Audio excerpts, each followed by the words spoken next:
All geared up.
Hello, I'm Alosha. I'm a hunter. Though, if you've talked to any highwaymen, you might have heard a different side to my story. But anyway, let's keep that between us for now.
Thanks for all the support.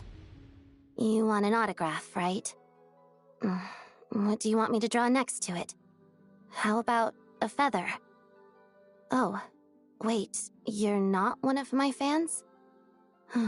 Guess I misunderstood. Let me start from the top then. I'm Odette, a ballerina with the Korolyevsky troupe. Well, thanks for all the support, anyway.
The day's finally come!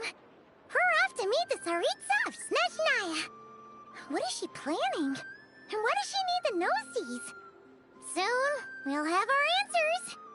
Guess this'll be the end of your journey that your brother mentioned. What is he expecting you to find there? Snezhnaya still feels like a long way away. Hopefully, there'll be plenty of time to relax, eat some good food, and have fun before we arrive. But whenever Paimon gets thinking about how our destination is right around the corner, all come flooding into Paimon's head. It makes her so nervous. Yeah. Anyway, enough about all that. We can't start the final leg of our journey with that kind of mindset.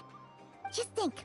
We've fought dragons and sea monsters, defeated creations of the gods, faced prophecies of doom and the threat of the abyss. Heck, we've even been to the moon! With all that experience under our belts, how can we be any more prepared? Sure thing! Now, stick close to Paimon, the best guide you could ever ask for, and let's charge straight for the finish line! Off we go! What about me? Whoa! Columbina? You kinda snuck up on us there.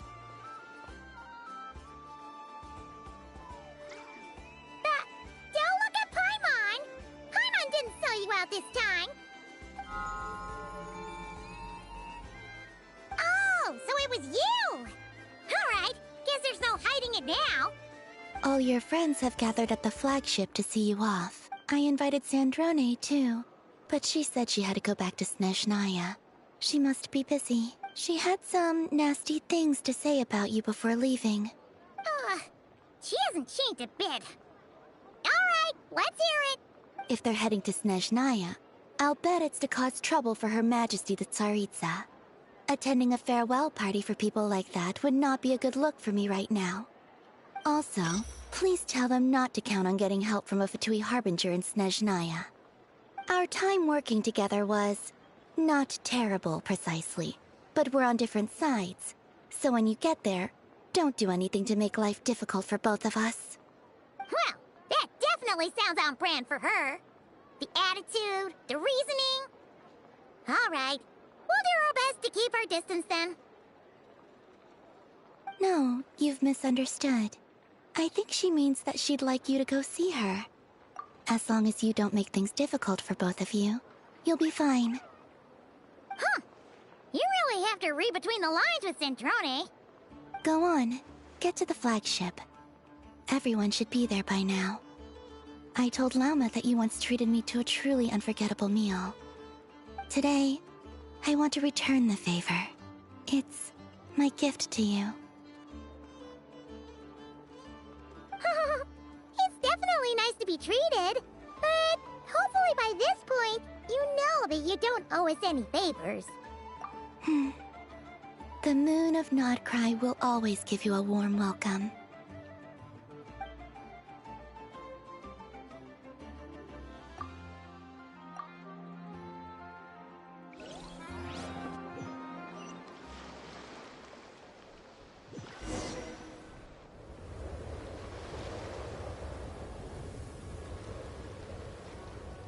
Wow!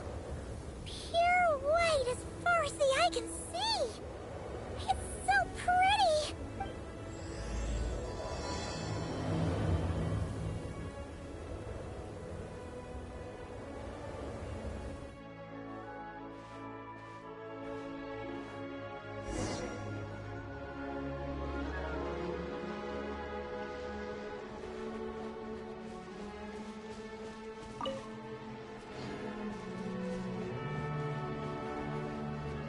What's wrong?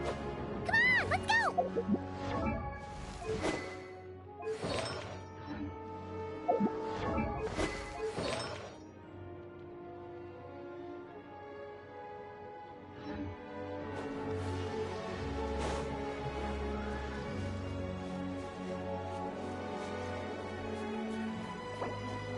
Look! They look similar to the ones in Nodcry! You know, just minus the effects of Kuwaki. That's a sure sign that we're officially in Snezhnaya now.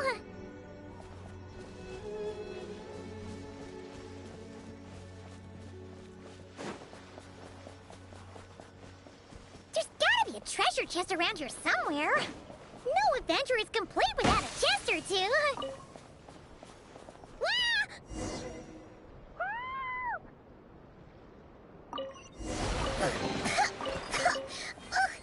Paimon got a mouthful of snow! Ooh, it's so cold. Paimon's gonna snuggle up to you for a bit to get warm.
Paimon's heard that Snezhnaya has loads of railways and trains. This must be... Ooh. I don't know. Yeah. It's hard to describe, but everything feels heavy.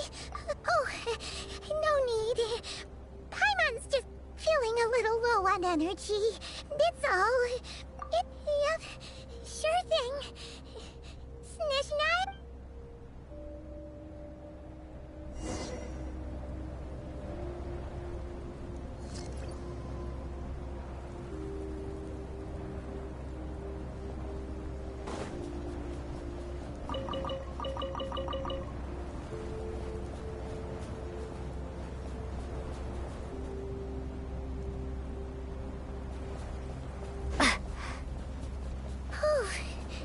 Seems like the snowstorm is getting worse by the minute.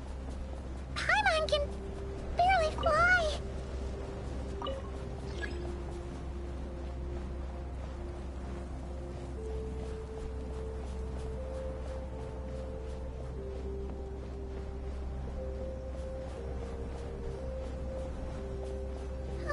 Oh, look! There's a cabin over there. Phew. Let's get out of this storm.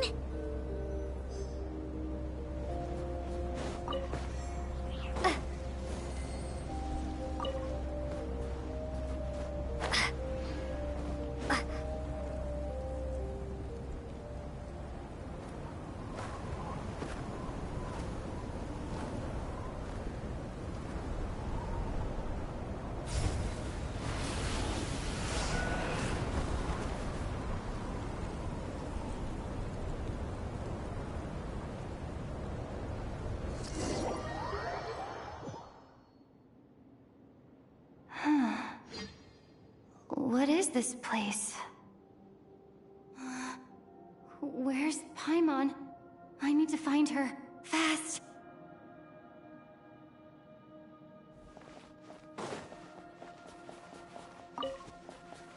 Paimon? Paimon!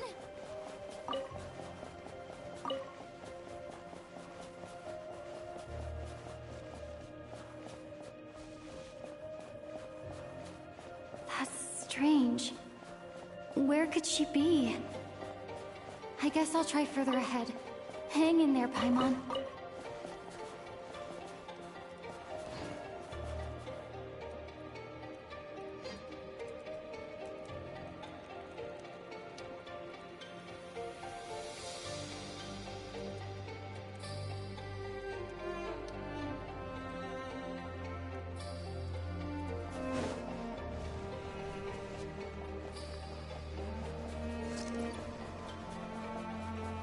Is that a train carriage? Maybe I can get up from the inside. Ground in flame! A reward on the road.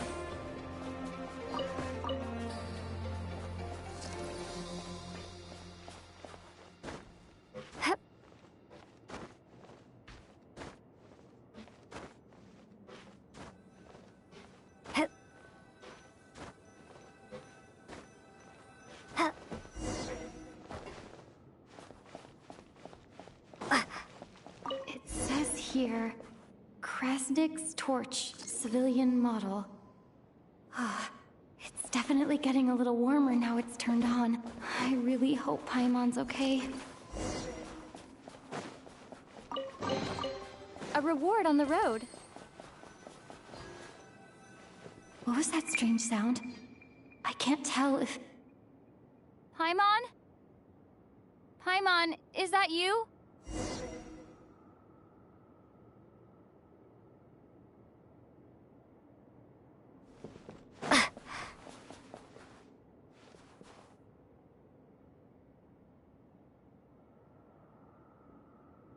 Incoming entity detected.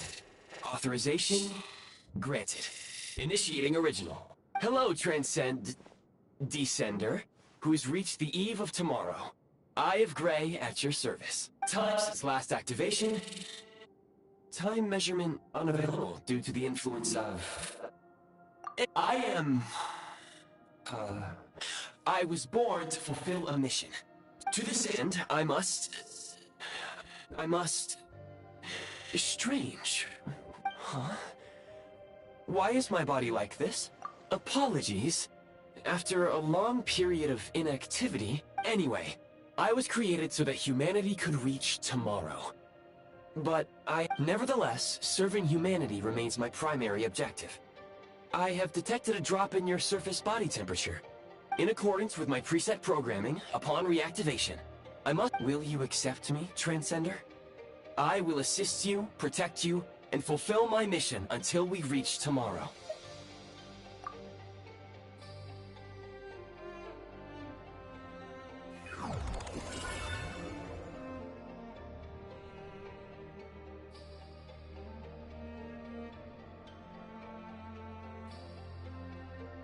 You have made a very wise decision. Now, I detected that you called out a name earlier. Presumably that of your missing... The name was Paimon. After helping you get out of here, I will search for a match in the nearby area and pin merely the tip of the iceberg. Now that we have reached an accord, you will be my new user. May I ask your name? Very well. I will remember this name until the mission is complete. I need to recover my body, retrieve the power to unlock tomorrow, and help the suffering masses to reach the far shores where the empty Ark floats. I can sense my power scattered across this ice-covered land. I even have a vague sense of where it might be found. But right now, that is not essential. The key right now is you.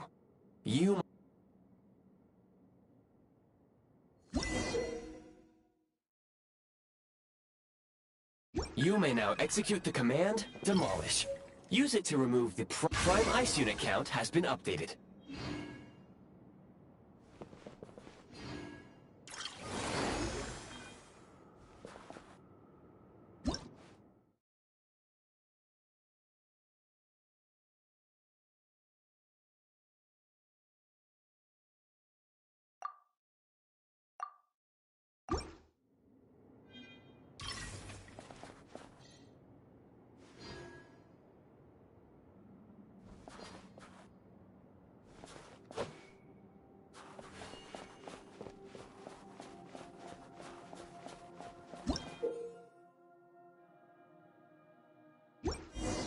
You may now execute the command, Build.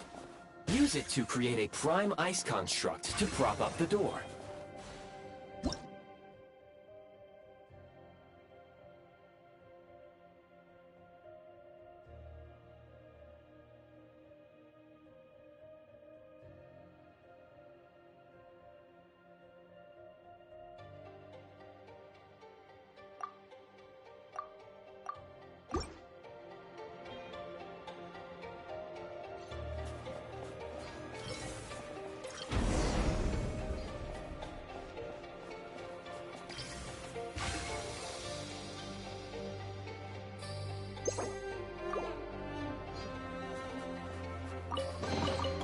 A reward on the road.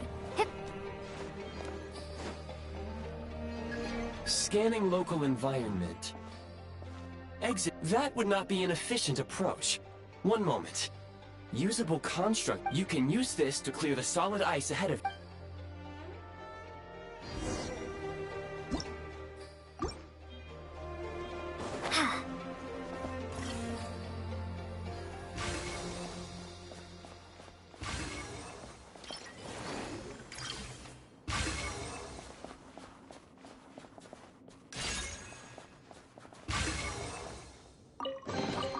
I'll keep this close.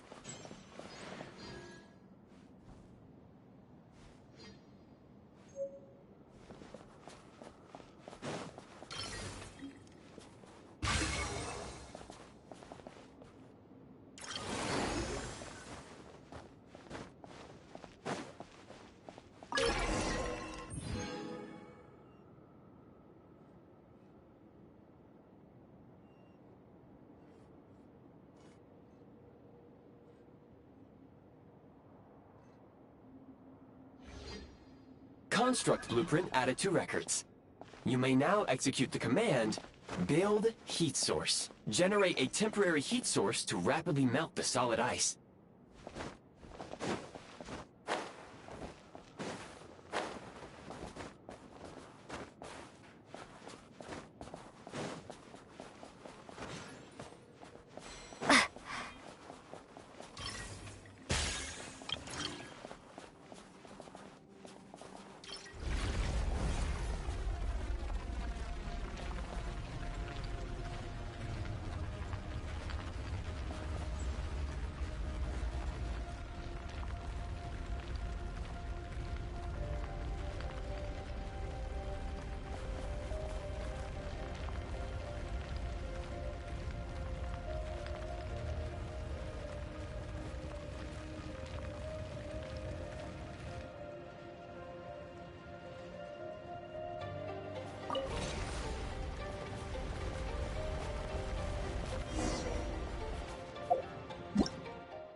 I'll keep this close.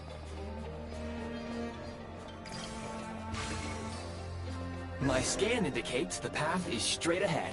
I recommend we proceed.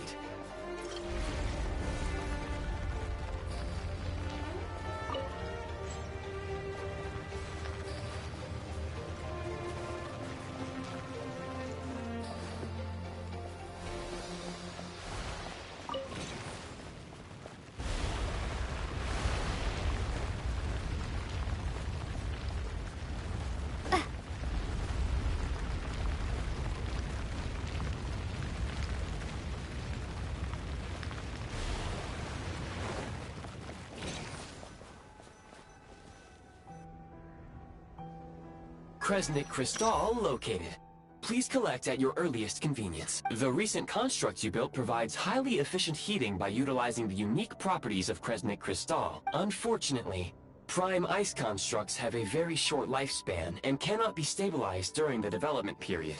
Hence, the authorization... That said, I have already forgotten what... Yes. Perhaps then, we can warm ourselves by the fireside together. But for now, all you need to remember is this.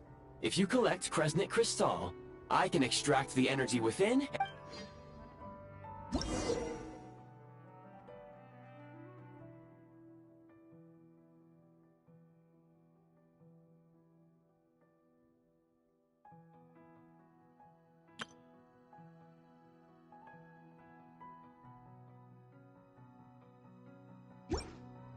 Low power. Please use Kresnik Crystal to replenish energy reserves. Signs of physiological activity detected in the distance. It is highly likely to be your travel companion, Paimon. Go. Go now. Be reunited and sing together. May all the people be united as one. May all of life rejoice in unison. Approaching the target location, scanning for signs of life. Life forms detected. 2. Affirmative. However, that is not the reason for my confusion. Real-time environmental data suggests that the train station may no longer be in use. But whatever the situation, please...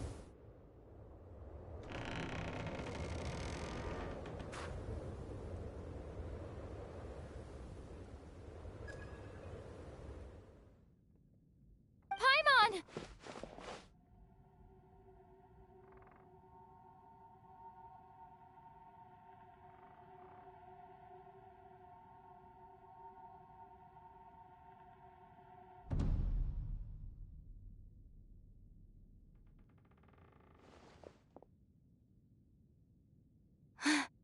Who are you? Don't worry. She's only sleeping. You must be the Traveler. She called your name repeatedly while attempting to battle her way through the blizzard. Newcomers to Snezhnaya struggle to adapt to the sheer cold at the best of times. Lately, even the locals are suffering, with a powerful monster having summoned a bitter snowstorm.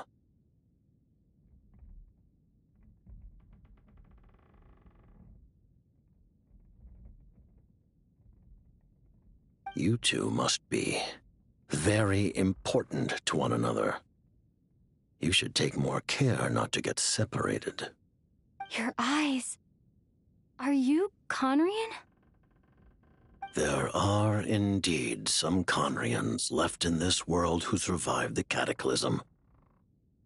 But I doubt that is news to you. It would be unwise to interrogate my identity here. Focus your attention on your travel companion instead.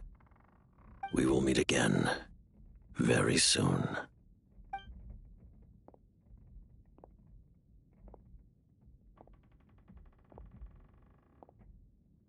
The unidentified subject has now left the area. He appears to be an individual of great significance, but my search has yielded no relevant data. I will try searching the database again. Against the odds, your companion is safe and sound.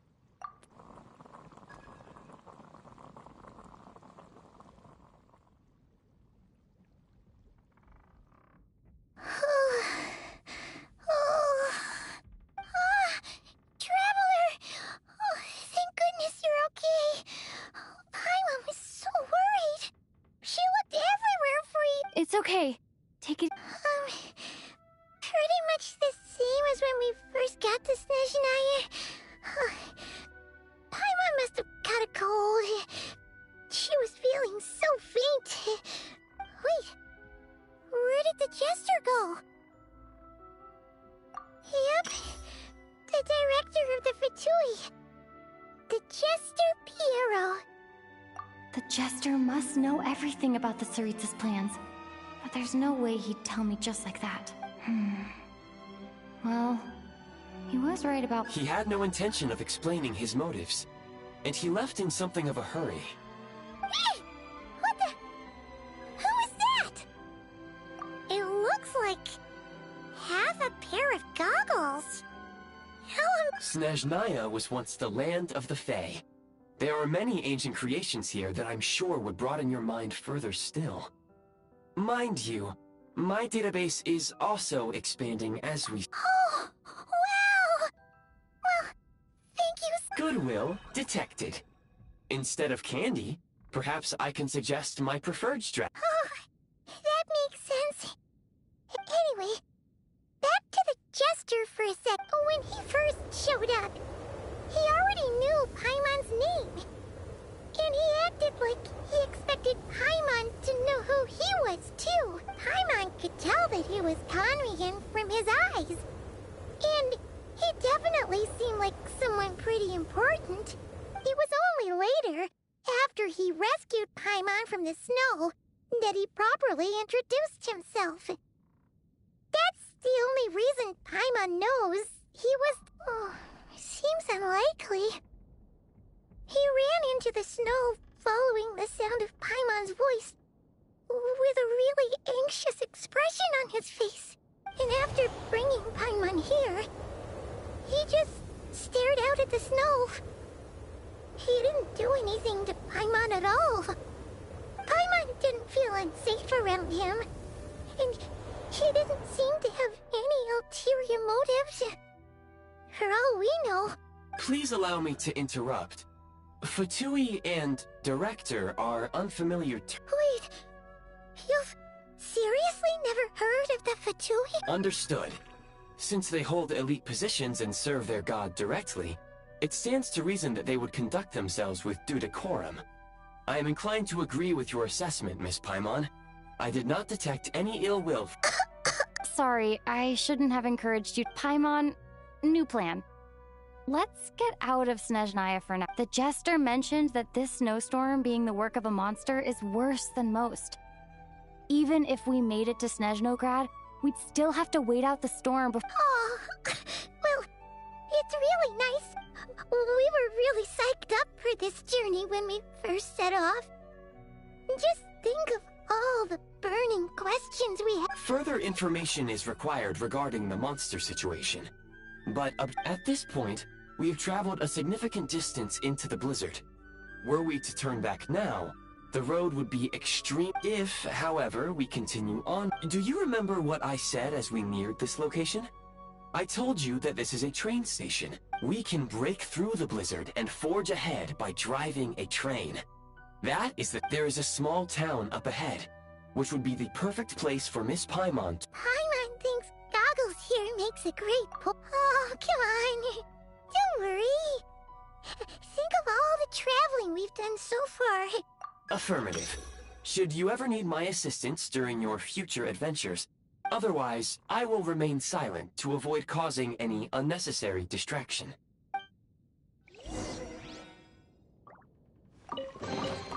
I'll keep this close.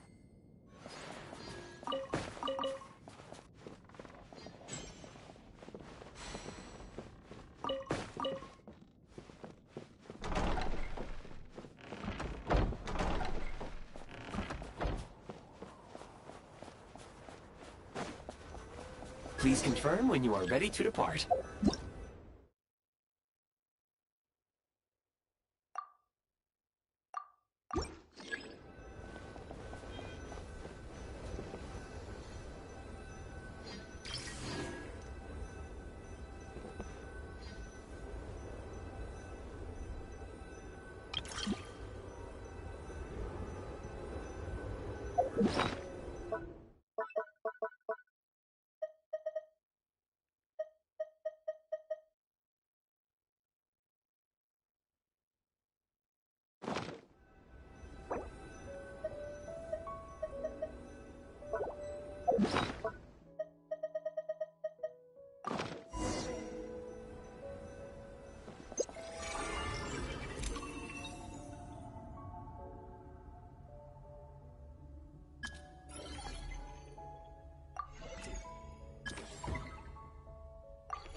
Heading north from here, we will soon arrive at...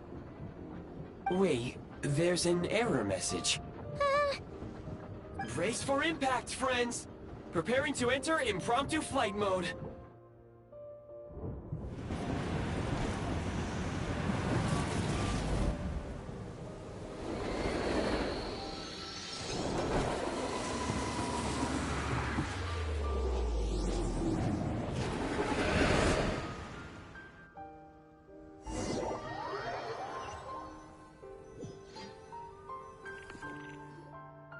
How strange. Not only was the station's status different from my records... Yeah. My sincere apologies for putting you in danger. I'm afraid I'm as confused by all this as you are. Agreed. This is likely a consequence of outdated railroad data. The discrepancies... Fortunately, our crash landing has at least brought us much closer to the town. Your data have... I can assure you, it certainly is. It seems our ill-fated train ride was a blessing in disguise. Rest assured that I will take user preferences into account next time I plan a route.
Excuse me? Is there an inn nearby? I'm sorry, but they've all closed.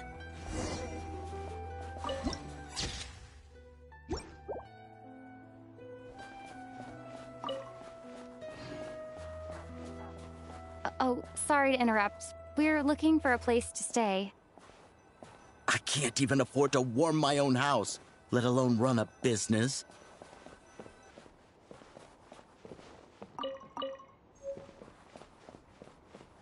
Excuse us. Is there anywhere we can stay around these parts? I'm afraid not. You'll have to try your luck somewhere else. All we can do is wait for the next shipment of Kresnik Crystal to get here.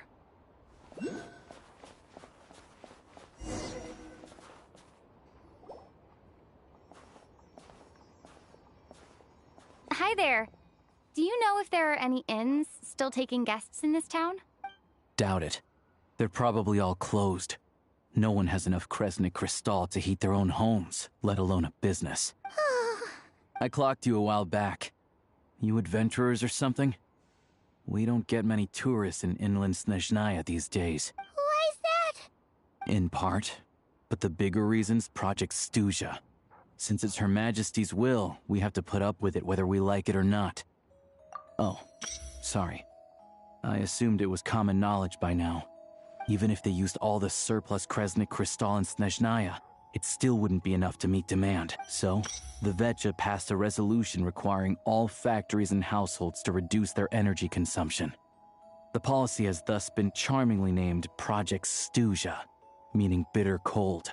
Bitter cold? So, like... Pretty much. When you're broke, you scrimp and save. When it's cold, you huddle together for warmth. There's always a way to stretch things out to make ends meet. Trouble is, if you stretch someone out like an elastic band for too long, who knows if they can ever bounce back.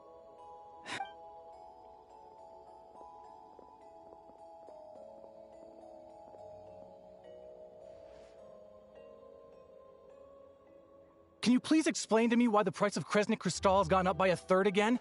Even as our purchase quota has gone down. You only come here twice a month. This won't even last us a week. The supply and pricing of Kresnik Crystal are based on current production volumes and price data. We Fatui are only responsible for delivery and security.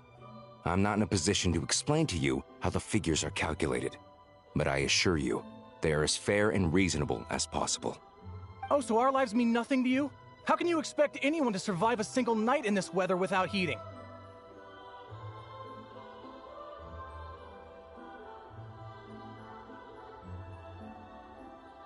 Since you insist on making me repeat myself every single visit, I will remind you again.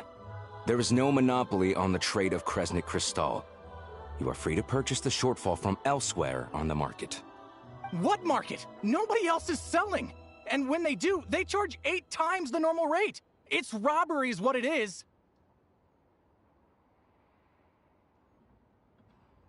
Which is why the Snezhnagrad Veche passed a resolution to support border communities, without which you wouldn't even be able to buy Crystal from us to begin with.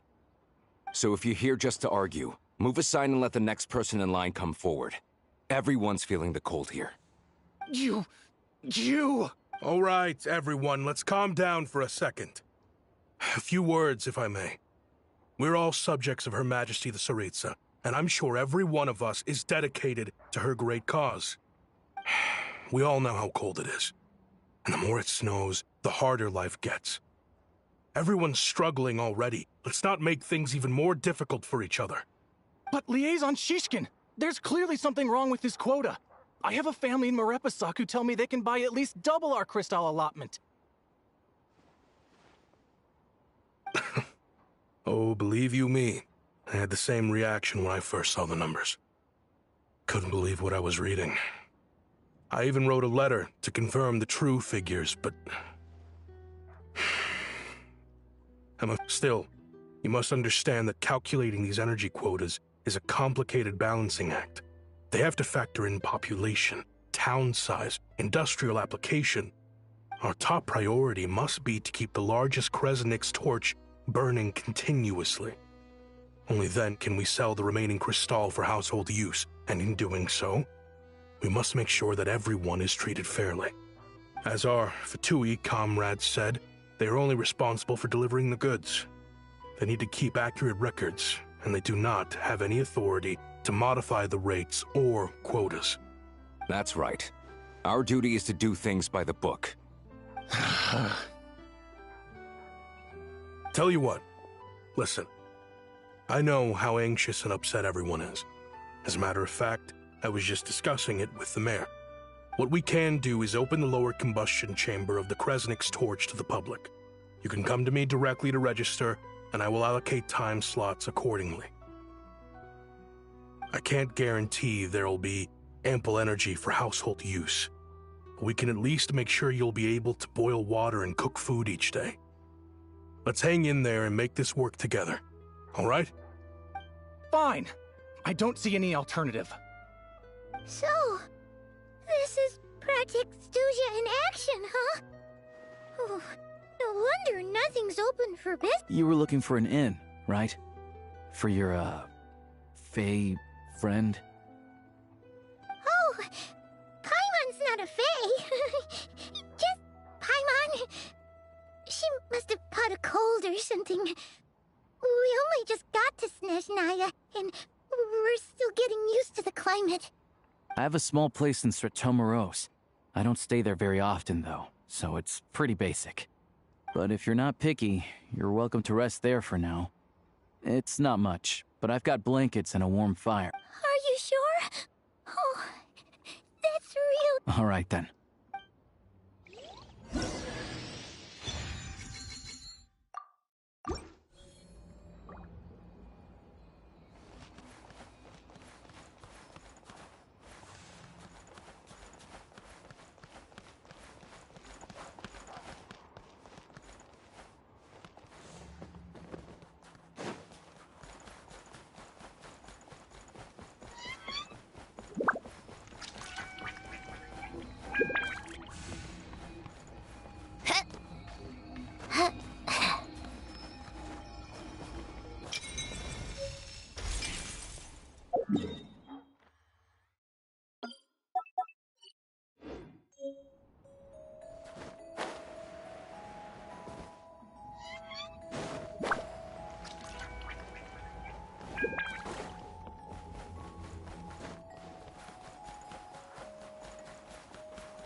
So, what's inside? Not that I care.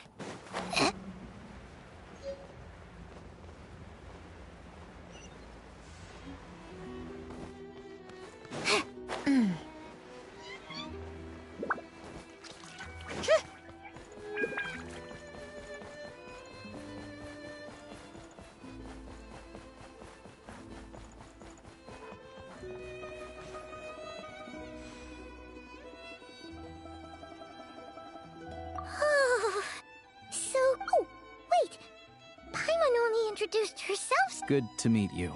I'm Alosha. Most travelers find the Snezhnayan climate to be a shock to the system at first. But still, you should keep an eye on your condition. When people are too quick to dismiss a cold... Don't say that!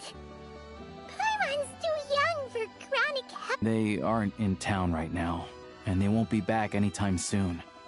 I do a lot of hunting, so I spend most of my time exposed to the elements. But even the animals wouldn't survive long and nothing to do but sit tight in town until the weather improves. I get that you're in a hurry, but even if the station were open, that doesn't mean there'd be any... What? Your own train? Wait, hold on. That train? The one that Oh, we got lucky and found it in a cave. Pretty crazy for a random find in the mountains. Well, I've been doing some digging recently. Turns out, the real reason for the current energy crisis in Stratomaros is that some of the... But to expose what's going on, I need to catch them in the act. Huh? Wait. It's a figure of speech. Real rabbits couldn't pull this off. Shishkin. Mr. Positive Attitude, let's all get along now. Him? Really? Huh? You're coming with? Huh. Oh. Okay then. Alright. Guess there's no point pushing. Oh yeah, there's one more introduction to do. Tagarin, get in here. Oh, a doggy. Oh, angry doggy. Oh, Tagarin doesn't... He likes to think he's above that kind of thing. He's my hunting partner, so he'll be joining us when we Carrots aside, we'll need to stay completely undetected. We can't risk spooking our rabbit, or there's no telling which burrow he'll... First, we need to find a way into the train station and see if we can find any real freight data. Shishkin's figures can't be Then, we get Tugarin to catch a scent and find out which way the crystal went. What are you eating? Oh, check it out. When you're all out of carrots, try jerky. Good doggy. A fellow dog lover, huh? Yep. And... Good to know. Eat up, Tugarin.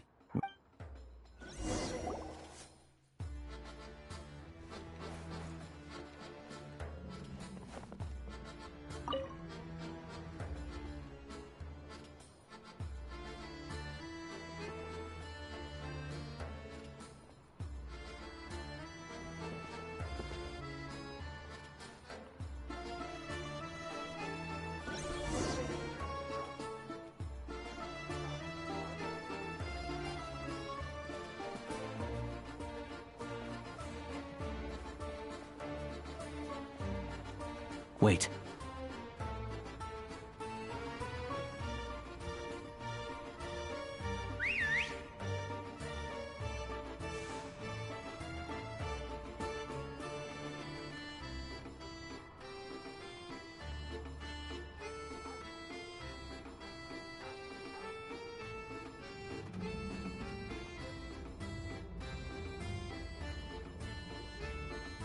Nice work, Tugarin. Come on. We'll go around.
This way.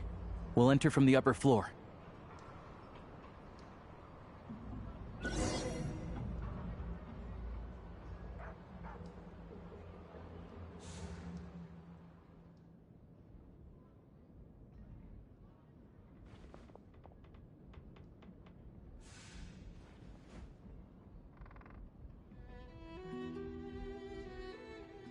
There we go. A freight list. Straight from the Fatui. So Shishkin won't have had the chance. Looks as new as the day it was printed. I guess no one bothers reading these unless they have ulterior motives. Yeah, this is all we need. Come on, let's get out of here. Then go track. Tugarin's a keen hunter, and catching rabbits is his specialty.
But if he picks up the scent of Cristal somewhere and there's no stove around, that's how we know something's up.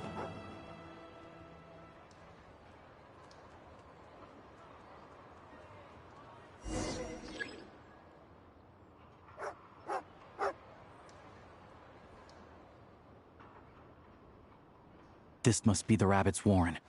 Good job, boy. Sure enough, there's a tunnel. You stay here and keep watch. I'm gonna take a look inside.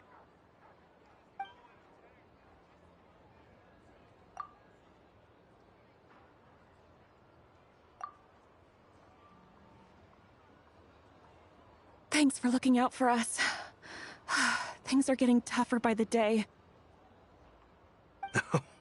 No need to thank me. It's my pleasure. Sure as Her Majesty the Tsaritsa watching over us, every sacrifice will be worthwhile. Let's grit our teeth until the blizzard passes. These days of hardship will be over soon. Maybe for everyone else, Liaison Shishkin. But for you, the hard times have only just begun.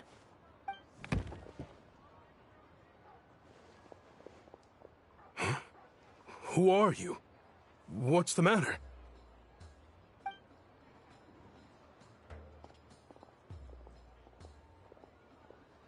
I just had a question for you.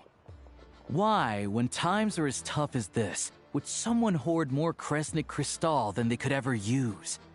All the crates here are from the most recent shipment, but they weren't brought here for sale. Instead, they were secretly stashed away. Would you be able to shed any light on the situation, Mr. Shishkin? Me? Why, I have no idea. But look at how much there is! It's quite a godsend. Now there will be plenty to go around. This godsend was found in a cellar adjacent to your residence following a tip from Mr. Alosha. And this is only a fraction of what we found down there. We're still taking a full inventory. The official figures will be finalized shortly. I've always been grateful for your efforts to mediate between us and the townspeople of Sretomaros. But now, Mr. Shishkin, it appears you were the source of the conflict all along. How could you do this to us? We trusted you to have our backs. You've been lying to us this whole time? Hey, I owe you all an apology. I'm sorry. I'm so very sorry. This isn't who I am. Please believe me, this was a one-time mistake that I will never repeat. We all know how difficult life has been since Project Stuzha came into force. Energy is an increasingly scarce resource. I grew up in Alatir, a small village with no train station. Deliveries of Kresnik Cristal have ceased there entirely. You know as well as I do how downright impossible it is to buy Cristal. I watched as energy grew scarcer by the week, all the while knowing that their lives were at risk. Then one day, I looked at... Looks like I'm just not cut out to be a criminal. I have the official Snezhnayan quotas here. Anyone who has already purchased energy, please make your way over here to correct your transactions. I'll make a batch purchase of Cristal worth 3 months' salary for you all to use free of charge. As for Alatir, I'll think of something else. You don't have to go that far. Yeah, owning up to your mistake is enough for me.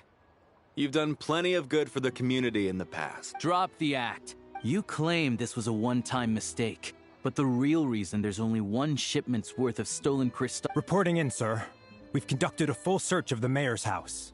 As expected, we found many crates full of Cristal, half of which were still in their original shipping containers. This wasn't your first time at all. You've been colluding with the mayor of Sretomaros for a long time now. The train station's currently out of service, but it does open for a short window every time there's an energy delivery. And every time a train pulls in, you're there on site to take inventory and oversee the workers unloading the cargo. The mayor handpicks said workers. Per his instructions, they transport the Cristal by tunnel at night to the mayor's house, and he sells it out of town. But since he can't get the goods out of town by train, he had to arrange an alternative method of transportation. This meant slower sales, which gave me plenty of opportunity to catch him in the act. Wait, the mayor's involved in this too? Preposterous. What proof do you have of any of this?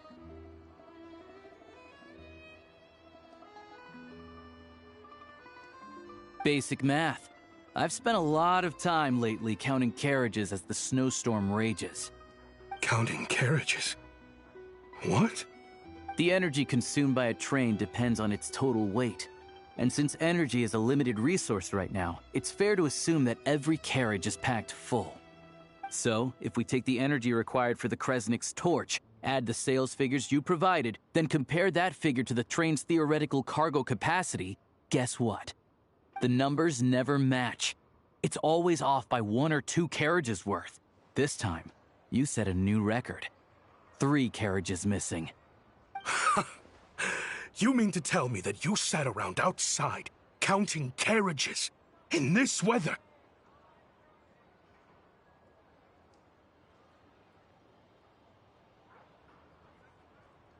I'm a hunter. I have 2 options. Hunt or starve. Well, I've heard enough. The evidence speaks for itself. Take Shishkin and the mayor into custody and escort them back to Snezhnagrad.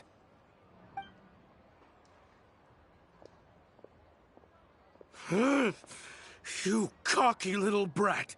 Ruining my business! Just you wait.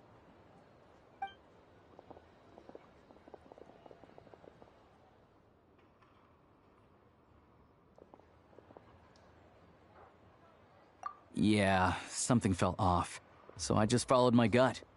Math isn't my strong suit, though.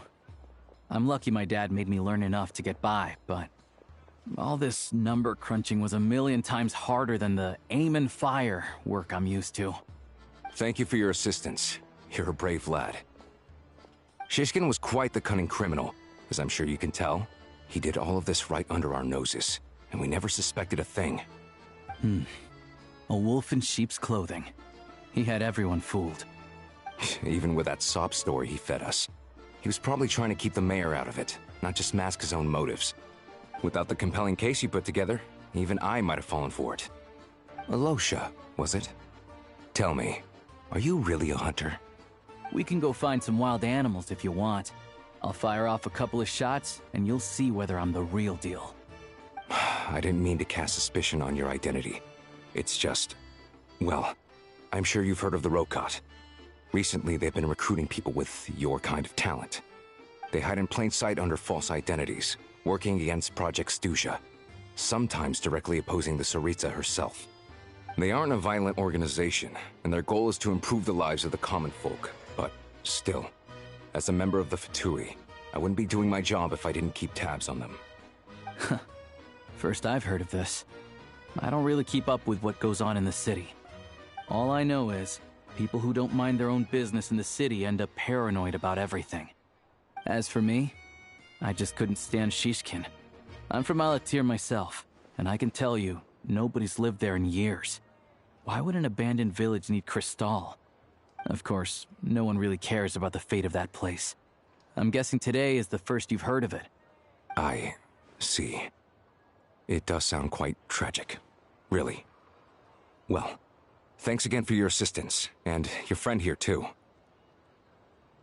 I will report this incident to Snezhnagrad. The Fatui will take over energy distribution until new officials are appointed. We'll also ensure that the train station resumes normal service as soon as possible. Looks like it's my turn to brush up on math now. I never liked it as a kid either.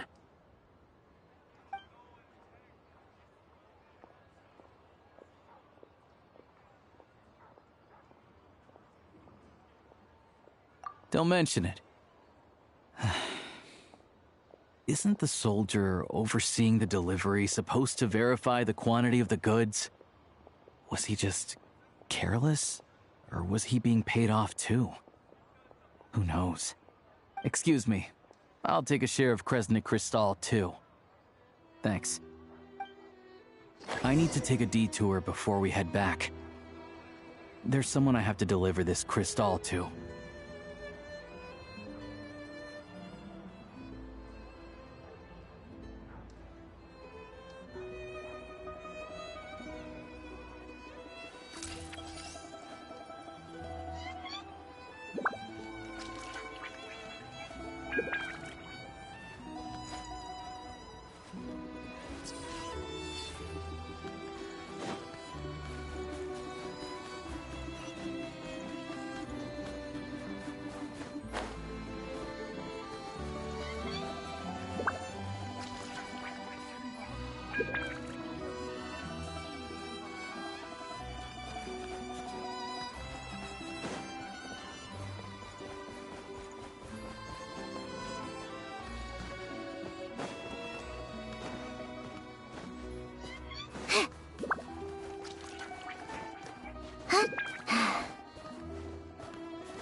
I like music.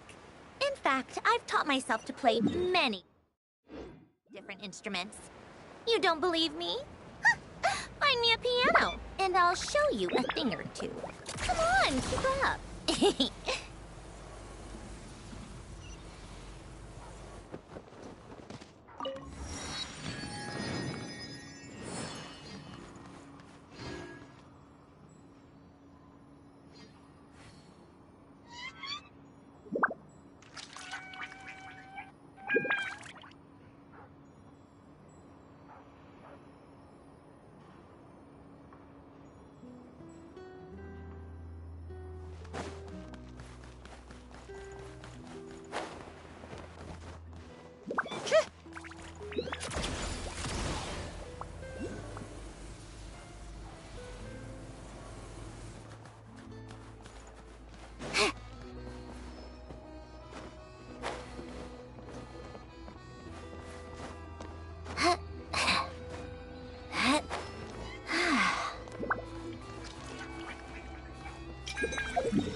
Pick up the pace.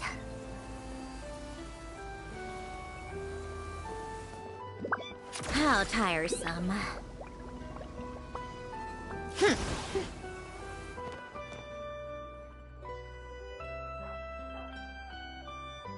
Hang tight for a moment. This old lady, she doesn't really know who's who anymore.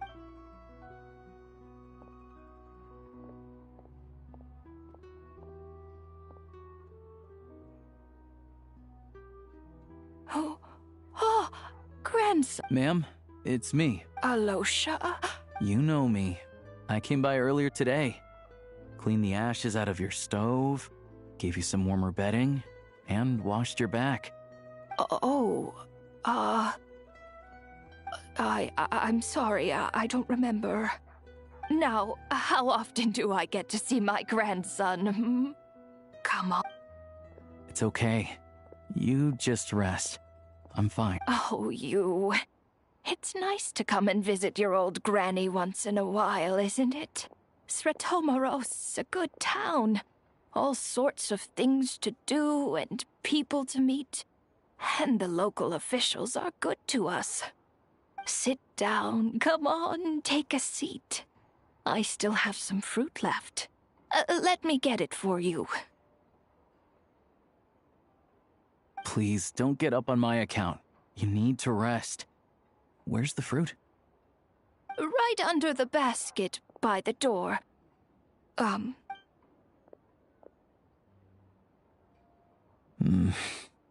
Well, grandson dear, do you like it?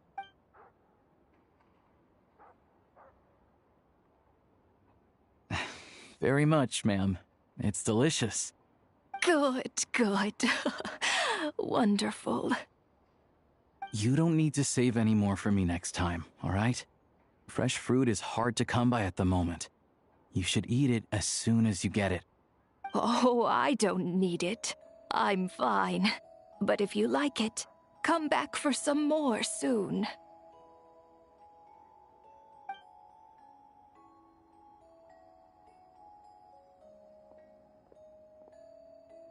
Some kind soul must have given these to her. But she always saves the nicer things for special occasions.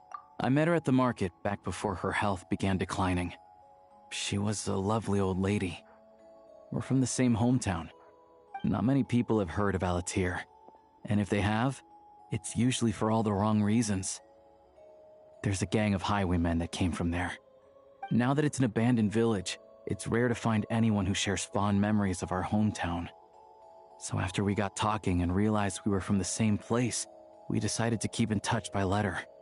I first learned of Stratomoros's energy supply problems from a passing comment in one of her letters.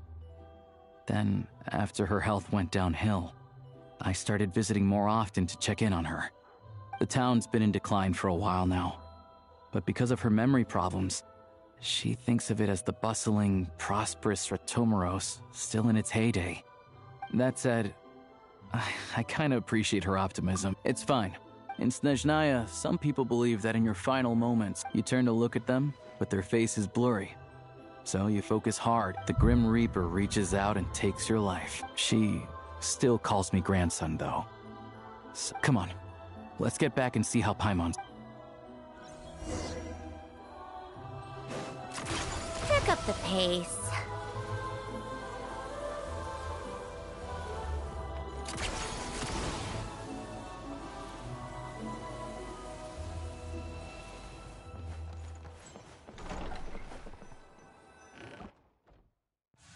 Paimon, we're back. Are you feeling any better? Yep. Paimon's not cold anymore, but she's still a little dizzy. Flying probably isn't a good idea right now. Paimon might lose her balance. But Paimon's sure she'll be fine. It's probably just from getting hit on the head by that pile of snow when we first arrived in Snezhnaya. Her complexion's looking much better. Let's keep an eye on. Sure, but enough about that. How did everything go on your end? Are you all set? Did you have any trouble? I'll explain. It's a bit of a long story.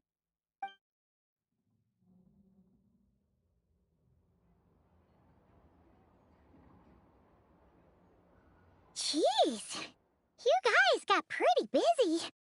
Sounds like the liaison officer and the mayor were running quite an operation.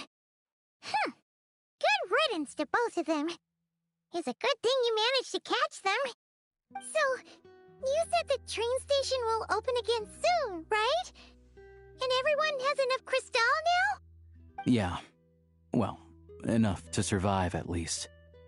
Project Snezhnaya isn't going away anytime soon. People will still have to scrimp and save to make ends meet. Don't know.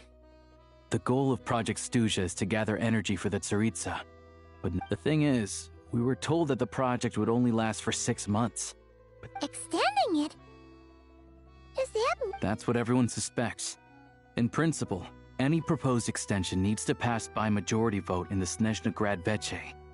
But even though opposition has been growing, any detractors end up caving into political pressure from the rooster, Pulcinella.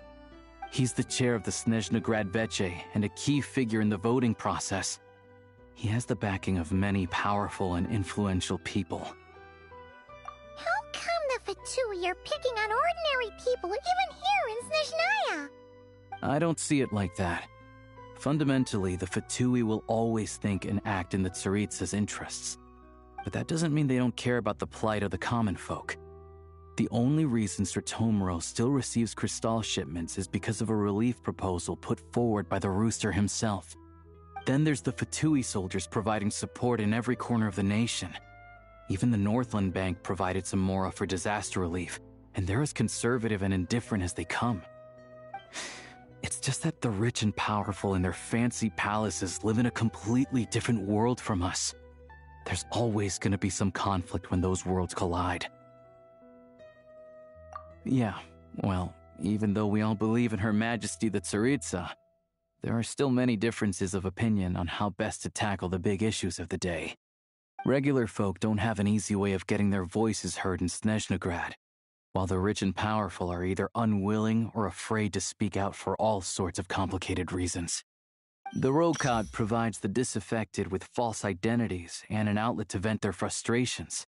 Of course, an organization like that exists in a gray area. The moment the Veche think they've crossed a line, there's sure to be a crackdown. But so far, they've been doing their best to help the common folk. Like us, don't you mean? You didn't hesitate to join in. You're not new to this. I can tell. That's because we're adventurers. It's our job to help people out with commissions and get to the bottom of things. Sounds like we're going to get along. So, what's your business in Snezhnagrad? Aside from taking your friend to see a doctor, of course. I want to meet the Tsaritsa. It's complicated. I've had run-ins with many of the Harbingers along the way, and I really need to know what the Tsaritsa is up to. Her ultimate goal, what the Gnosis mean in all of this. Since I've made it this far in my journey, I have to find the truth, whatever it takes. Wait, so... No way. Are you who I think you are? Sounds like you've heard of us then. We're getting more. I didn't realize I was in the company of giants. Honestly, we're all as curious as you are about what the Tsaritsa's planning, and why it has to involve us freezing to death in the snow. But getting in the same room as her won't be easy. The common folk aren't permitted to meet her at the best of times, and right now, she's probably not even in Snezhnagrad. Word is, she's heading east on a campaign to slay a monster. Yeah, so you've heard of it. A wild, unpredictable monster with the power to summon snowstorms. It also absorbs everything around it into its body, so it's growing constantly. Now, it's so big that the Tsaritsa has deemed it the #1 threat. Luckily, as it grew, it became increasingly less mobile, so it doesn't pose an immediate threat to this town or to Snezhnagrad. I'm sure that Tsaritsa and her personal guard, the Druzhna, won't have any trouble defeating the creature between them. It's just a question of how long it'll take. Suffice to say, you won't be seeing her anytime soon. You'll have to wait until she gets back. Fair. Well, the Fatui will be taking over management of the train station for the time being. Things should be up and running by tomorrow. Once it's open, we can see about getting your train towed to the station. Whoa! That's gotta take a lot of manpower.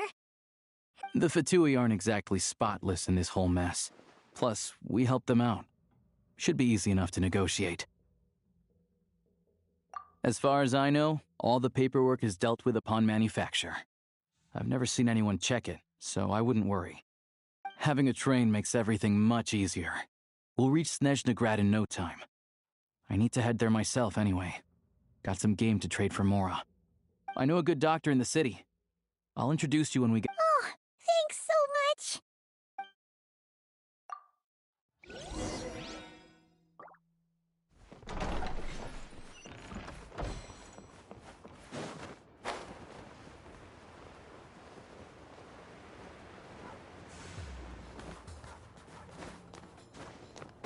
Take a break.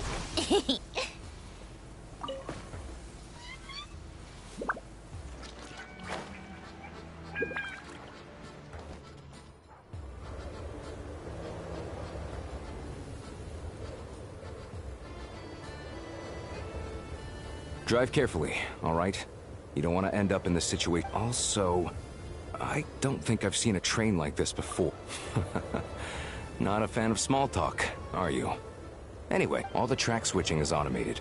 So, as long as the train's moving, we'll leave you to examine the train's conditions yourselves. Fingers crossed nothing's broken. Shouldn't be a problem. All right then.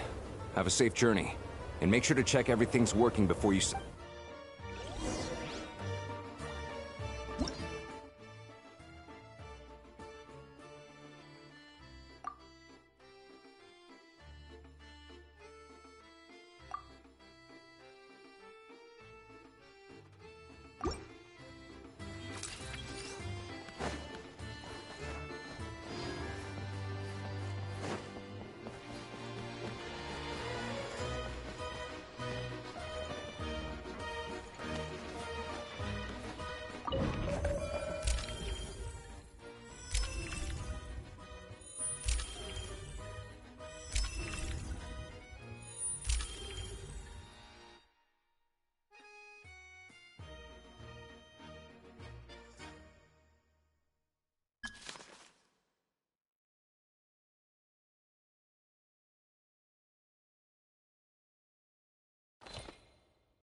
our destination settings have been applied.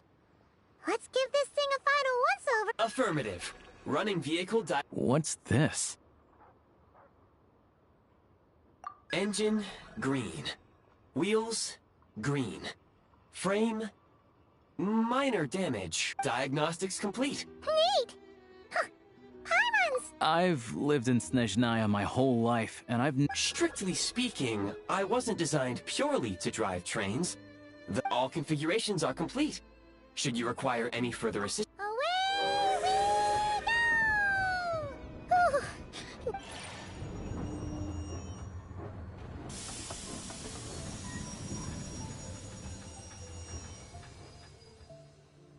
Huh? What's going on?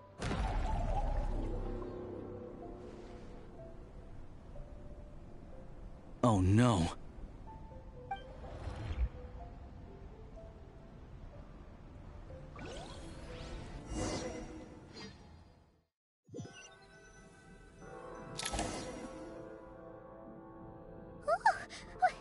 What is this place?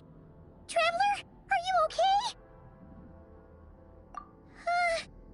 Paimon's still airborne.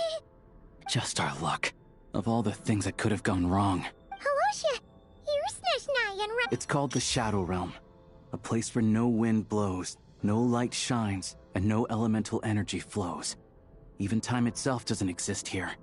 I've only seen it a few times before, and this is my first time inside. It's a dangerous, and the few who do make it back. Huh?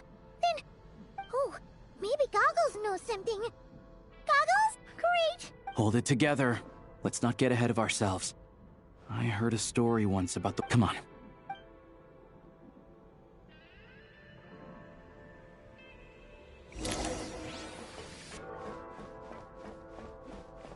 Look at these Fatui!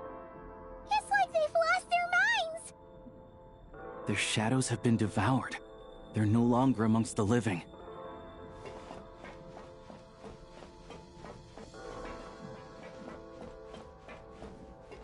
Let's hammer this out!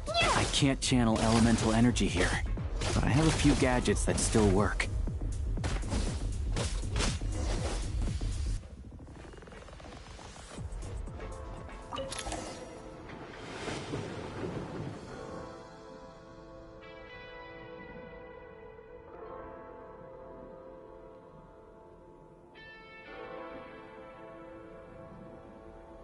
Wait!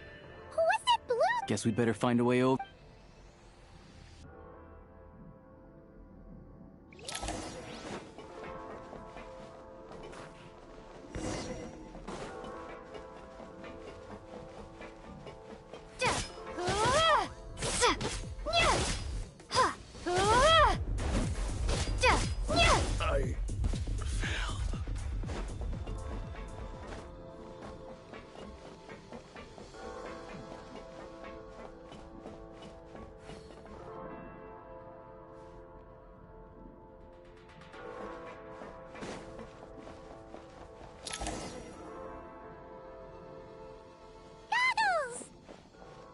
Hello.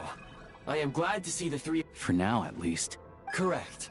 We are now inside what is known as the Shadow Realm, the darkest space in the shell, where even the Most High is loathed. Time and space hold no meaning here.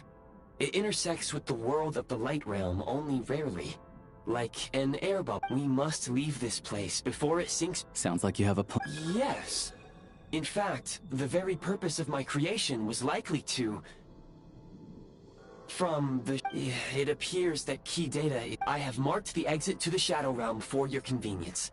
In addition, I have prepared some equipment to aid you as you traverse the Shadow Realm, Traveler. It may well be one of my core functions. Activation code? We once peered into the past from the ruins of the Shadows. This is what remains of the Golden City, Hyperborea.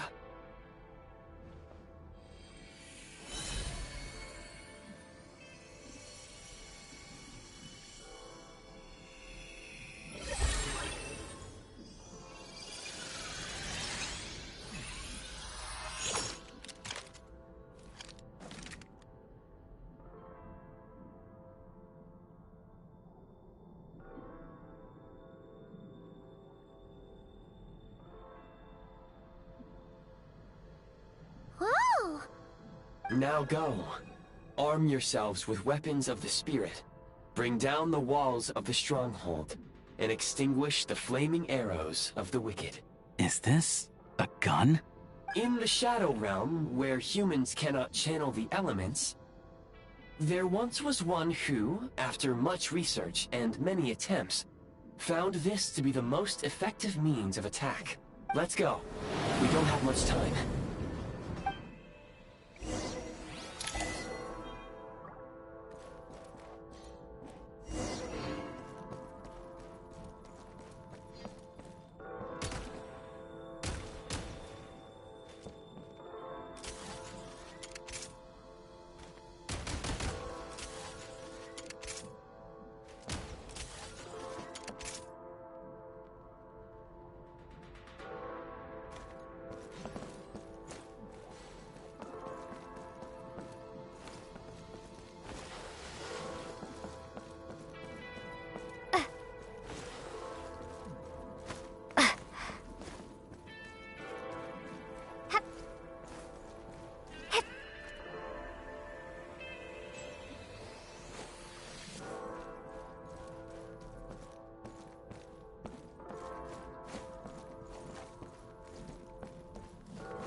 When you encounter small obstacles, you can simply clamber over them.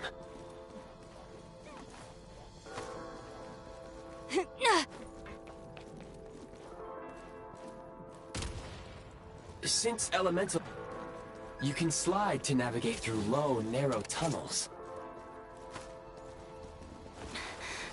Obstruction ahead. You may be able to use the explosives nearby. Shoot the explosives to detonate them and clear the path. For long-range targets, try using the scope to line up your shot.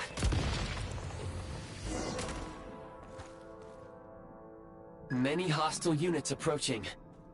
I suggest a new strategy.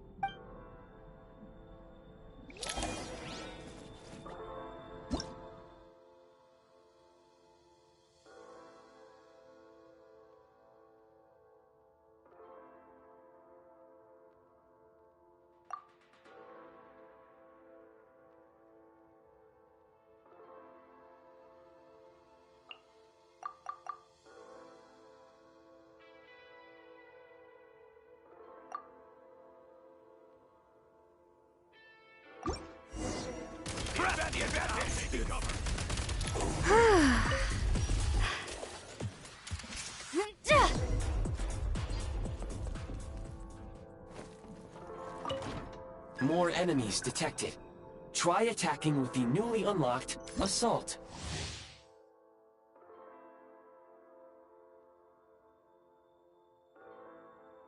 Function.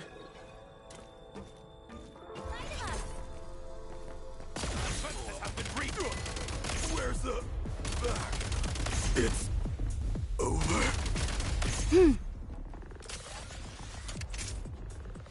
Time to catch my breath. Light him up! It's over.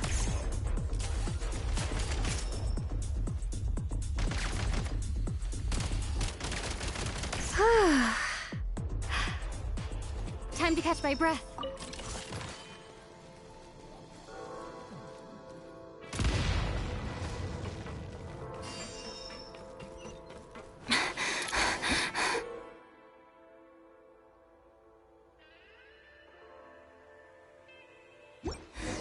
Aim at the freeze mark and pull the trigger to move using the rope.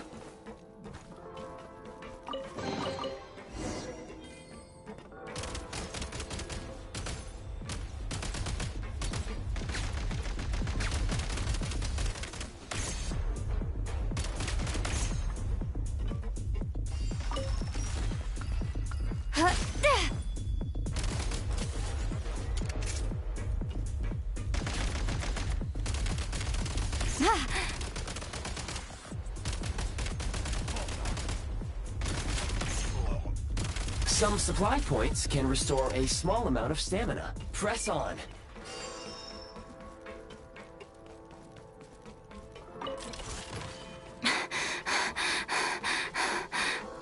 You should be able to use the prime ice construct left here to cover long distances.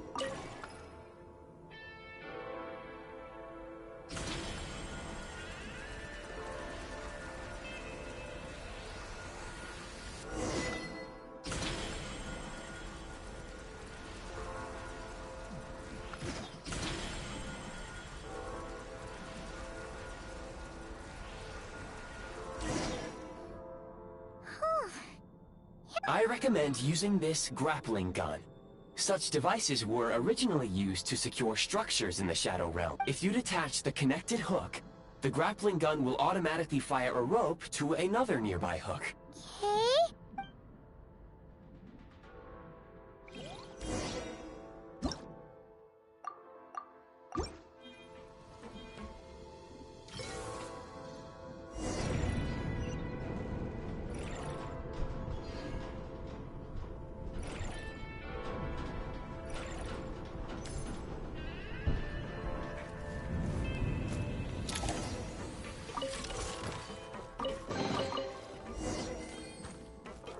Nice.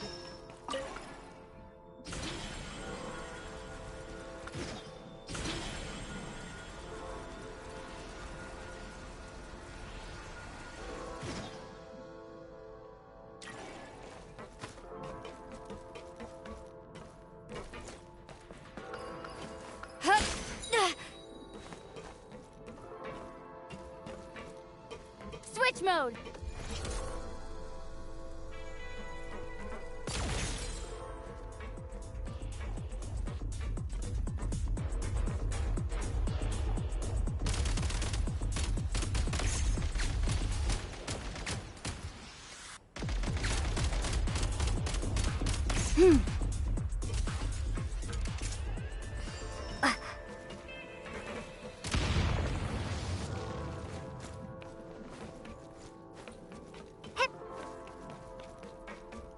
Sprint at the prime ice launcher to reach high places with ease.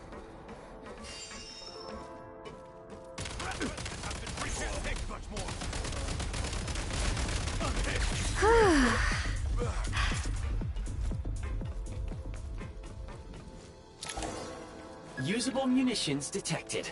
Frag crystal.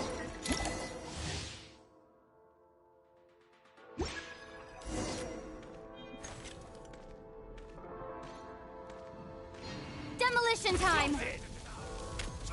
Taking cover!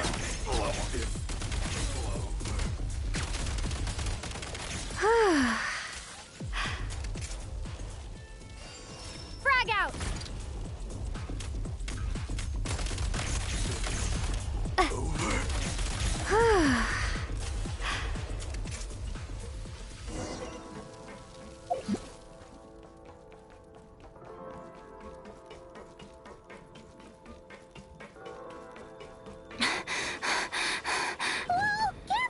Shift your center of gravity and slide down.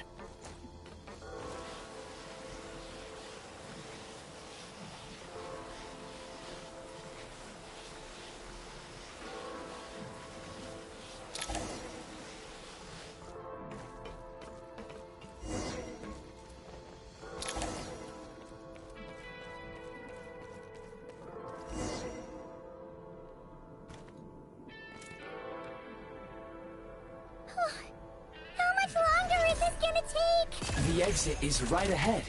We are very close now. However... It's like they're trying to keep us trapped here. That platform and the carriages are swarming with undead Fatui. Guess we gotta storm through.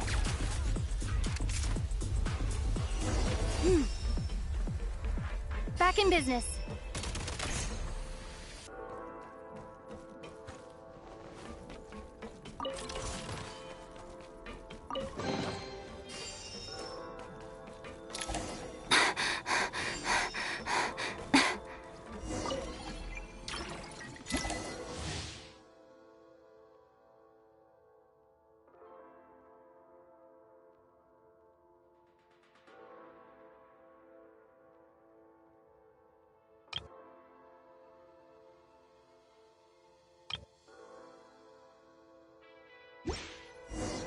You may find switching to assault mode makes your attacks more effective.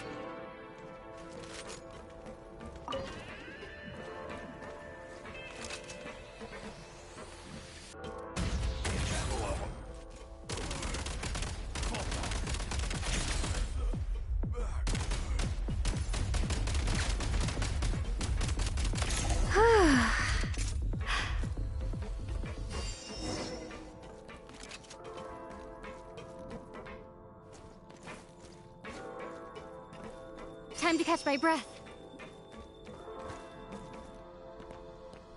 Defenses have been breached!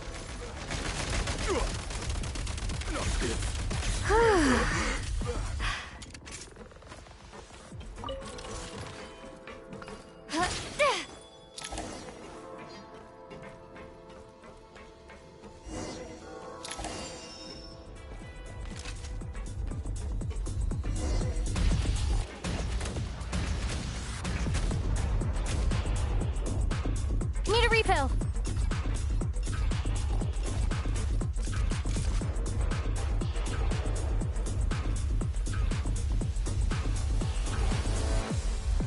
State number 2.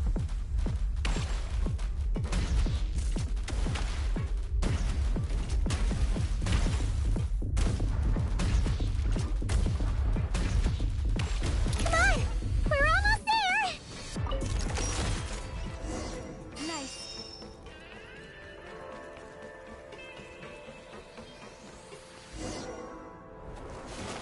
Huh? Why is everything shaking so— Looks like the Shadow Realm is about to sink back down into the depths. The exit is right here.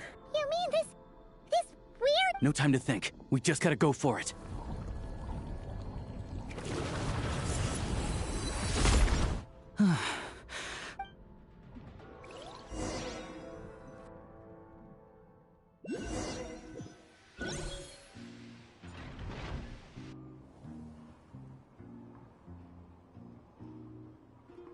I can't believe the Shadow Realm manifested right on the railroad track. Lucky we made it out. So you have heard of the Golden City before? Yeah, it came up a whole bunch in Nakrai. You're a pretty neat surprise in that. Make no mistake, it was a team effort. For a first-time firearm, as Alosha said, it is highly unusual for the Shadow Realm to Let's hope not. If anything else goes wrong with this trip, Paimon's gonna have train trauma for life. The Shadow Realm can appear anywhere, not just on the railroad. I am simply advising that we take sensible precautions. Now, if you wish to further calibrate and upgrade your firearm, you may do so over there, provided you have the necessary components. Please take a moment to catch your breath while I repair the body of the train. Oh, thanks, Goggles. Yes, of course. And just like the Eye of Grey, I am sure it will be a great asset to you in your future adventures. Let's get some fresh air while the Eye of Grey fixes the train. Yeah, sure.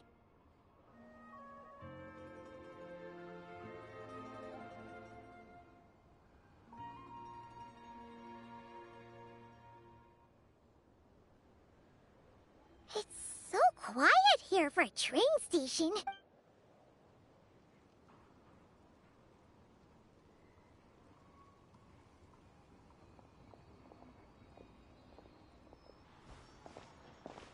Huh? So much for repair? My plan was to restore the train to its original appearance per my records as quickly as possible.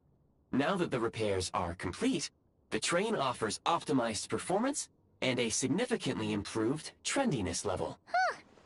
Didn't know trendiness was a parameter. According to my calculations, parameterization is the most effective way for the Eye of Grey to understand— Hyperborea, huh? I'm sure...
Huh? All that work for this?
Recharge.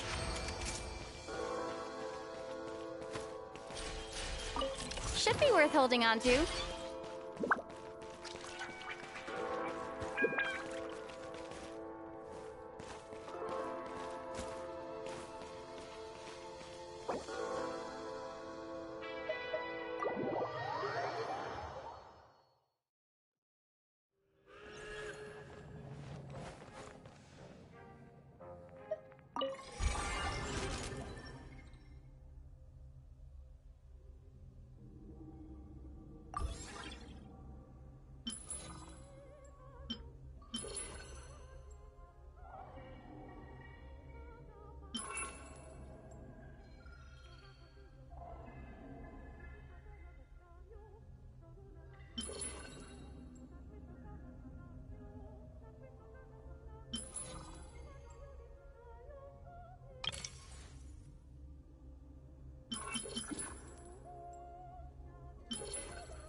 what's inside. Not that I care.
You might want to avoid looking down if you're afraid of heights. No, it's not that. Paimon's just praying that we don't have yet another accident.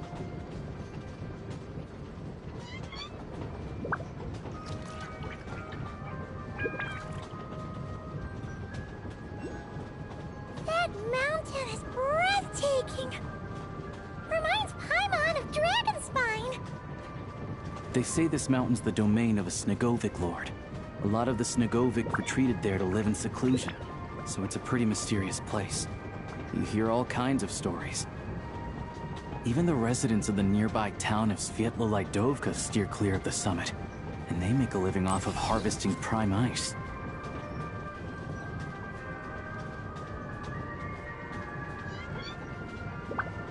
Look, Snezhnagrad's just up ahead.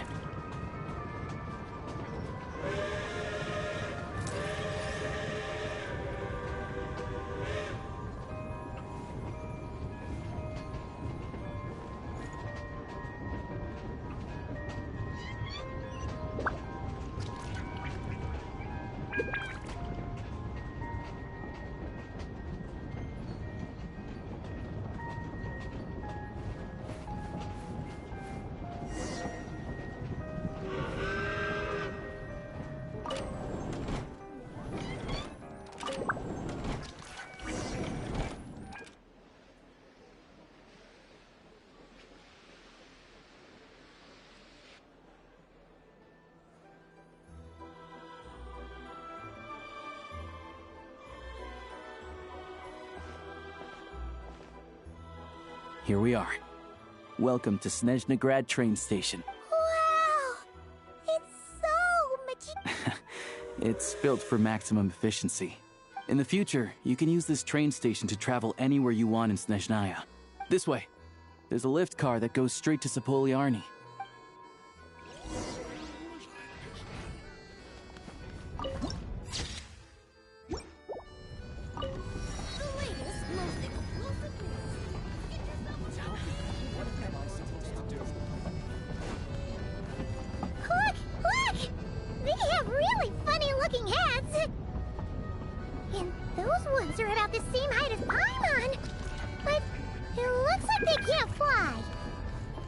Those would be Volkudlak and Domovoy.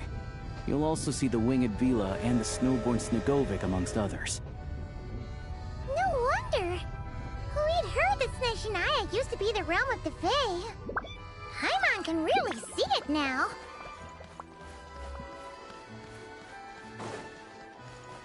You see, I'm a tolerant person. Come up with a foolproof plan. Surely not. That can't be possible. You've heard about it too? You're not wrong about that.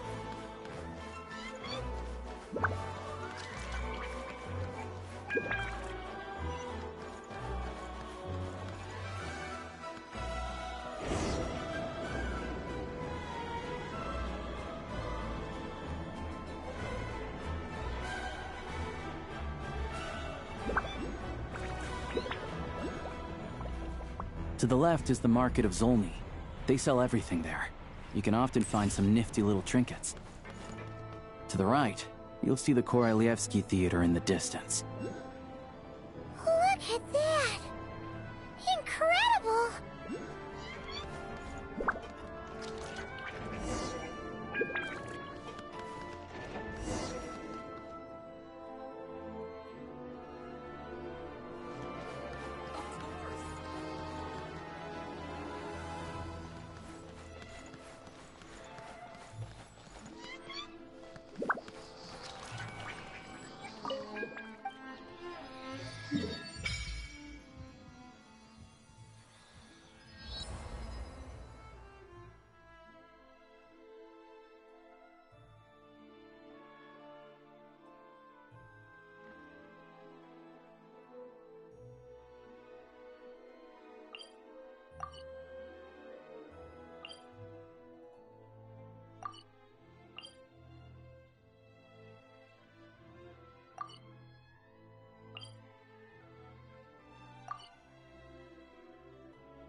Snezhnagrad is stunning!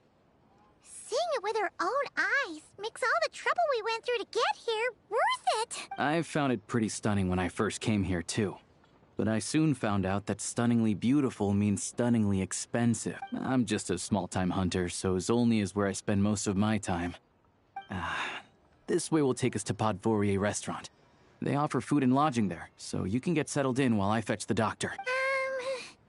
Is that gonna be— Yeah, I mean, there are places to stay in Zolny, but most of the stoves are out of crystal, the windows are drafty, and at night, four-legged roommates come out to play, sharpening their claws on the roof beams and floorboard. Yep, no way! Not a chance Paimon's staying anywhere like that. Maybe? Fine then. Don't worry. I'm glad to see if you find yourselves in the mood for some sightseeing later, this way leads to Zapoliarny Palace, which serves as the Tsaritsa's audience chamber and also her personal quarters. The adjacent block is kind of a city in its own right. That's Glupov, the headquarters of the Fatui. Inside, there's a munitions factory known as the Armory Palace, producing a constant supply of all kinds of equipment for the Fatui. And over there is the Snezhnagrad Vecha, where all the big shots meet regularly to make policy decisions. These places are best admired from a distance. Yeah, they probably have super— The downtown area is near the center of Zapoliarny. That's where you'll find the restaurants, bookstores, and gift shops. Another place of interest is the Northland Bank, which is oh, and I'm sure you'll want to make contact with the Adventurers Guild at some point, right? Ooh, speaking of adventuring, we use that— no one practices alchemy at Snezhnagrad. Oh. We'll just have to use the one on the train then. Yeah, I don't know. Not my area of expertise. Anyway... Finally, there's Zolny in that direction.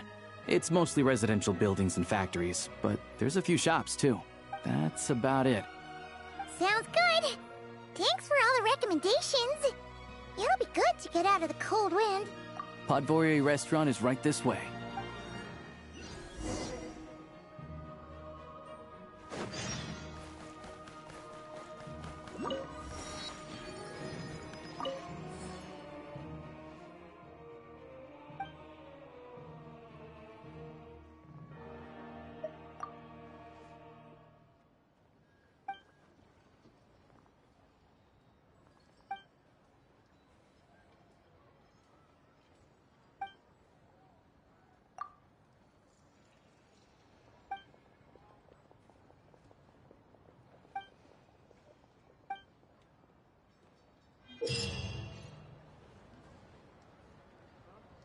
Oh, no.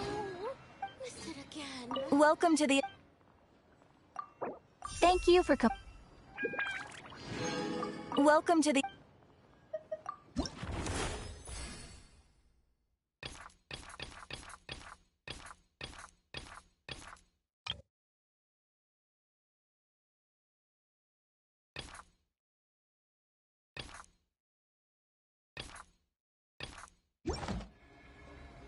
Welcome to the...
It's a strange feeling being watched.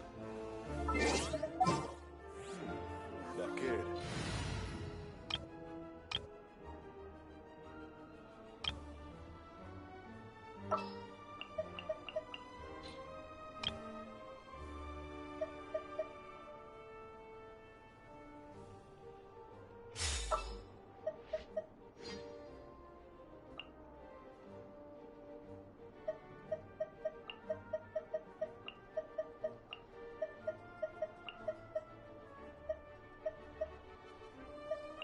Ready to spice things up.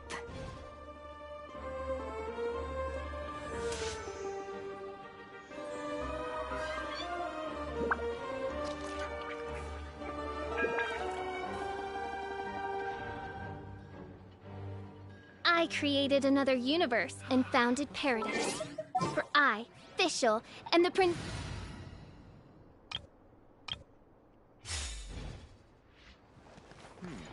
That kid.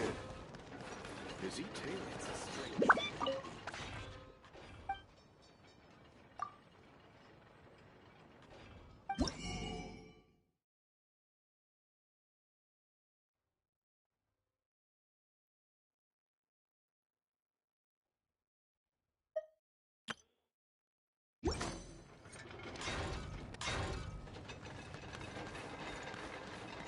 So fluffy. Oh, I want to pet them.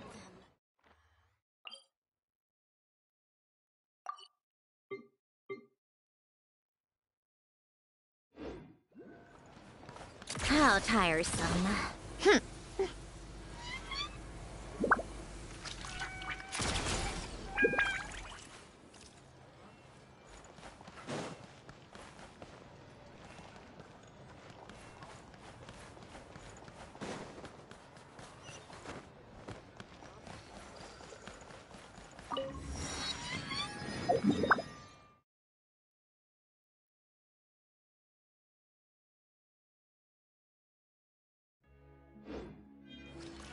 Take a break? I can't drink. Maybe we should just buy some more clothes.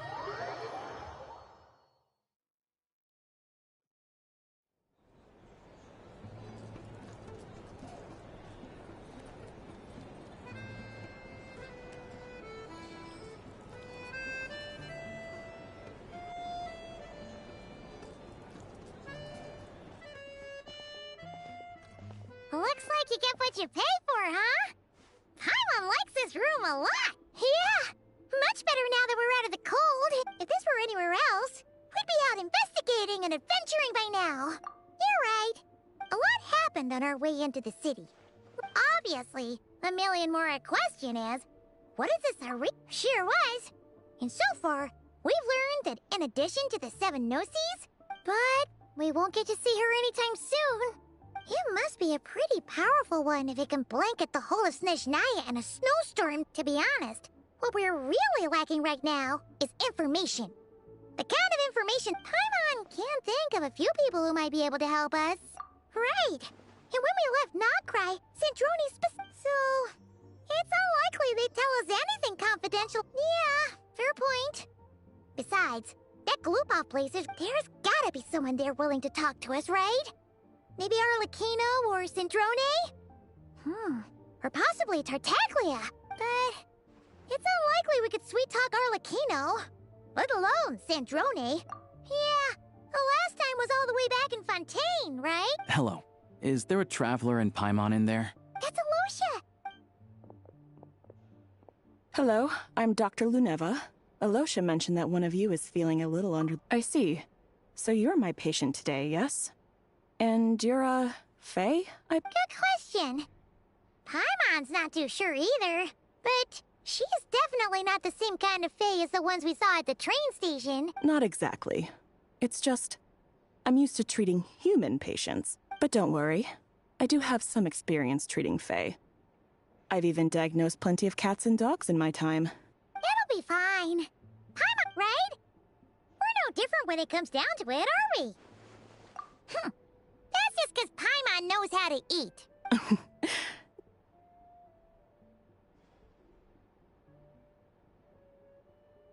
Okay, vital signs are good. Test results are all within normal ranges. I can give you some medicine to tide you over. But as long as you rest properly for the next couple of days, you should feel better. If you find yourself with a persistent low-grade fever, or if your symptoms don't improve... Sounds like there's no cause for alarm. Thank you, Doctor. You're very welcome. Just doing my job. I'll leave you in peace now. Take care. You heard the doctor. Best you rest up here for a couple days. All right, then. I have to get back to it. If you need anything else from the doctor or me, go to the Hunter Trade Station in Zolny. The boss there knows how to reach me. Hey, no big deal. You saved my life in the Shadow Realm.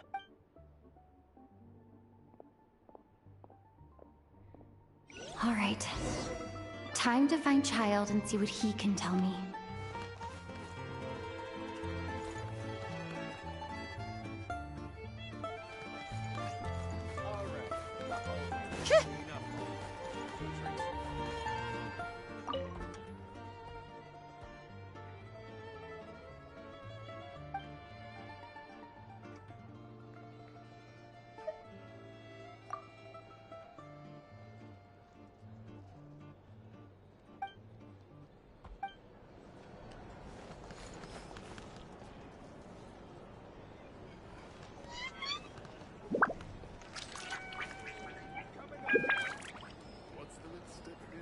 If there's anything you need, please let me know. Be back.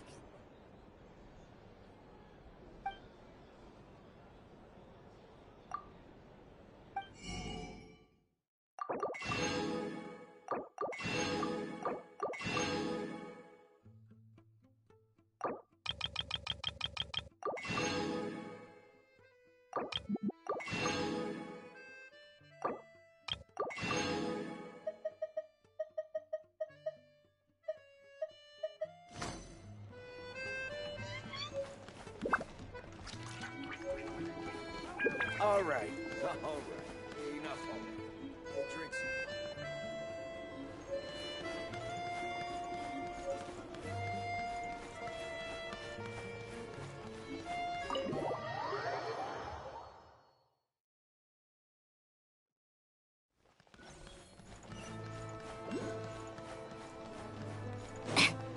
How tiresome.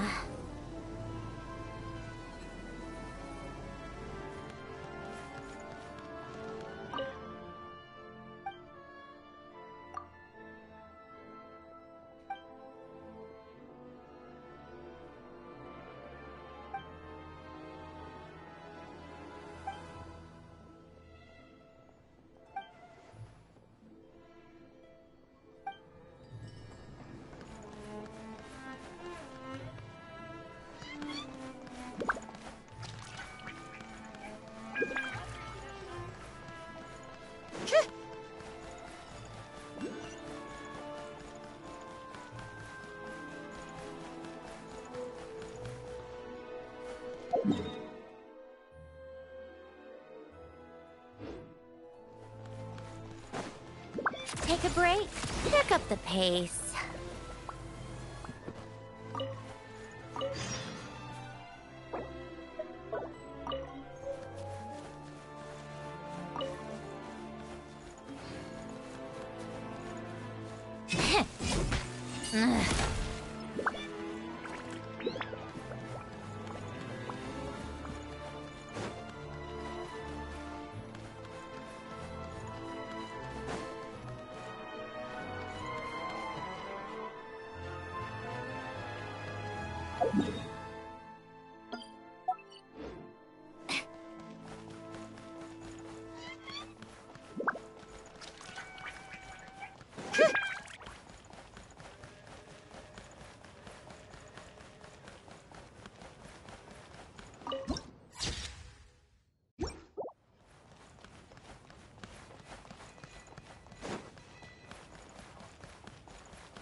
Hold on.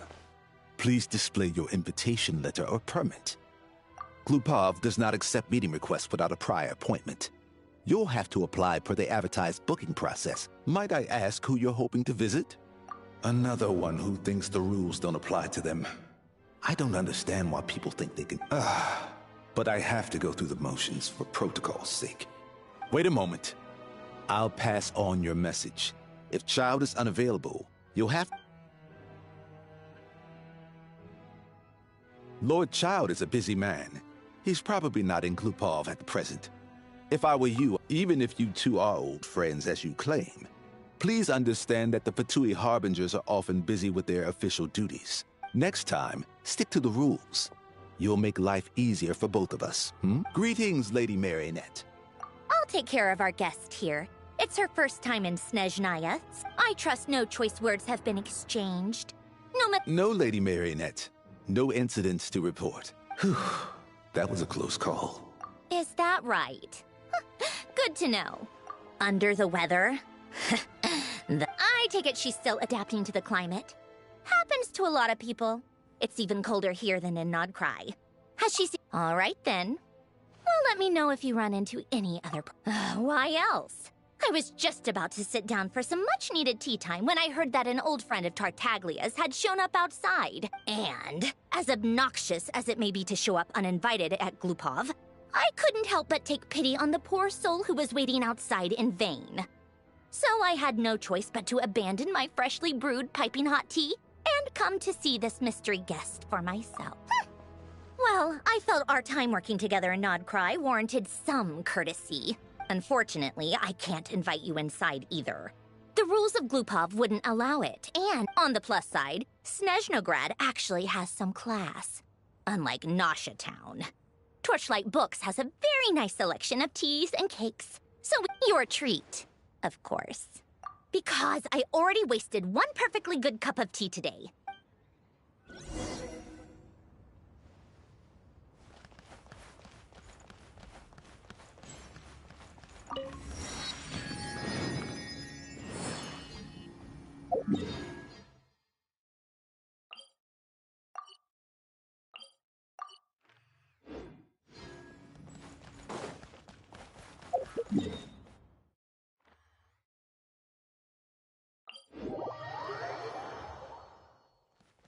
Come on, keep up.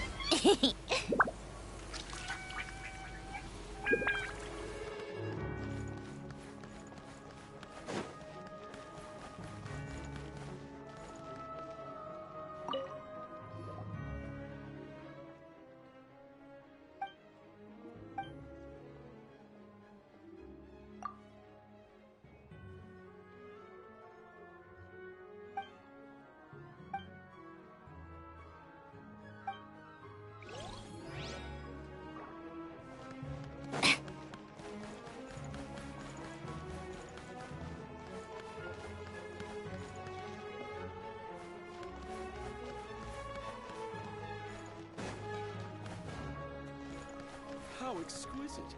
Now this can truly be called art.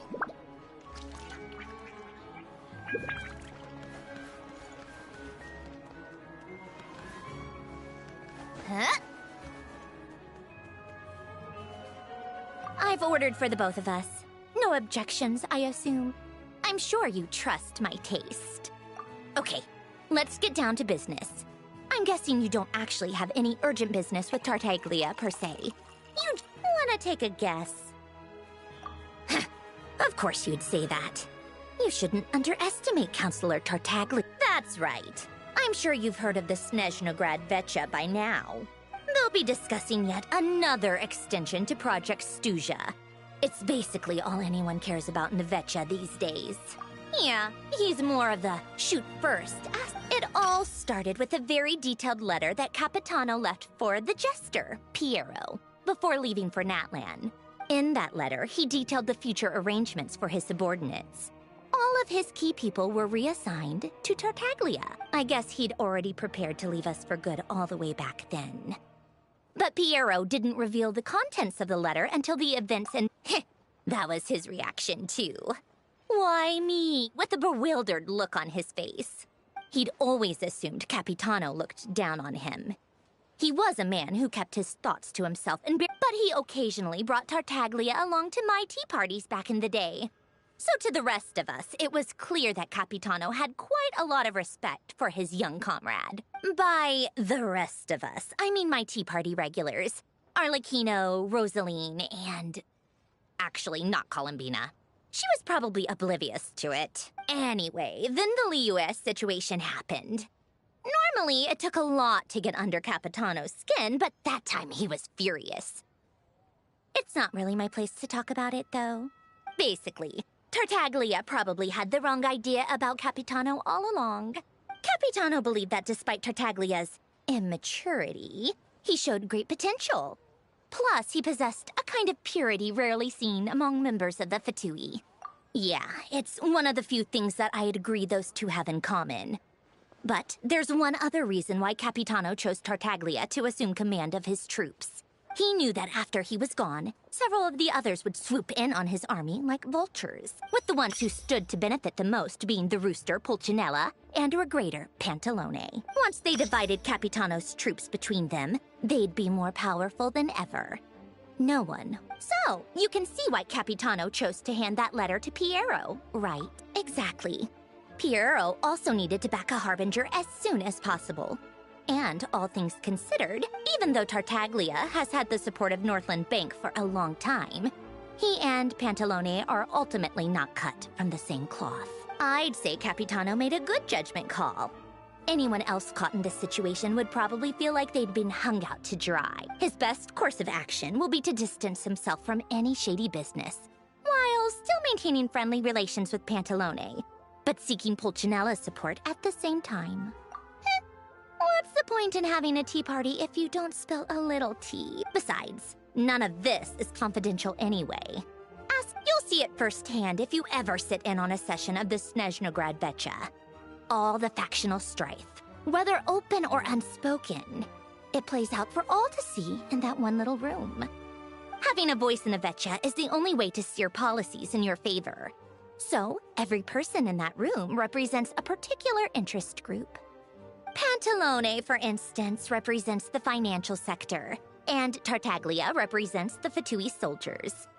Personally, I have no interest in political jousting, but since I have a number of engineers and researchers under my command, I have to make their voices heard. Then there's Pulcinella, the linchpin of the Vecha. He represents politics itself. Everything involves him, so nothing can bypass him. Any issue that comes up, he knows how to mediate. That's what the Tsaritsa values most about him. I'm starting to see why everyone is so frustrated with the way things are. A complex web of interests connects all parties involved. And the Tsaritsa sitting at the top adds another layer of complexity. All right, I'm done carrying this conversation. You must have known that you can get the info you needed from me. So why was Tartaglia the first person you asked to see and not me? Huh? Jealous? As if. Wait. Oh, I think I know what it is. I only meant you should be mindful of which side you're on. Is that actually why you didn't ask for me? Because you took that to heart? Fair enough. It's not your fault. I blame all these politicians I've been hanging around with lately. Always beating about the bush when they talk. I guess it must have rubbed off on me. Anyway, just ask for my help next time, okay? Lady Marionette. What now? Can't you see I'm on my break? Whatever— Sorry to disturb you during your break, ma'am, but I'm afraid— Isn't it always? I've told you before. Fixing the tracks and— The equipment in Svietlo-Lightovka is in urgent need of maintenance. With how the weather's been recently, we suspect that the cause is a buildup of snow, exceeding the maximum weight. The supports on one of the machines broke and fell, awakening a dormant beast and leaving many of the ice miners trapped in a nearby ice. Luckily, Odette's team was nearby and launched a rescue operation. But we're still facing a severe— I guess that's it then. Our tea party will have to end here. Do you actually want to come with, or are you just saying that? Nice of you to return the favor. I'll have a couple of people look after Paimon. They can let her know that you had to step out for a while. And honestly, I'd rather have your help than anyone else's. Then let's go. You, take 2 people to Podvorye restaurant.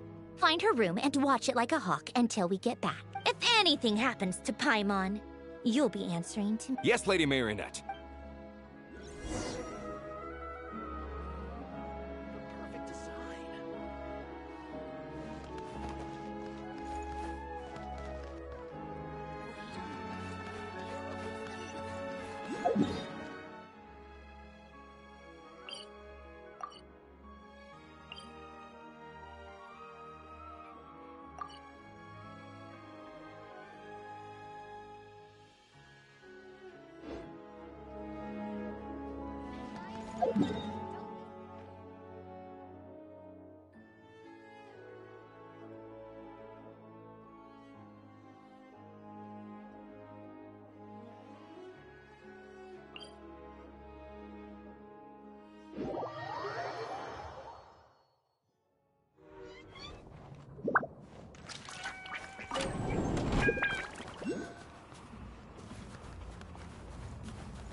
They weren't exaggerating. This is really dangerous.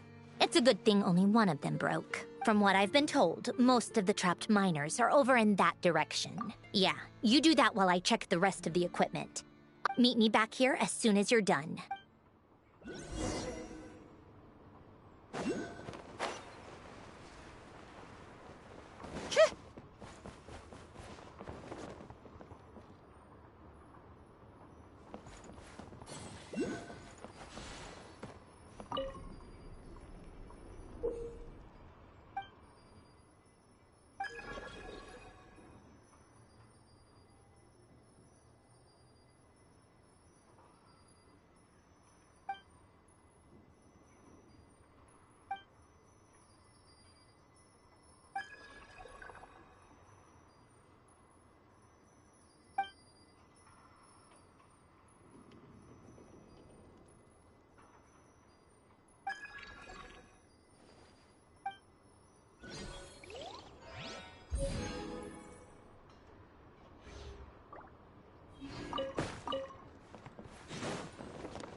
I have to be getting close. Don't go any further.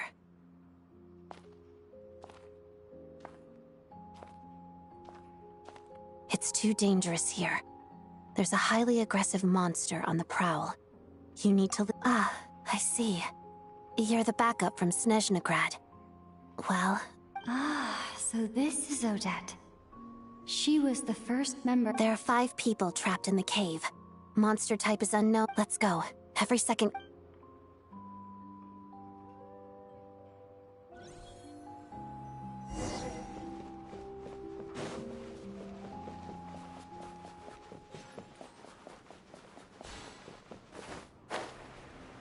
Careful.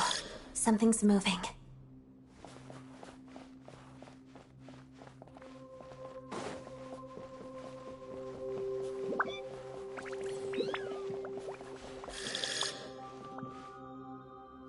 This must be the monster's shadow.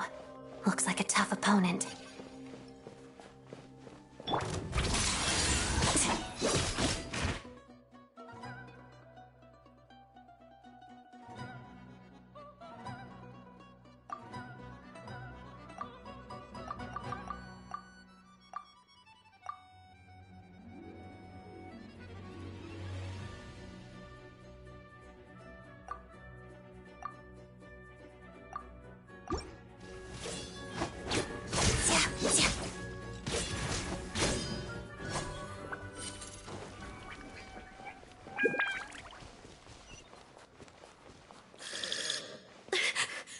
Stay back!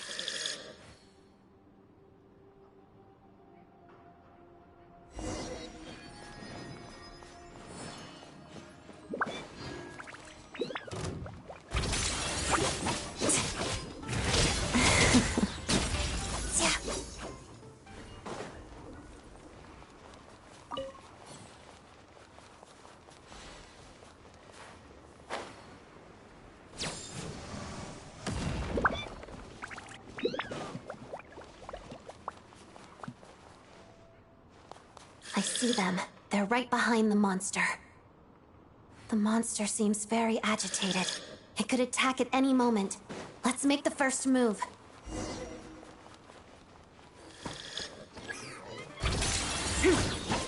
Take this! Bellowing Thunder! Pirouette.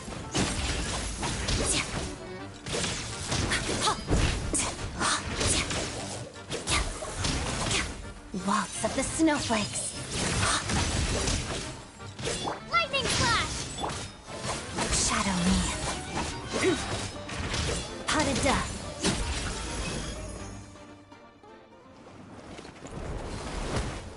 Oh, thank you for saving us. We'd have been monster fodder otherwise. Thank you. You're welcome. You should be safe now. Follow this route. Thank you.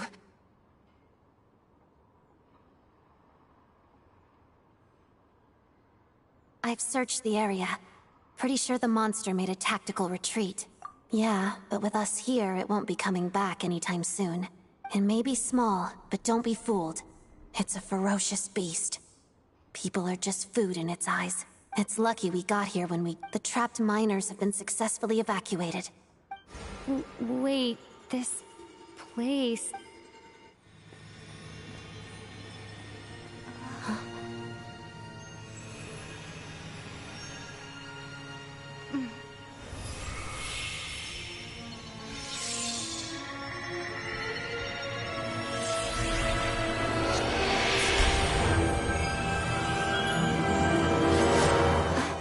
What is that? I don't know. It's back? Guess it has family.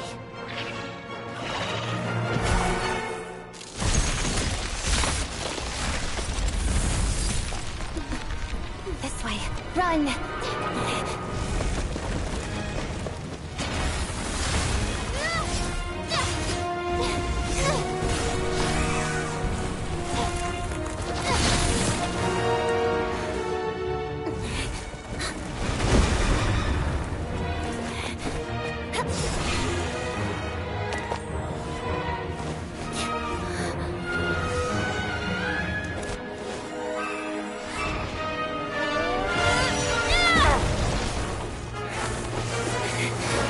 Thanks. Let's get out of here.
Everyone's accounted for.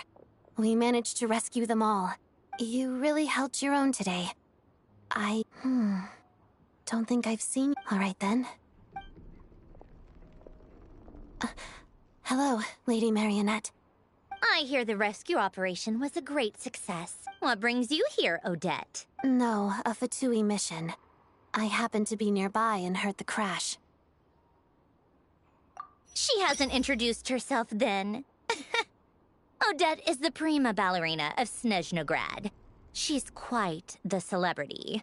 If you ever hear people mention the two crowning jewels of the Korylevsky troupe, they're talking about Odette and the prima donna, Vodianitsa. On top of that, Odette's also a rising Fatui star. It's looking likely she'll inherit the title of the Fair Lady. She learned all her combat skills from Rosaline herself. Used to be one of her most valued subordinates, too.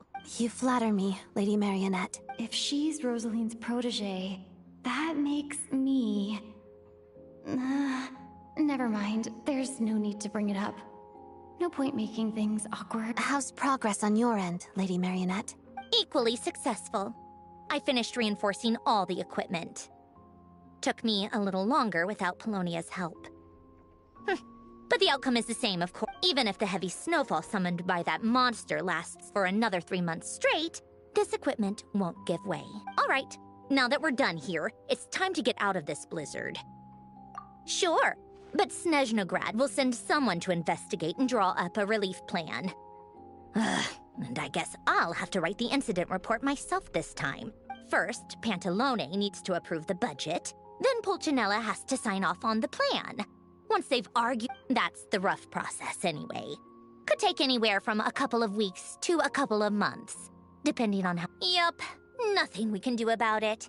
There's a whole— The snow has eased a little for now, but fuel for heating is in short supply, and relief is— it just feels like there should be— Hey, quit daydreaming. When did you get a new sword? I found it in a cave. It handles pretty nicely. You have a strange affinity for secondhand swords.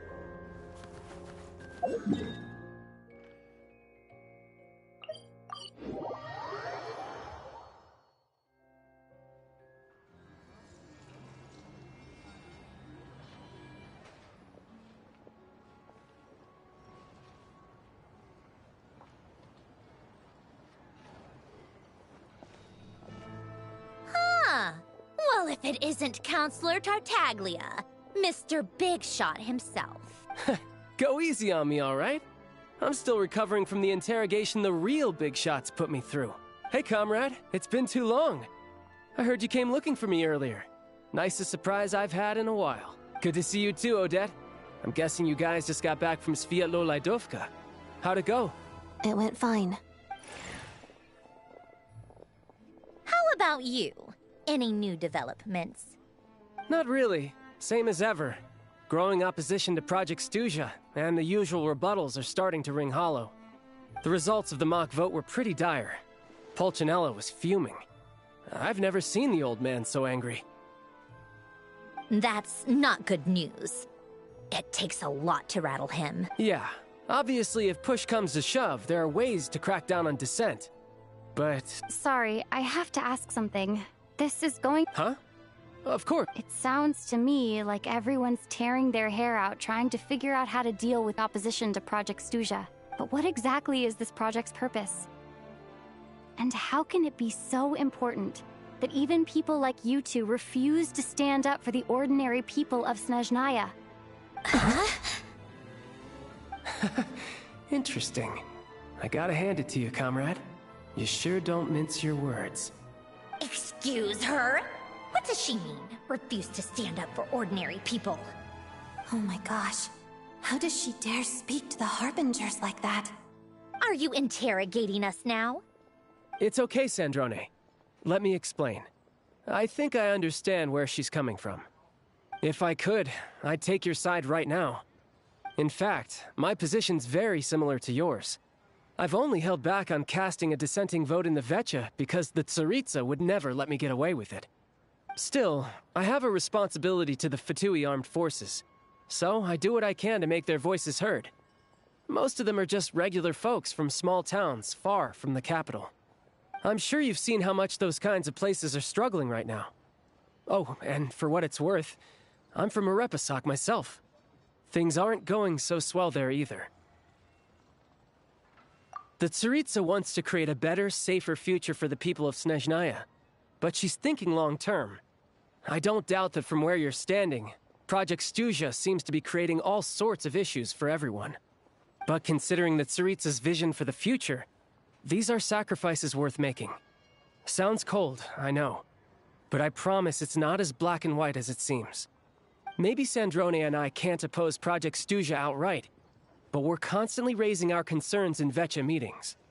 And even though we can't put an end to it, there are plenty of other ways to make a difference. We're trying everything we can think of, and so is Pulcinella. I respect Her Majesty, the Tsaritsa, and trust her decisions. But at the end of the day, I'm still just a normal guy who cares deeply about my homeland. And my family, who all live here. There's no way I would ever abandon them. As contentious as things can get within the Vecha, there's no selfishness or malice behind it. Everyone wants to get through this period as smoothly as possible. The issue is that there's no way of pleasing everyone under the present circumstances. Most of the time, we're trying to decide on the lesser of two evils, which obviously isn't a great look. But that is not the same thing as being blindly loyal to the Tsaritsa. No one's got their head in the sand here. We're all well aware of the way things are. We're just doing our best to make it work. In fairness to Sandrone, she rushed to Svietlo Laidovka's aid the moment she heard that people were in danger. And even Tartaglia, who used to only care about the thrill of the fight, is clearly doing his best to rise to the demands of his new role as counselor.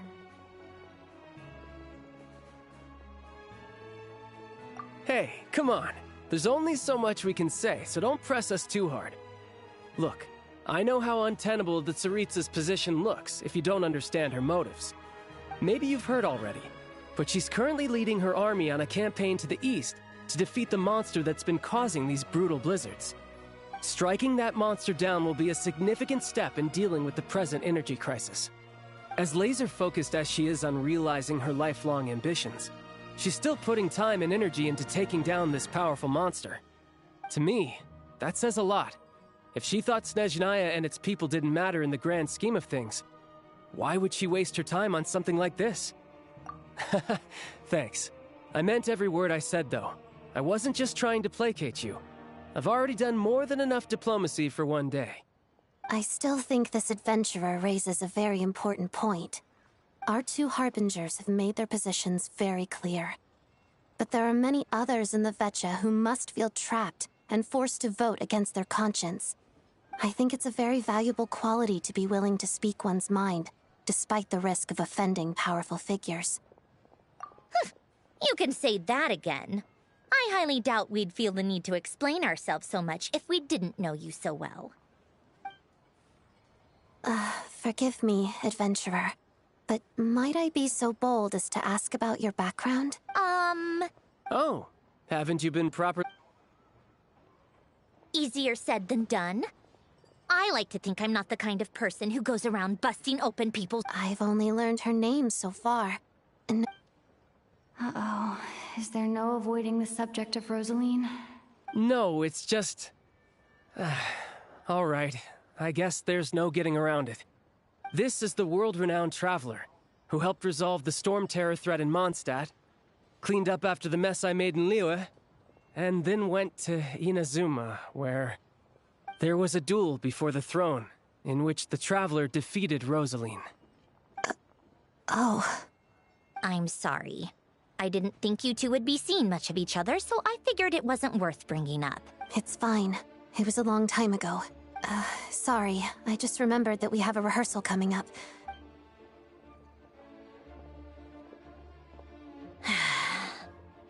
I've mentioned this to you before, remember? She was Rosaline's most valued subordinate. But they didn't actually get along. Not that Rosaline was really the type of person to make friends, but... death has a way of resolving a lot of conflicts. Don't let it weigh on you. Like she said, it was a long time ago. It's in the past now.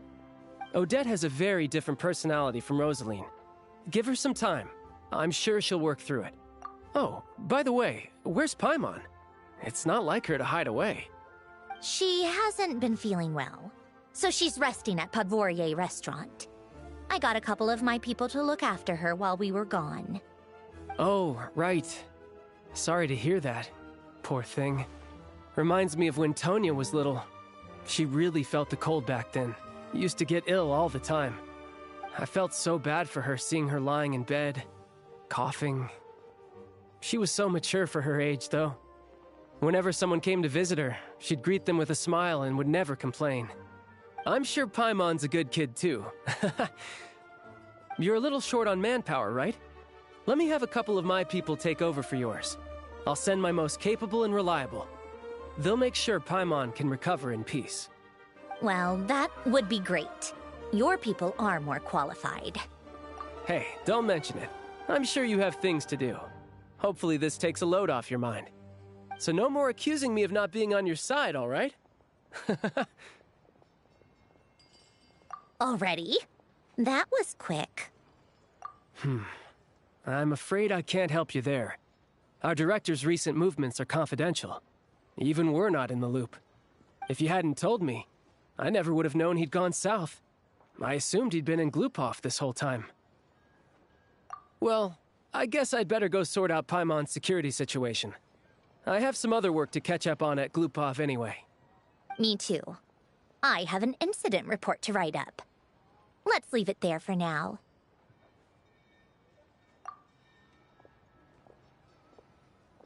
I guess everyone's in a difficult position. But Tartaglia's right. I have things to do. Things I want to do, and things I ought to do. To start with, I should go ask Alosha if he knows of any way to help Sviatla Ledovka.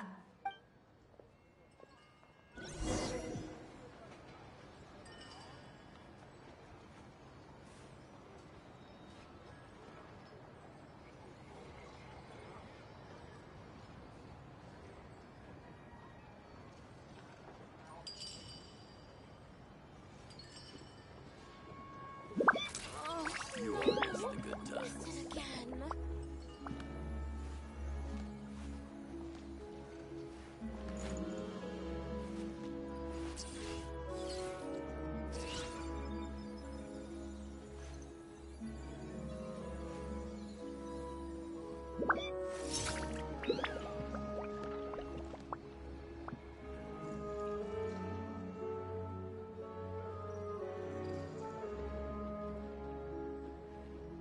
You all missed the good times. Oh, no. Missed it again.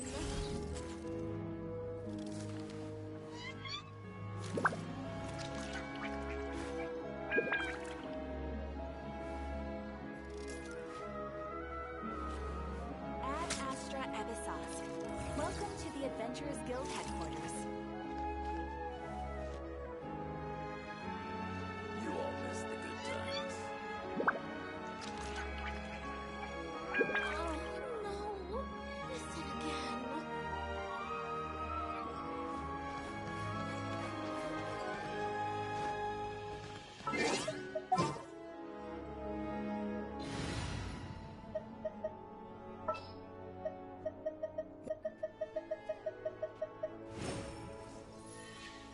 Need me to take center?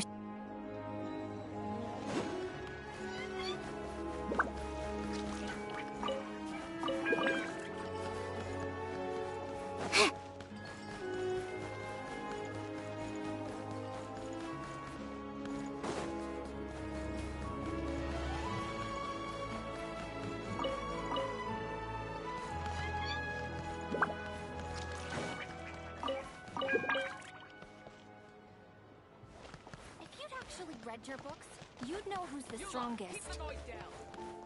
The strongest warrior? It can only...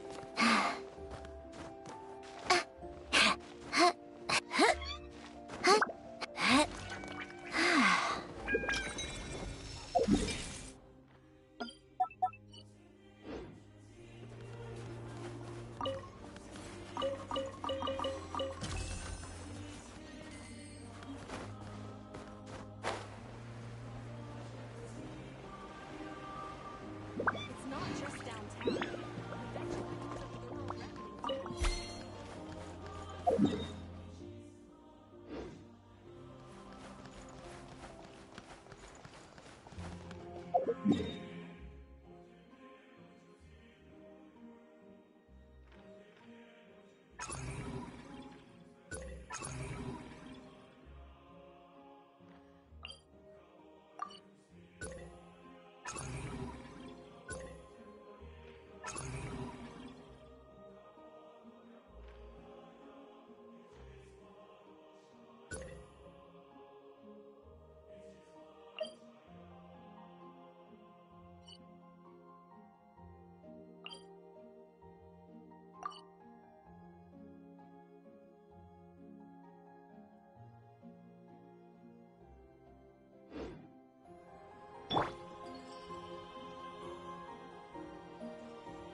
If only there were double the hours in a day.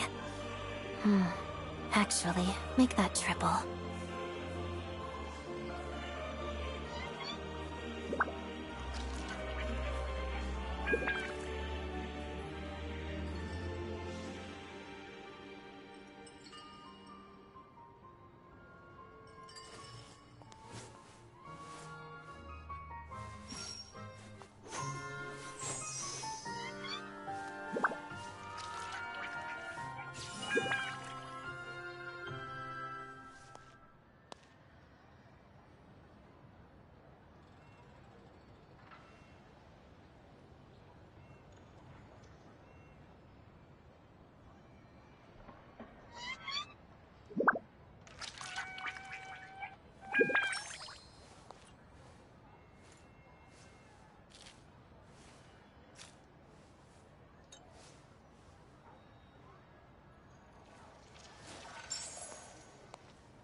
If a simple response will do, why waste your breath on anything longer?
Pirouette.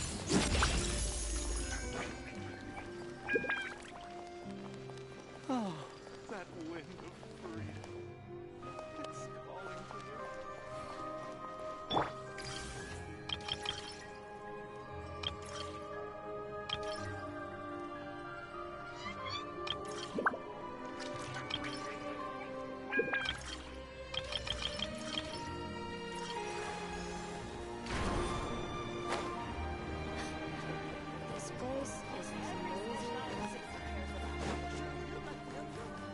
Take a break, pick up the pace.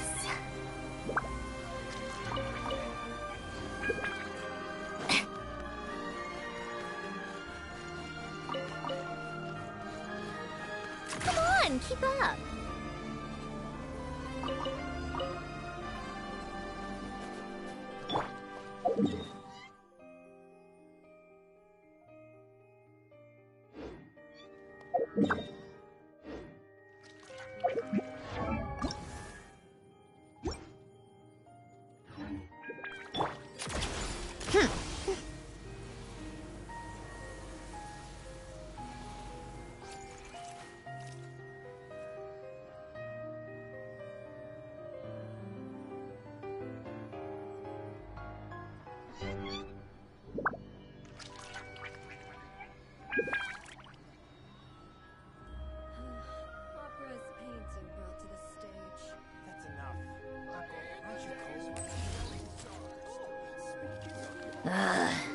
more snow damselettes.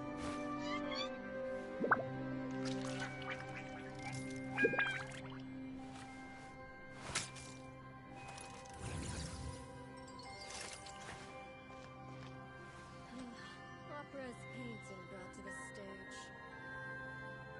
News every Snezhnayan citizen cares about. Surely you'd like to know too. Speaking of the Fontaine, in the days when the Bielik Tsar still ruled.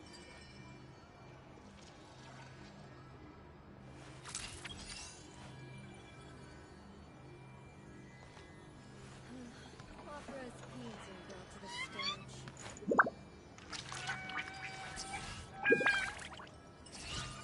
Oh, speaking of the art of Fontanian painting. That's enough. Uncle, aren't you cold? In the days when the Bielik Tsar still ruled. Opera's painting brought to the stage.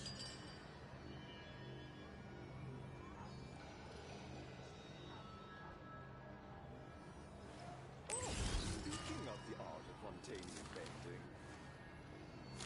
That's enough. Uncle, aren't you cold? In the days when the Bielik Tsar still ruled.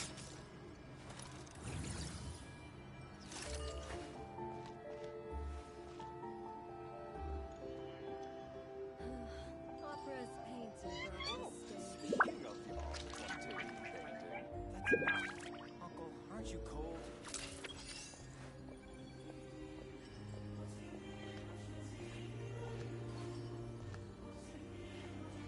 Report anything unusual to me at once. In the days when the Bielik Tsar still That's enough. Uncle, aren't you cold? Opera's painting brought to the Speaking stage. of the art of Fontanian painting. News every Snezhnayan citizen cares about. Surely you'd like to know too. Called back to the Zeppeljärny Palace again? Ugh, seriously. What's the point in all these endless meetings? Opera's painting brought to the stage.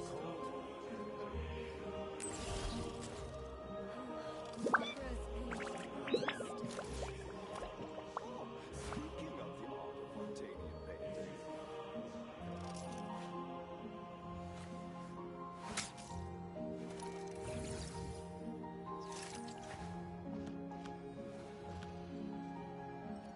In the days when the Bielik Tsar That's enough.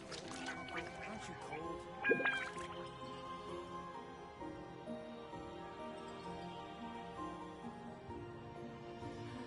Opera's painting brought to the stage. Speaking of the art of Fontanian News every Snezhnayan citizen cares about.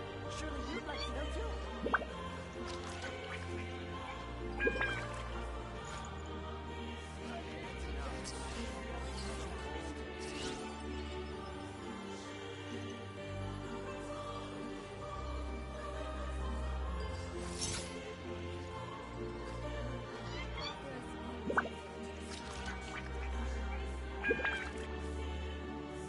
News every Snezhnayan citizen cares about.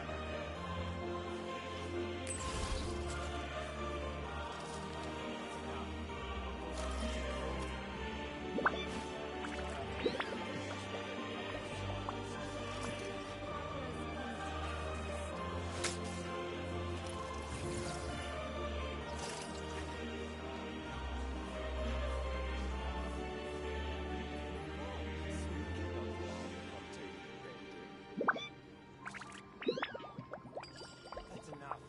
Uncle, aren't you cold?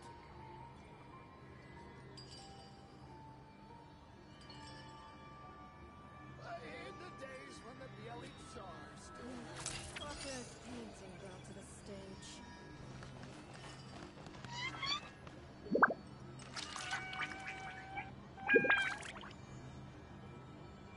Oh, speaking of the art of Fontanian painting. That's enough. Uncle, aren't you cold? I like music. In fact, I've taught myself to play many different instruments. You don't believe me? Find me a piano, and I'll show you a thing or two. Oh, speaking of the art of spontaneous painting, Report anything unusual to me at once. That's enough. Uncle, aren't you cold? Opera's painting brought to the stage.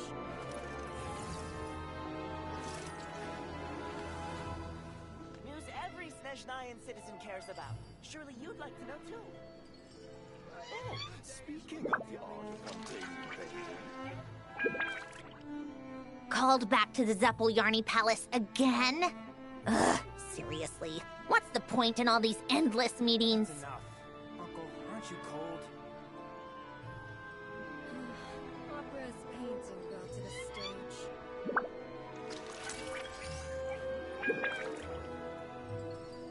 Oh, speaking of the art of Fontanian painting.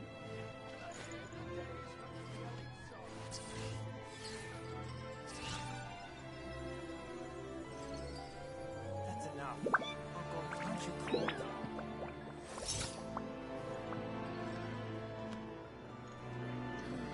Opera's painting brought to the stage.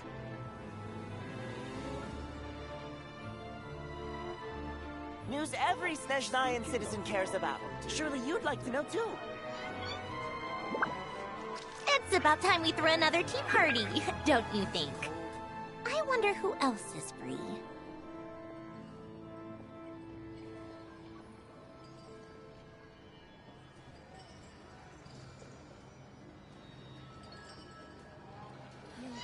Opera's painting brought to the stage.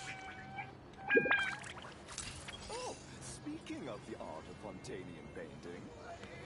That's enough. Uncle, aren't you cold?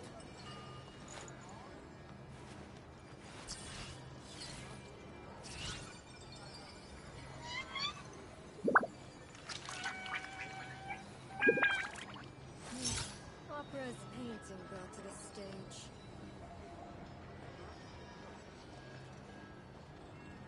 Oh, speaking of the art of Fontanian painting.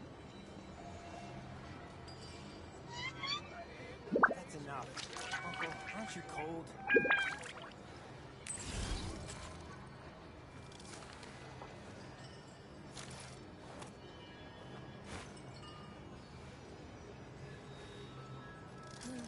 Opera's painting brought to the stage.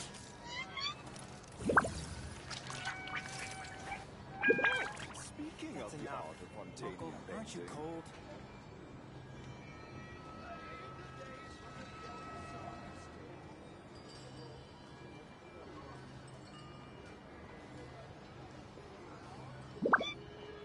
Every Snezhnayan citizen cares about. Report anything unusual to me at once. I like music.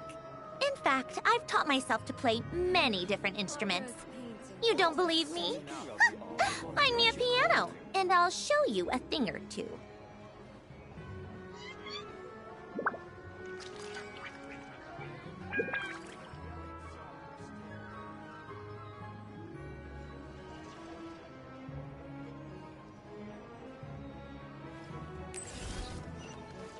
Take a break.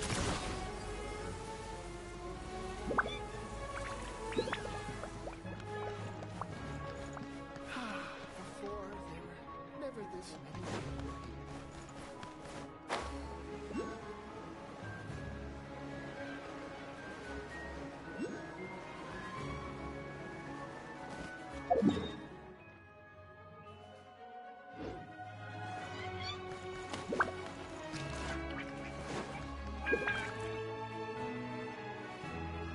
How strange. This sword seems to be vibrating of its own accord. It's a very faint vibration, but it's getting stronger as I get closer to the statue of the Seven. Does this sword have some connection to the statue? But all it does is vibrate, even when I touch it. That place I got this sword from was definitely out of the ordinary. Maybe I should try channeling the power of cryo?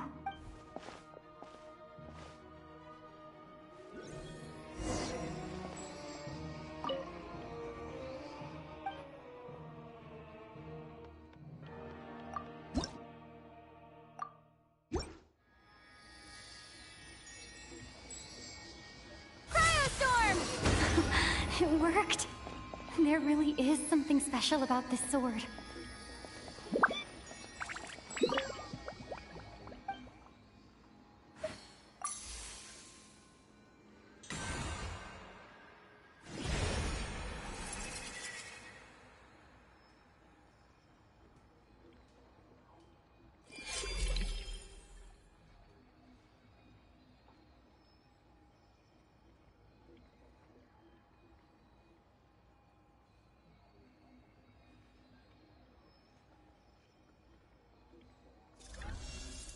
I don't really understand what just happened, but I'm pretty sure this sword just got a little more powerful. I'll have to try the same thing again when I come across another statue of the Seven.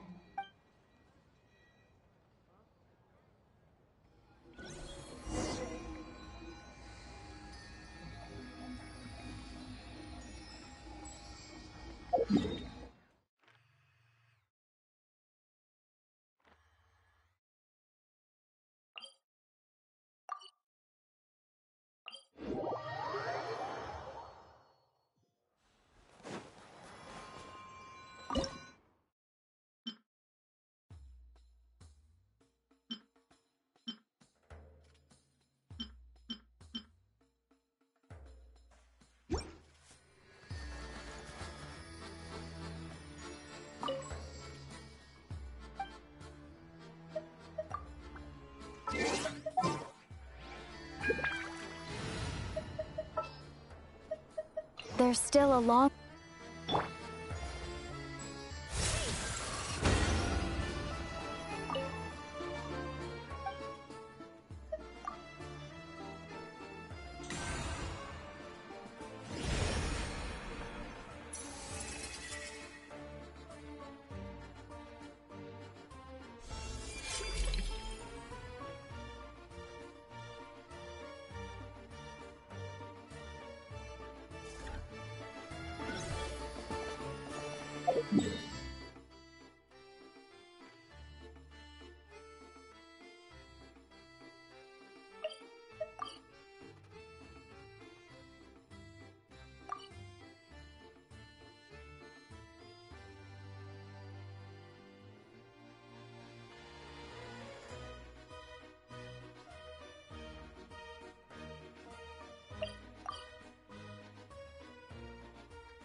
Where to this How tiresome. Pick up the pace.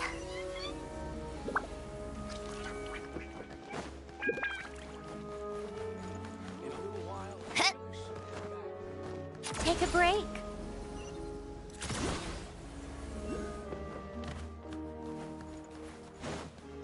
Huh? Yeah.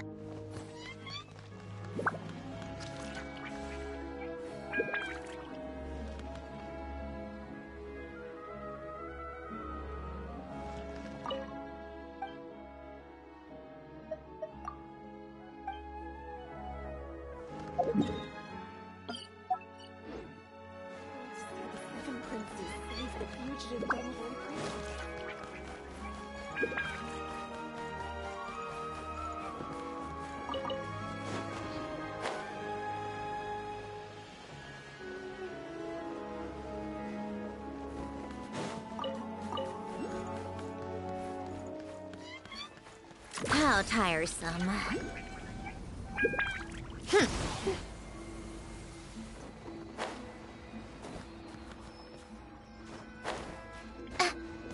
Yeah.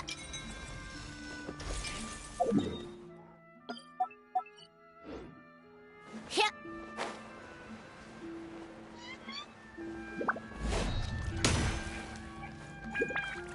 I still want to get a higher score.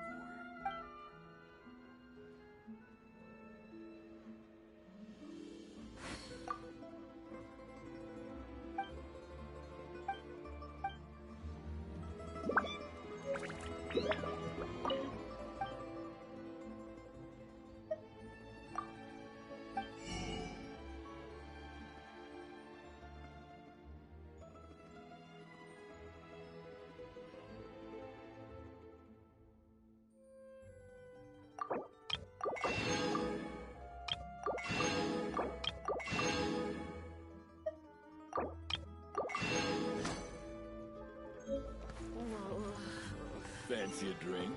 The cheap and refreshing kind. New stock, just in.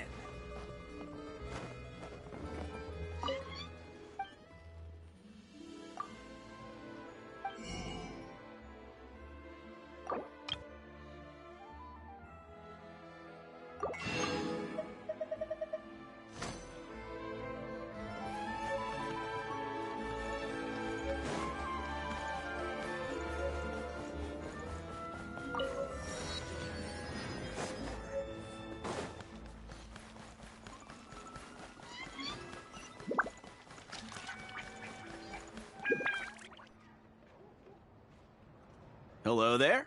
How can I help? Ah, sure thing. Give me a second, I'll go.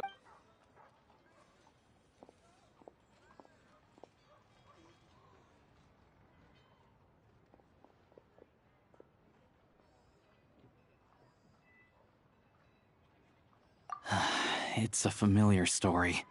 I've had similar experiences. Although Snezhnagrad doesn't deliberately delay or withhold relief, those first few days of waiting for help are always the hardest. It's a fundamental contradiction. If emergency relief can't be delivered in time, what's the point in even calling it emergency relief? Not necessarily. I think there's a good chance that Kresny Crystal from Stratomoros will start flowing into the market. When we resolve Stratomoros' energy issue, it's like we open the floodgates. A huge backlog of crystal is now available to the townspeople. There's no way they can use it up at once. A lot of them will probably stockpile it and slowly work their way through. Probably a good idea, since energy prices are only going to keep rising. But there will always be people who urgently need Mora. Exactly. At the current prices, selling crystal is an easy way for an ordinary person to make a fortune. Hey boss, how much do I have left in my account? 1 second, let me check. So, you're planning on buying the crystal out of your own pocket? Yeah. I don't know if I have enough, so I'll chip in a little extra and buy as much as I can afford. No, it's fine. You're new to Snezhnaya, and you have your own living expenses to worry about. Besides, you're already providing the train. Here's your Mora. See what you can find at the market. But I doubt there'll be much crystal left. Yeah, well, can't hurt to take a look. Let's see. Huh?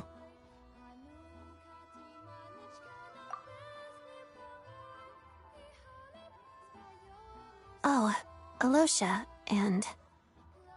Hello. I didn't realize you two knew each other. Yeah, I take on some odd jobs in the city to supplement my hunting income. Sometimes I work as a cleaner or prop hand at the theater where Odette is one of the big stars, so when the weather's as bad as this, it's better for a hunter to adapt than to keep looking for game. Yes, and we sometimes need... Wait, why is the atmosphere so awkward? So, what brings you here, Miss Odette? No. After I got back to the theater, I couldn't stop thinking about the situation in Sviatlo-Lidovka. It bothered me so much, I couldn't focus on my dancing.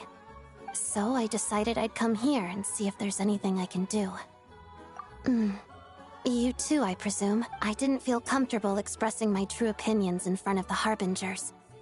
Not least because ordinary Fatui like me don't even know what Project Stuzha is all about. Without knowing the full picture, I can't make sense of it. And at some point, if things aren't making sense to me, I can't just keep going along with it. So many people feel the same way. They wish they could do something, but all kinds of... Yes. Well, that's one option. But there are risks to consider with organizations like that. Right, because things can get out of hand, and it's hard to hold the right people accountable when they do. Sandrone said Odette was on track to inherit the title of the Fair Lady. If so, still, it's probably a little soon to ask her about... What's on your mind? I think we can both agree that no matter which side you're on, it can't stop you from doing the right thing. Where there's a will, there's a way. I know what Rosaline did while she was abroad. You made the right decision. So... Oh, we were gonna buy some crystal. Funny. I had the same idea. The real issue here is that government relief is behind schedule.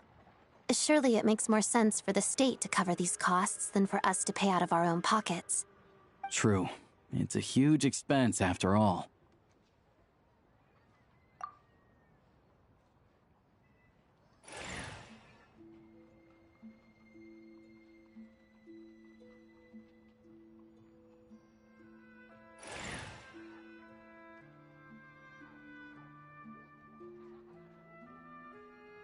Let me see. I'll take it all, please. And I'll be needing a receipt. Right. Choose mission budget under the expense category, but be sure to specify emergency rescue operation in the description.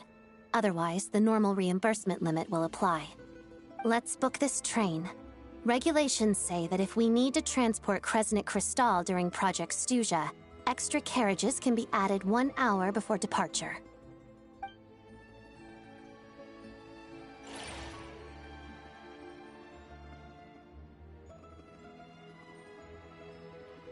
That should do it.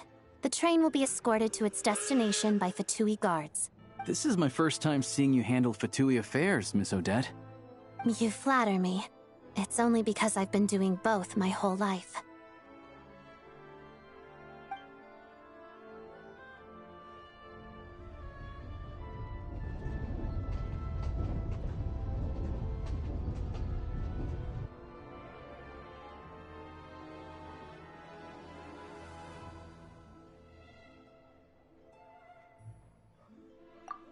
Anyway, I bet you've been non-stop today, am I right? Any idea how Paimon's... What's wrong? Her travel buddy hasn't been feeling well. She caught a cold right after they got to... Sounds like she's important to you. I can't believe you've been dealing with this on top of everything you've been doing to help the people of Snezhnaya. I've got nothing going on right now, so I'll join you. May I come too? I have some candy that someone gave me back in Svietla Lidovka. Plus, I know a little bit about relieving cold symptoms. All right then, let's go.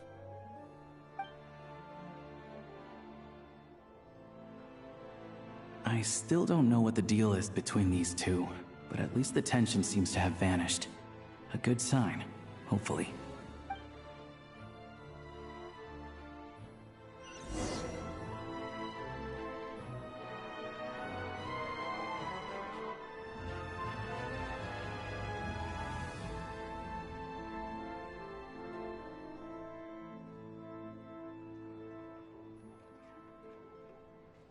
Called back to the Zapoljarny Palace again?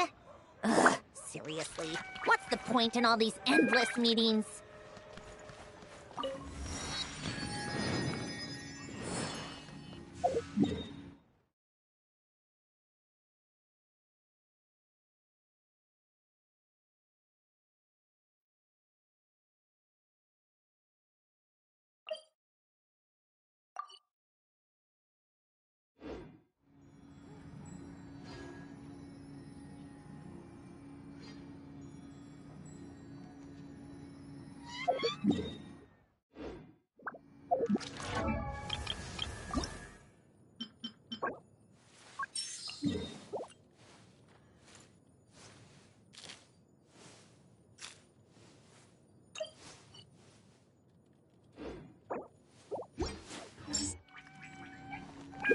Take a break.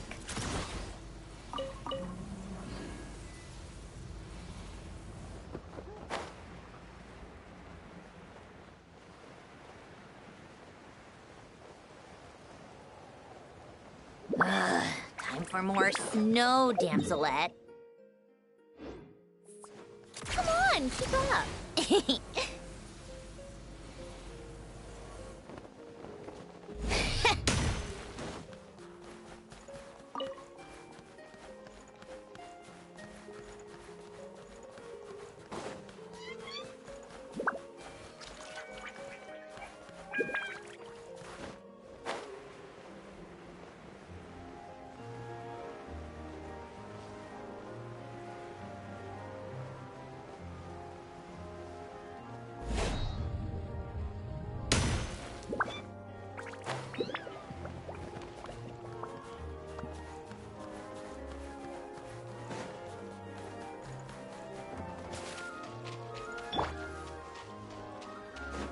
Right now, right here, emerge. A dash of frost!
Yeah.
A little remove.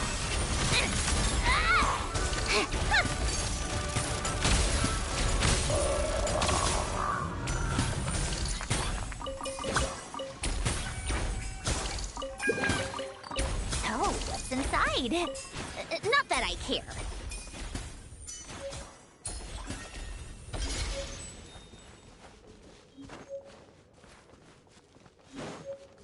How tiresome.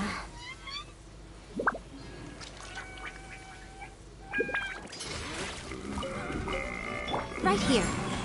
Emerge. Come on, keep up.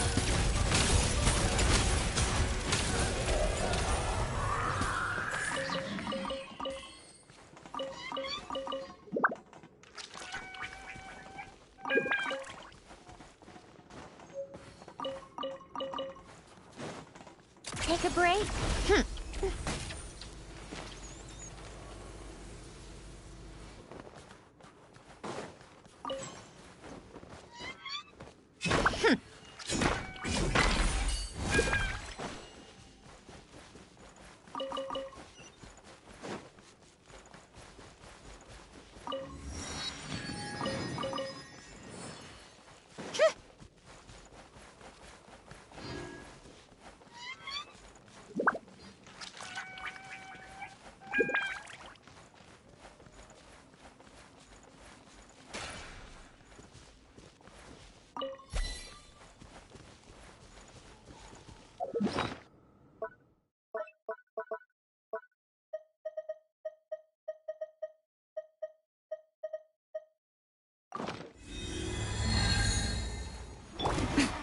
Right now.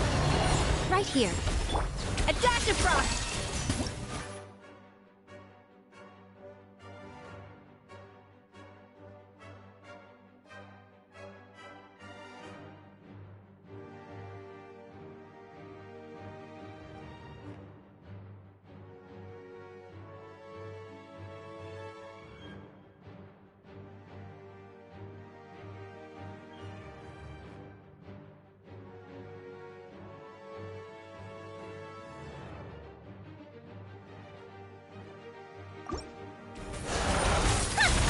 Every battle has its twists.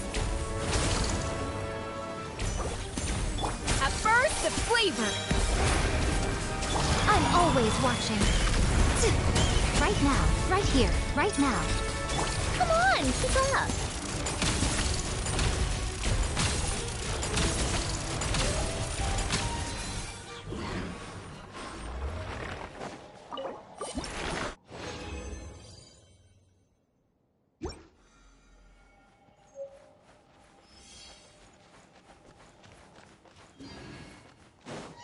Emerge, right here.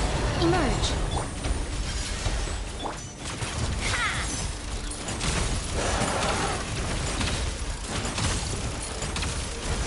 Take a break.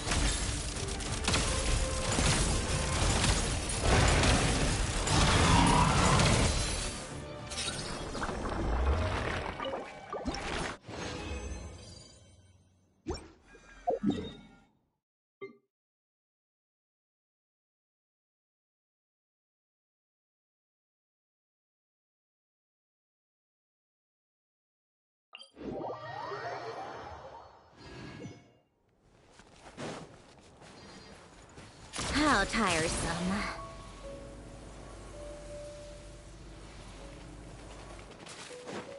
Take a break.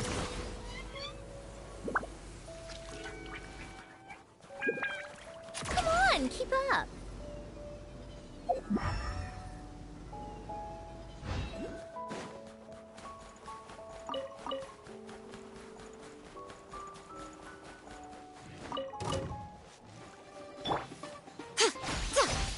Right here.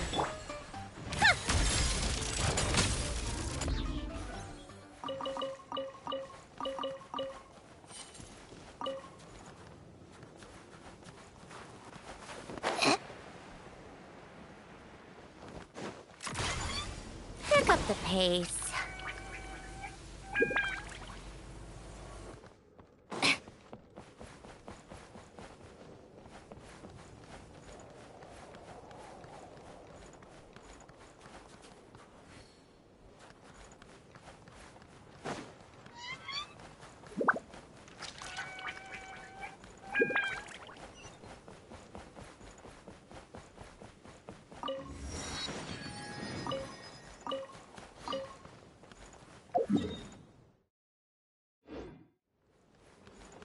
How tiresome.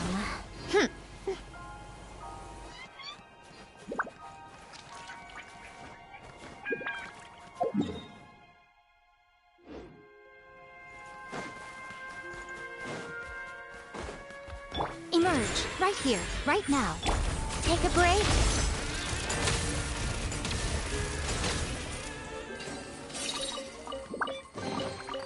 Certainly went out of your way for this, didn't you? It's all yours.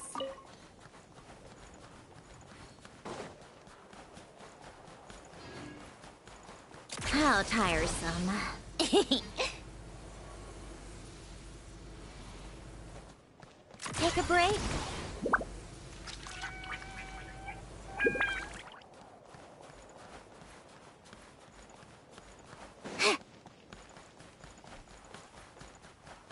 Come on, keep up.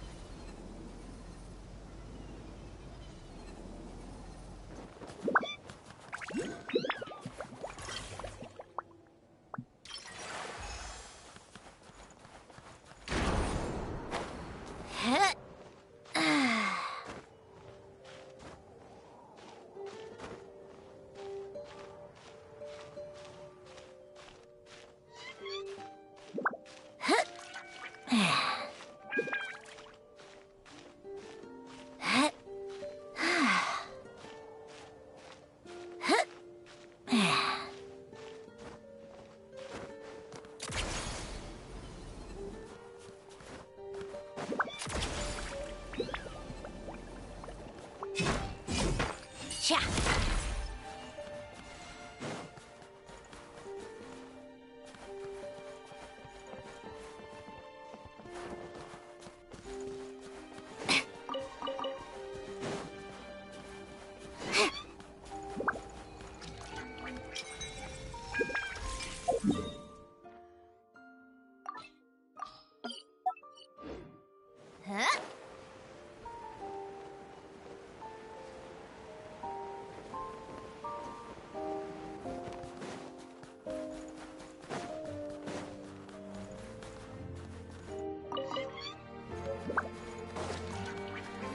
How tiresome.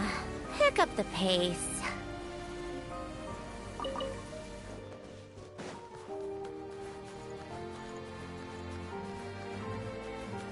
Yep.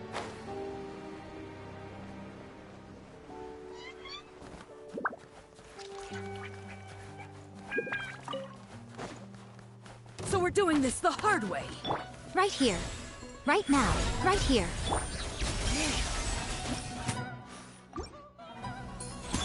Come on, keep up. Just you? You win this.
How tiresome. Pick up the pace.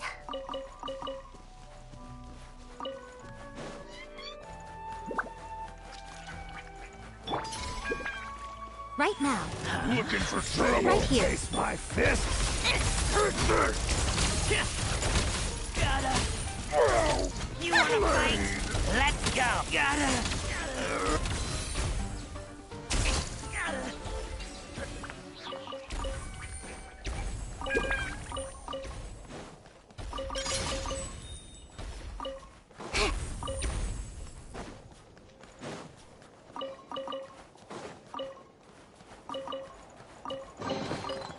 Certainly went out of your way for this, didn't you? It's all yours.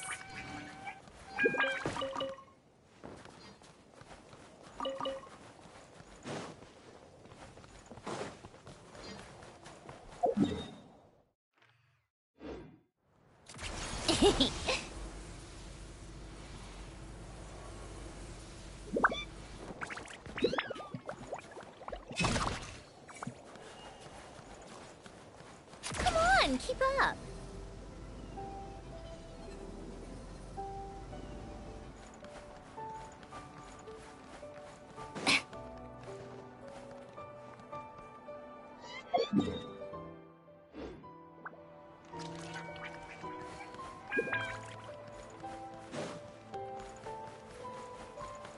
How tiresome.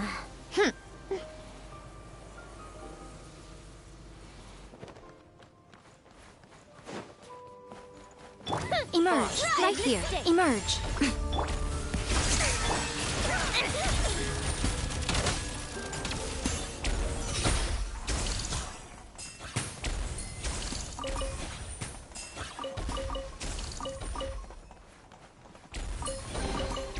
Huh? All that work for this.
Take a break? So we're doing this the hard way. Right here. A little elusive! How tiresome. Fine. Gotta.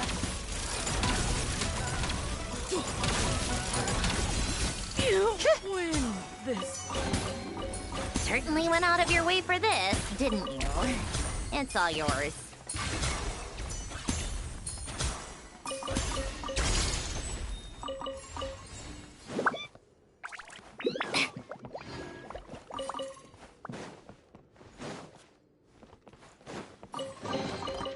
So, what's inside?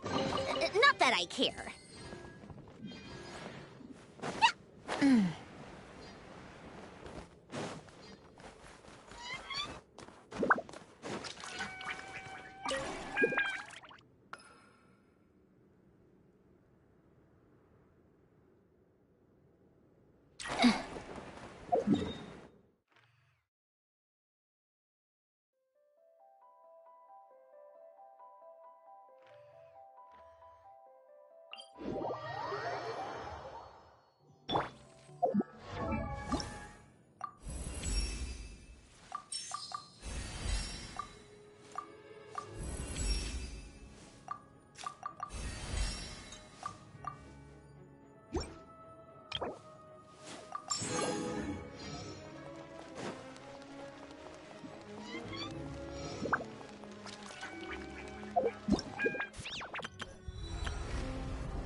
All geared up.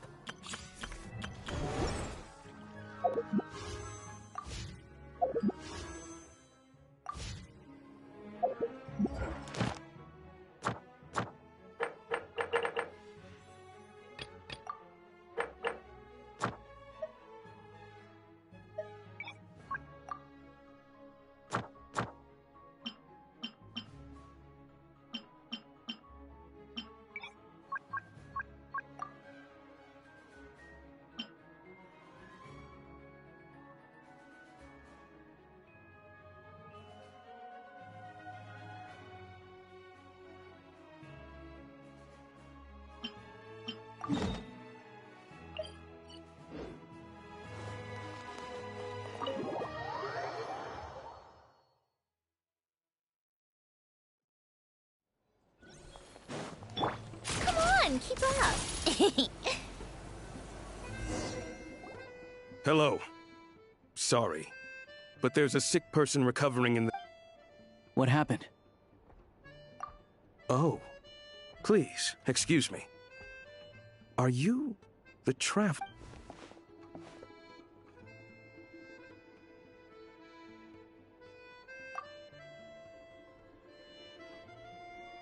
Ah, it's really you. Sorry for the inconvenience. We're under strict orders from Master Child to keep this room well guarded. At the same time, we can't interfere with Podvoye Restaurant's business. That would only seem all the more suspicious and draw unwanted attention to this room. Besides myself, a few of my colleagues are stationed in and around the restaurant, in plain clothes, of course. Rest assured, you're in safe hands. I didn't expect such a high standard of protection. Well, Master Child handpicked us for this special assignment. We're not about to let anything go wrong. Anyway, I won't keep you any longer. Please, head inside.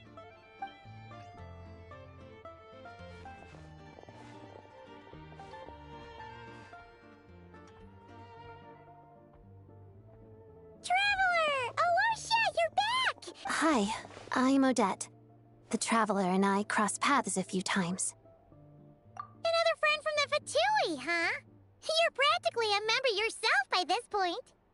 Paimon's definitely on the mend. We should be back to our usual travels in a few days' time. Seems like that doctor was right. It's just... Paimon's limbs are still feeling a little chilly. I have just the thing. Whoa! What's this? Is that a flame inside an ice cube? Wait, is this real ice? How's it not melting? And how does the fire keep on burning? All keen observations. You're right. Whenever I've caught a cold in the past, I found I recover much more quickly if Awesome! Wow! Your name was Odette, right? How did you two meet again? Looks like she's in pretty good spirits. That's a relief. Any progress with your investigation yet? No surprises there, I'm sure. They're not likely to let anything slip. The Rokad, huh? Let me think. Members of the Rokad keep their true identities hidden, but... leave it with me. Meet me at the Korolyevsky Troop tomorrow, and I'll tell you how it goes. Would anyone like a drink? I'm gonna head to the bar. Paimon will have... maybe some hot milk? Yeah. Paimon's in the mood for something warm. Enough with the secret chat, you two. Let's catch up properly in a minute. Paimon wants to know everything that's happened today. It'll be kind of like Tabletop Troop. No reason why listening to a story can't be an adventure.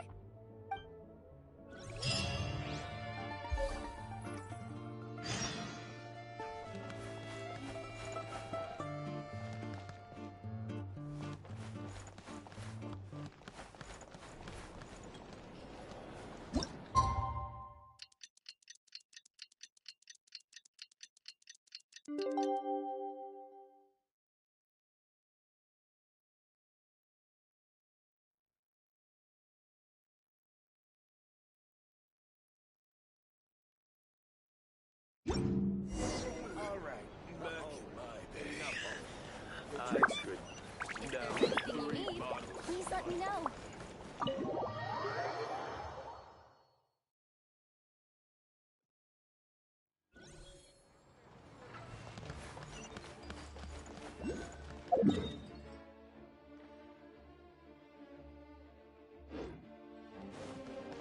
How tiresome.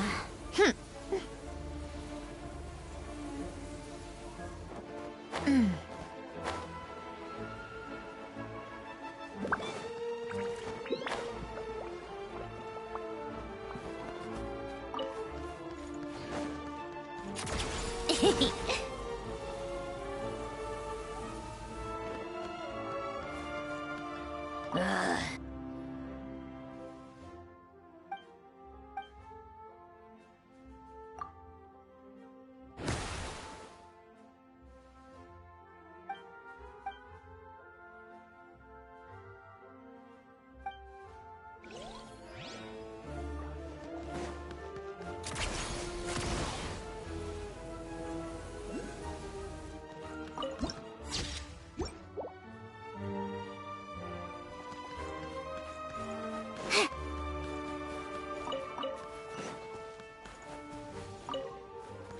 Come on, keep up. Pick up the pace.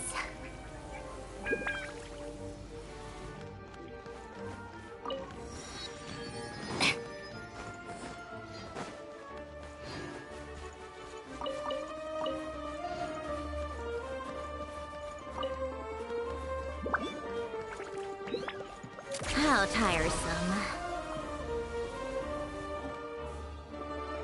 Ah, you made it. I've got some tickets, and I managed to set something up with the Rokad. It'll have to wait until after the show, though. Happy to stay and watch?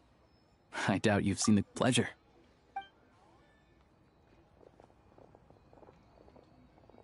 Please present yourself for a routine inspection in accordance with the...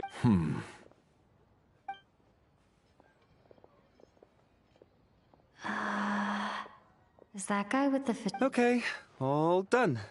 Thank you.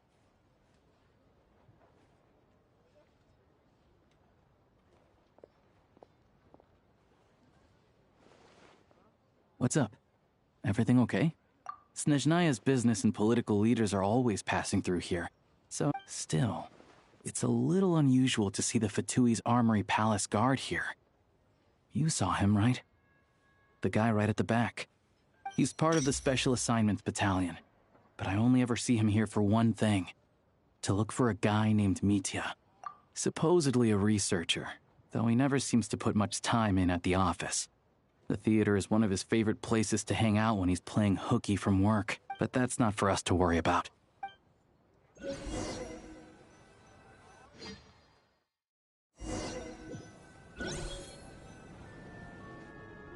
What do you think? Pretty impressive, huh?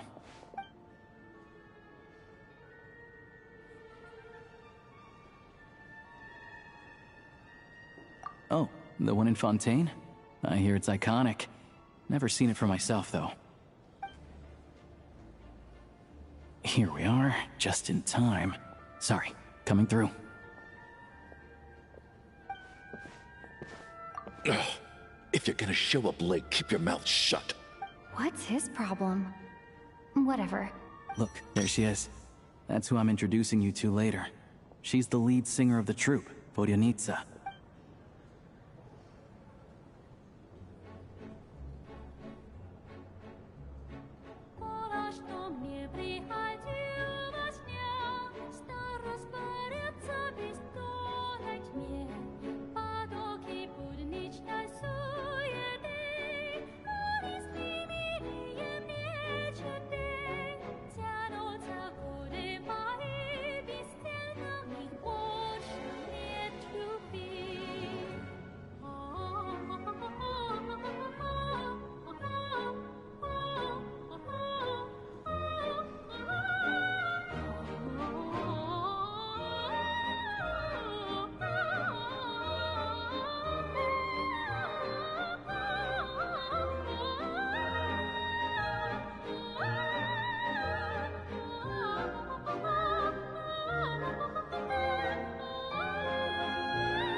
This leads directly to the green room. They're expecting us. Vodyanitsa will be waiting for us there.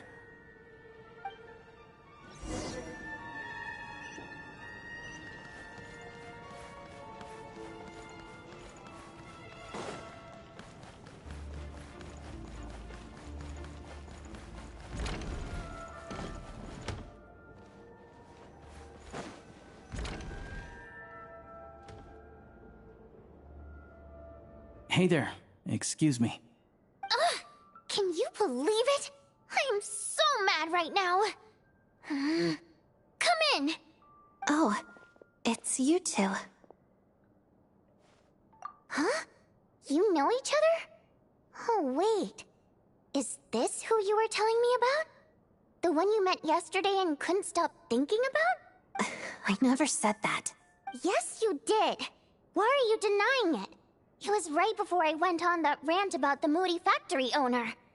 Oh, I remember it so clearly. Might I ask what brings you two here? Oh, I just brought her here to see the show. And when it finished, she was full of praise for Vodyanitsa's performance. So I thought I'd try my luck, see if we could get the chance to chat for a bit. You work here. You of all people ought to know that's against the rules. Oh, what's the big deal? Come on, don't be shy. I can give you an autograph. You can take a picture too if you want. Do as you please. I finished all my shows for the day. I'll leave you to chat.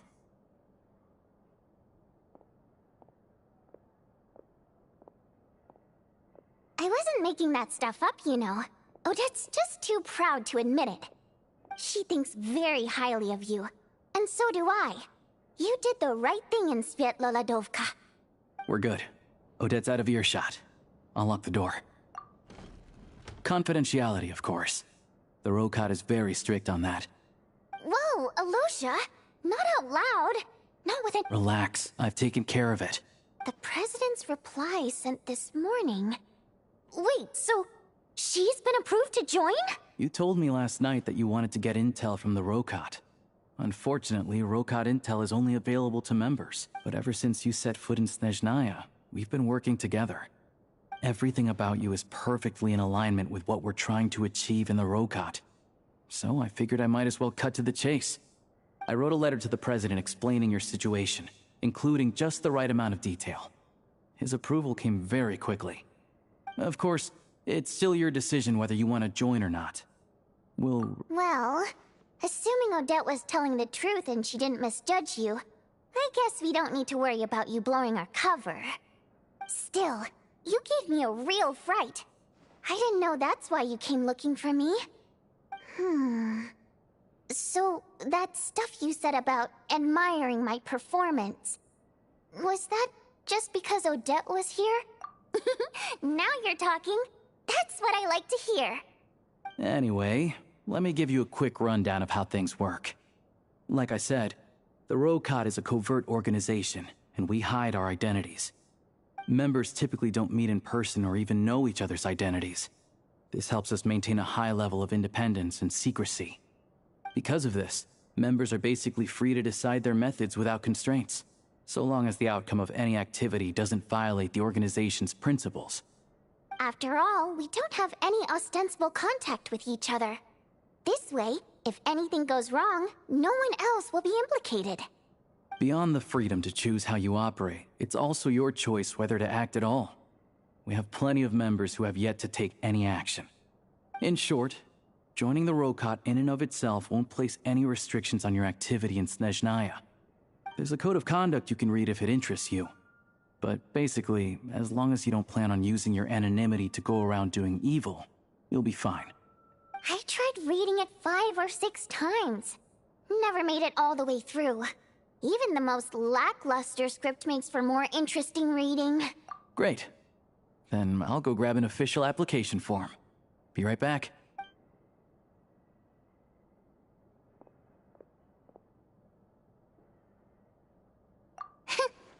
Well, Alosha has this pet dog, you see. His name Dagaran took quite a liking to me, so I played with him for a little bit and fed him some treats. Then, the Rokot was out on a mission one day, and even though we were all in disguise, Dagaran recognized me right away. Just a coincidence, really. We didn't report it to the higher-ups, though, to avoid dealing... like... my job at the theater, for instance. I really need it to make ends meet. By the way, what were you complaining about just before we came in? Did everything go okay with Chuganov? Everything did not go okay. That's why I was so mad. I tried to make some small talk with him before I went on stage to fish for intel about the Iskra manufacturing plant. But he wouldn't take the bait. No matter what I said, he kept dodging the question. And then he started complaining. He said he didn't appreciate his second-rate seat in the stalls because he usually gets a private box. I mean, what did he expect? Everyone knows that if you want a box seat, you buy a ticket well in advance. But instead, he sends me a letter the day before the show when we're practically sold out. I had to juggle things around just to get him a half-decent seat, hoping he would appreciate the gesture enough to share some information. But nope, he didn't give me anything. Yeah, meeting Chuganov in person has definitely been a disappointing experience. Oh, you probably don't know who we're talking about, do you? Chuganov was that older guy you were sitting next to today. I'm sure he didn't make a great first impression on you either. To the citizenry, he's a family man and a kind boss. But our interactions with him tell a very different story. It's one thing to ask for a favor, but he acts like it's his right. He always expects special treatment. Take the ticket situation, for instance. I've actually gotten him a private box in the past. But not only was he not even grateful, now he's acting like I've sold him short this time. Not to mention that he's never paid for a single one of his tickets. And another thing, if he's such a big family man, why doesn't he bring his wife and daughter to see the show once in a while? I've never seen them here, not even once. Calm down, Vodyanitsa. If you won't do it the easy way, we'll have to try the hard way. But first things first, here's your application form.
Looks like I'll need to make a few little tweaks here and there.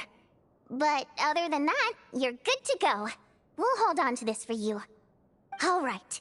Now that we're officially Rokut comrades, Recently, we've done some recon work at the Iskra manufacturing plant, which pretty much confirmed that their energy consumption is way beyond the legal limit. All we need now is some direct evidence to present to the Vetcha, so we can demand that they shut the plant down. That way, the Kresny Crystal can be allocated to where it's needed most. I was hoping he might let slip during one of our chats, but he's too tight-lipped. We'll have to find another way. I'm meeting another regular theater-goer tonight, Mitya.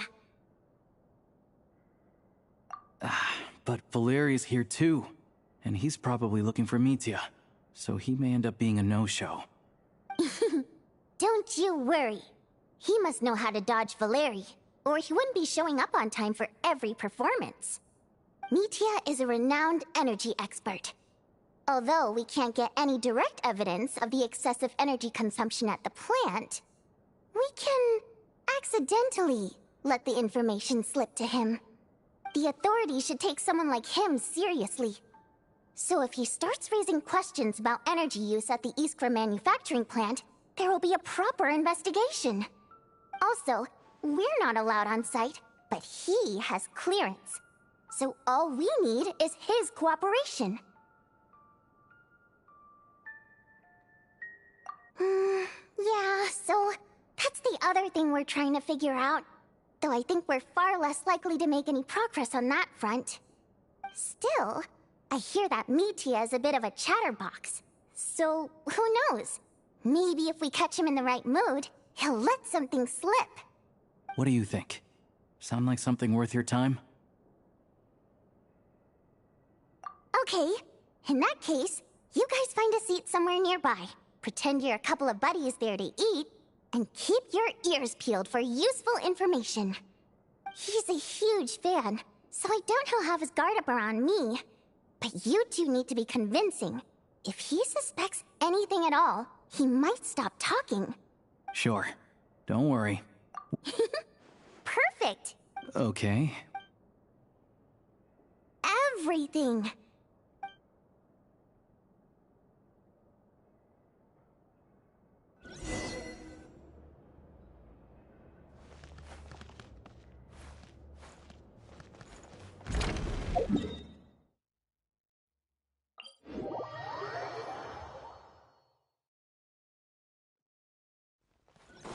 Come on, keep up.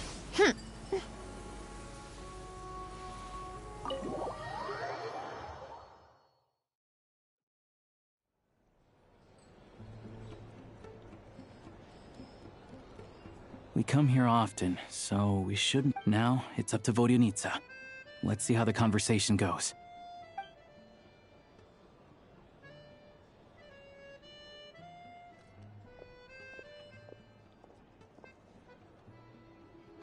Mr. Mitya! Over here! Over here! Oh, sorry. I got a little held up on my way here. Now we have even less time than we planned.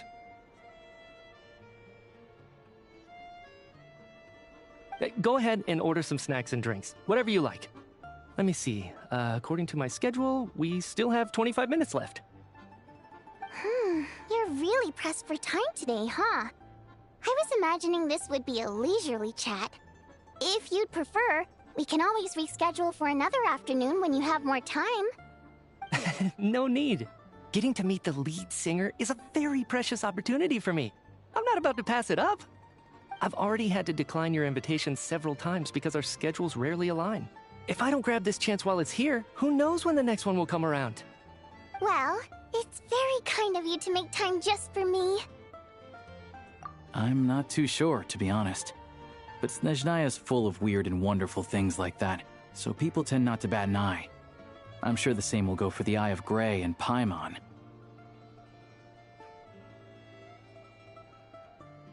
The reason I invited you out for tea and a chat today was to get some feedback from a true fan of the theater. Well, I genuinely have nothing bad to say. No matter how many times I hear you sing, it never gets old. It always seems fresh and new somehow. Maybe it's because the more times I listen, the more details I notice. Or maybe you simply improve with every performance, delivering it better each time. Thank you! I'm delighted to hear that! Could you give me any specific examples? Oh, yeah. The piece you sang today, for example. Beneath the Frozen River? Hey, what's with you? I'm just praising a good performance. I always used to find that such a bleak and lonely song. But the more you listen, the more you realize that it's not as cold and nihilistic as it appears. When you really dig down into it, there's a certain level where you're surprised by the emergence of hope. Wow, I'm impressed. I didn't expect you to pick up on that. Actually, I only tried out that angle after talking with a composer. Still, Beneath the Frozen River wasn't on today's program. Oh, really? But it's a classic. You sing it every time. Almost every time. Oh, well then. Let me say a few words about that other all-time classic, Flying in the Wind from the Mountain Sparrow. I didn't sing that one today either. My voice wasn't quite up to it, so I switched it out at the last minute. Oh, but, Sorry, Mr. Mitya, but you were at the theater today, yes? Of course I was. Remember? I said hello to all the troupe members before the show started. You, Odette, and the others. So what did Odette sing today? Elegy of the Snow-Winged Goose, of course. Correct. I see. I see. You find my singing boring, don't you? That's why you don't remember a single song. No, that's not it. I swear. All right. I'll be straight with you. I'm sorry. My mind was wandering as you took the stage today. I enjoy watching your shows because the exquisite performances stimulate the mind. It always sparks some inspiration for my research. So, whenever I get stuck at work, I come to the theater for a change of pace. Odette's dance during the Elegy of the Snow-Winged Goose today was simply incredible. It got me wondering what she's been going through recently. That look of sheer defiance in the face of utter tragedy? It was so inspiring. I started scribbling in my notebook right away. Not that I made a ton of progress in the grand scheme of things, but I still think it was productive. By the time I snapped out of it, the entire show had finished. So what you're saying is, you did— Unfortunately not. I'm sorry. I don't know which is more disrespectful. The fact that I don't always come for the show Seems like things are getting a little awkward. Mitya just stepped into a conversational minefield. If there's one thing Vodyanitsa doesn't like, it's people. This meeting was so hard to set up. Don't tell me it's already falling apart. It's fine. I suppose this is affirming in its own way. At least, it shows that our performance really touches people's hearts, right? Don't let it bother you. It certainly doesn't bother me. She's showing a lot of restraint. Well, I'll be sure to let Odette know how much you adored her performance. Please don't say that. I always love your performances too. It's just that inspiration struck at the wrong time today. I'm usually all ears. I know, I can tell. That's why I value your opinion. I'm sure some people can't stand it when others praise their coworkers right to their face, but not me. No, sir. Fair enough. I still feel kinda bad, though. But you know what I really can't stand? People who only show up to the theater to pretend that they're cultured. Makes me sick to my stomach. Oh, yeah, 100%. There are too many of those people around. By the time they're walking out the door, they've forgotten all about the show. What's wrong? I don't know if you've heard about the boss of the Iskra manufacturing plant. He isn't even a theater investor, but he always demands the same privileges as actual investors. Box tickets only, premium drinks, even the right to request specific songs. Well played, Vodyanitsa. Seems like she's harnessing her rage to steer the conversation back on track. Now that you mention it, I've interacted with that guy before. I gotta say, everyone holds him up as an example of a benevolent businessman, but I don't know. I don't see it. Yeah, he couldn't care less about what's happening on stage. He's just there to flaunt his social status. I hate that I have to prepare programs for guys like that. What's the big deal with that factory he runs anyway? I asked around a bit and heard some pretty shocking stories. Sounds like he's just another greedy capitalist. Oh, really? Yep, the things people are saying are pretty damning. Low wages, insanely long working hours, equipment running around the clock.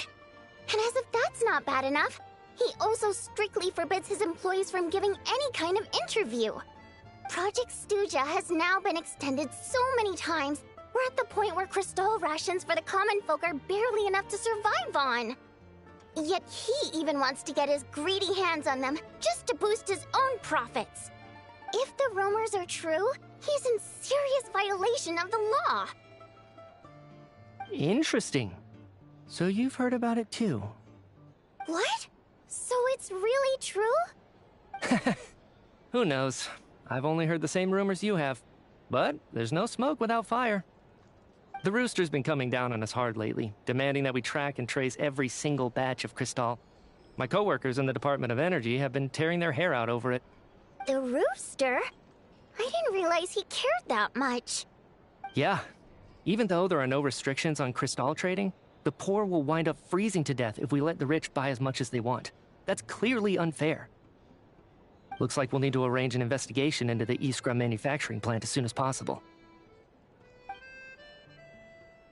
I never knew you kept up with current affairs beyond the theater, Miss Vodyanica. You really have a heart for the common person. Most Fae in your position have long been indifferent to the plight of humans. Well, those of us who choose to live in human cities are naturally going to pay attention to any significant upheaval. Isn't the Rooster a Fae himself? I'm just surprised to learn that even someone with as much experience as him is getting so stressed out over Project Stuja. What is the end goal of this project anyway? This is it. We're finally going there. I'm sure Mitya can sense on some level that she's fishing for information. But since their conversation is so relaxed, he might just let something slip. It's stressing me out too. If I'd only made better progress with my research, things wouldn't have dragged on this long. Oh, so your work is related to Project Stuja? That's right. The Armory Palace needs a brand new energy source. Not the power of the Light Realm, and not elemental energy. Right now, the only thing that meets the requirements is the power contained within stellar linchpins. But harnessing that power is costly. Each step of the process requires enormous amounts of Kresnik crystal, from extraction to quantification to attempts at conversion. Progress has been painfully slow, and the team is getting burned out as time goes by. Sometimes, I see people staring into space as if in a trance. Could it be that this new energy source has side effects? No, it doesn't affect us, because the energy is used for... Okay, I got it. Stop choking me. Sorry, I can't talk about that. I think we're all just exhausted. We've been working ourselves to the bone for so long with so little progress to show for it. It's no wonder people are struggling to stay motivated. Seems like I owe you an apology. I shouldn't have gotten so mad at you for not paying attention during the show. Don't worry about it. I count myself lucky, to be honest. I don't envy the people who work closely with the Tsaritsa herself. I'd much rather be in my current position. At least I don't have to shoulder any major responsibilities. So they're trying to develop a completely new kind of energy. Yeah, censored by a scarf. Who would have thought? Oh, dear. It looks like my time is up. I'm afraid I have to leave. I'm so sorry. We ended up barely talking about the theater. That's okay. It was a pleasure chatting with you, really. Let's make up for it next time. Yeah, hopefully once the work pressure eases up a little, I'll be able to focus more on the performance, and then we'll have more to discuss. We touched on some confidential issues today. I'd be grateful if you could keep it between us. That could have gone worse. Nice job. Why was Mitya in such a hurry to leave, though? Sorry, routine inspection.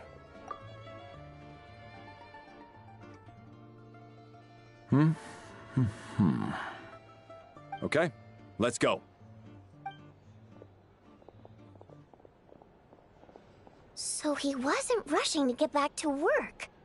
He must have calculated that Valeri would find him here in exactly 25 minutes. That's frighteningly accurate. One of the main duties of the Special Assignments Battalion is to ensure that important figures stick to their schedules. All right, time for us to get going too. Excuse me. We'll settle our check too, then. Oh, hello there. Mr. Mitya paid the check before leaving. He also asked me to pass on a message. He said it was an honor to share his tea break with Miss Vodyanitsa and her two friends. Wait. So he knew we were here all along? This raises a lot of questions. Did he deliberately mention the new energy source so that we'd overhear it? Maybe his work isn't confidential after all.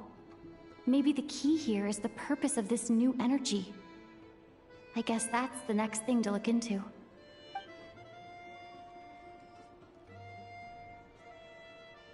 Vodyanitsa and Alosha have both left. Time to...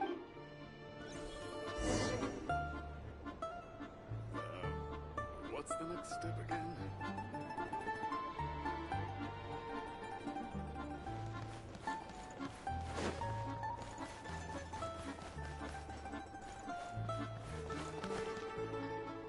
You're back! Here, Paimon was just gonna mention that. After she woke up today, Paimon felt like her temperature was completely back to normal. But her strength's still... There's some good news. It's like there's some kind of mysterious... She only started feeling this way since we arrived. That's right. The Armory Palace needs a brand new energy source. Could that have something to do with this? What is it? You're making that big...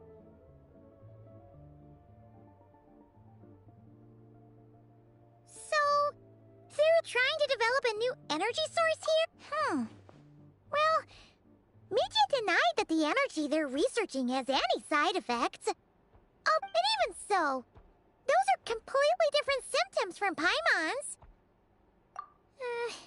It's pretty faint, so it's kind of hard to tell. But sure, Paimon's with you there. But how, though? The robot only has a limited amount of intel. Oh, great point! They argue about Project Snezhnaya every day. If we could sit in on one... Good idea! Oh yeah, while you were at... This one seemed right up your alley. So, Paimon saved some for you.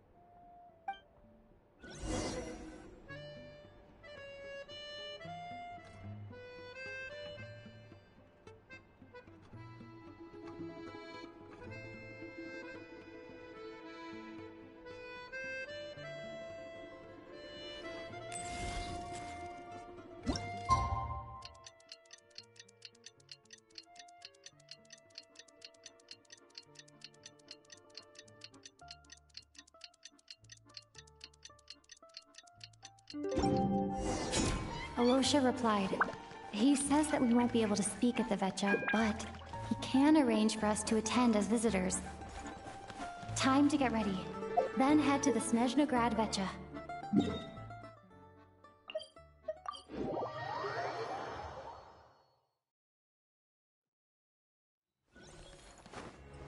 How tiresome.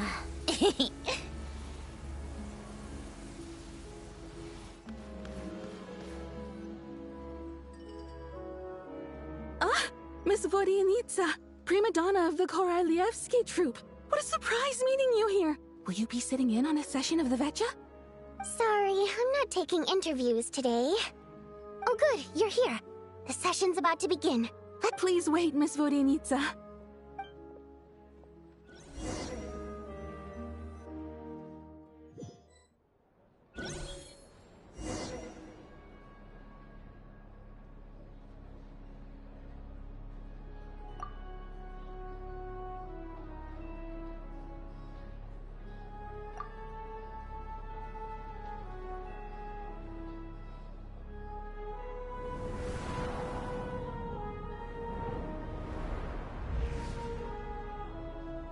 In summary, the energy management commitments made for the outgoing period have been delivered upon. Furthermore, both the production and consumption of Kresnik Crystal show clear signs of stabilizing.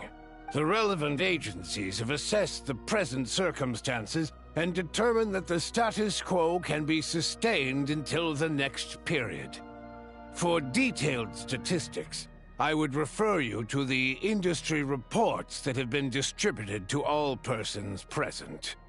It should also be noted that while the recent blizzards have led to a significant increase in people's energy expenses, this is strictly a short-term phenomenon associated with a remotely located monster. Her Majesty the Tsaritsa is giving her full attention to this matter. We should have every confidence that it will be dealt with swiftly and conclusively. A financial report on disaster relief is also present in this report, courtesy of Pantalone. They cover the same old ground every single time. The rooster never seems to mind, but everyone else is getting tired of it. There's a general lack of trust. People aren't seeing any tangible benefits that affect them directly. Of course, none of that will be reflected in any of the reports on the table. Yeah, if it weren't for these hard copy documents, I could have at least made something up. Oh, don't mind me. I'm just out here trying to hit my interview quotas. Bring out the kvass. Ever read it? Best-selling newspaper in town. If I remember correctly, you guys don't even have a sales permit. You have to sell from Okay then. Best-selling street stall newspaper in town. Still counts.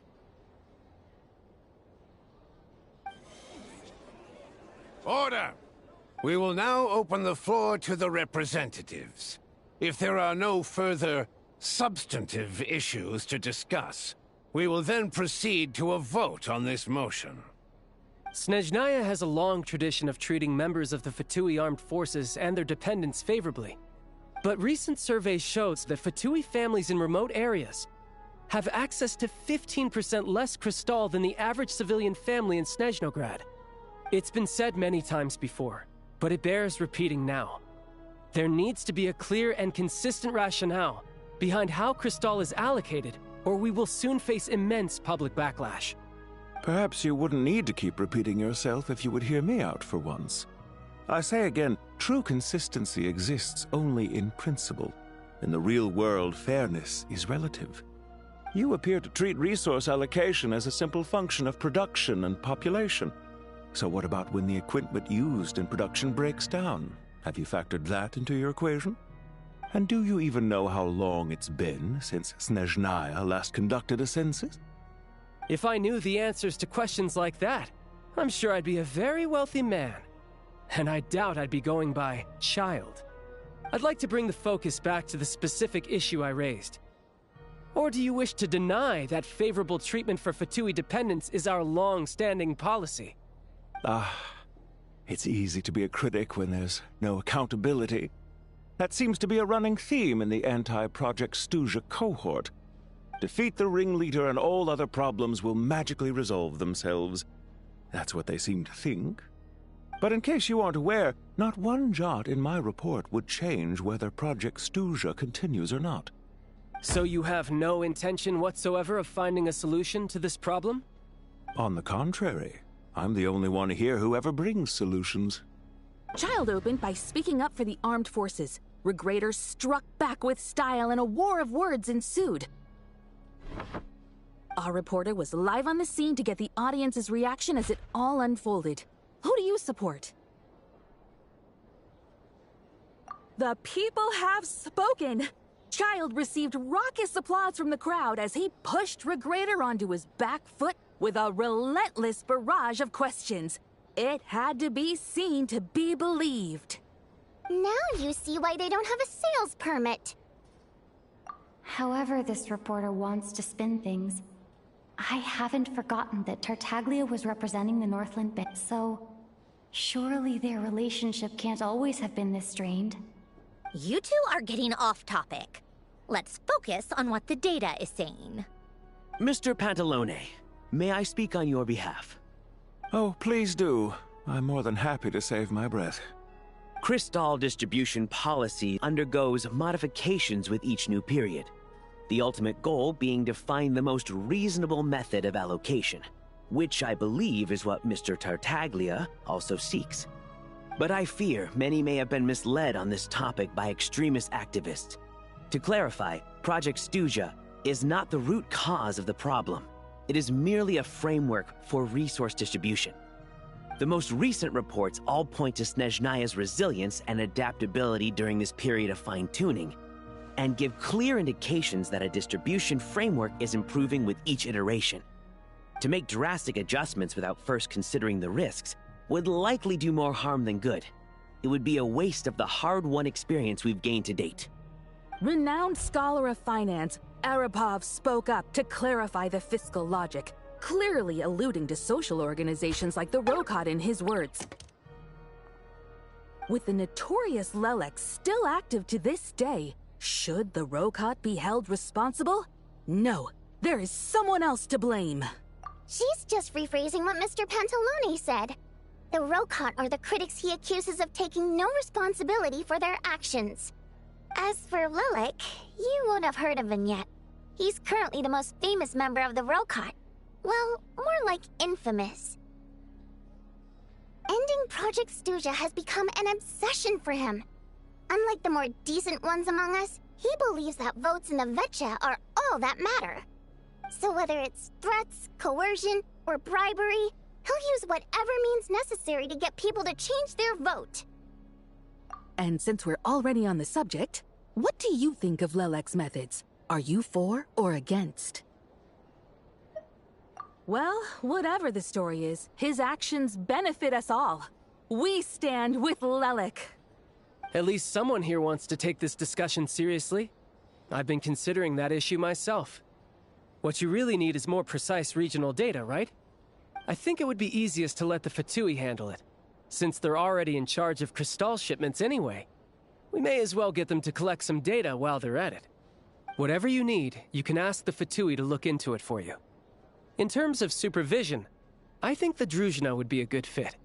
I had hoped to discuss this with Miss Vesna, but sadly, she's not present. I will be happy to take a note of your suggestions and present them to Commander Vesna for a decision upon her return. The Commander has always taken a keen interest in Project Stuja. However, given the Druzhna's demanding workload, I'm afraid it may prove difficult for them to provide any practical support. Let us refrain from jumping to conclusions until a concrete and actionable plan is in place. My apologies, Lord Rooster. There are numerous issues to address here, including manpower, time sensitivity, and reporting lines. Nevertheless, I support drafting a proposal. Follow the usual procedure, and it can be raised as a new motion for all parties to evaluate at the appropriate time. In that case, I'd like to share one thought before the proposal is drafted. The issue of time sensitivity was raised just now, which I presume relates to the official reports. In fact, the Energy Commission already collects regular statistics on each urban center and its surrounding area. Would these be of any use? That's a good idea. I read every issue of Svietlo Laidovka's report, and although my focus is mostly on the section about equipment operation, the energy consumption statistics also yield a lot of insights. Be that as it may, does no one see an issue with using local data to determine Crystal quotas? In the long term, it seems like a very risky solution. Not if they are used purely for reference. So long as we have the report from the Northland Bank's headquarters to corroborate it, no one will be able to fool me. Very well, then. It appears that this arrangement is acceptable to all parties. Yeah, sounds good to me. The members reached a provisional consensus on the issue of improving treatment for Fatui soldiers.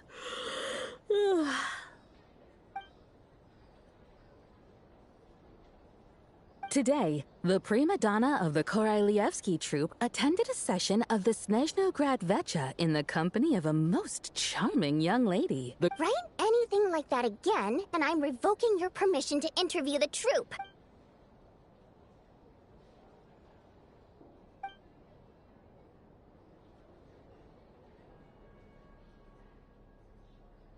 Now then, if there are no further contributions... Hey, check it out! What made him vote against?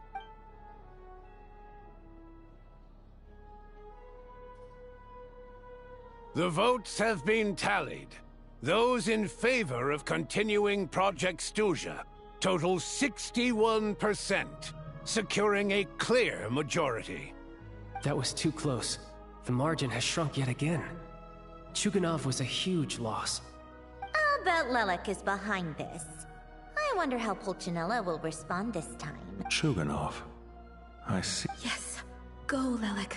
Once Project Stuzha is defeated, our unwavering support at Bring Out the Kvass will finally pay off when we make our... In accordance with the result of this vote, Project Stuzha will remain in effect until the next Vecha period. Finally, may I remind us all, we debate only for the greater glory and solidarity of our nation. May the aurora shine ever on, and the tundra always stand firm. The session is concluded.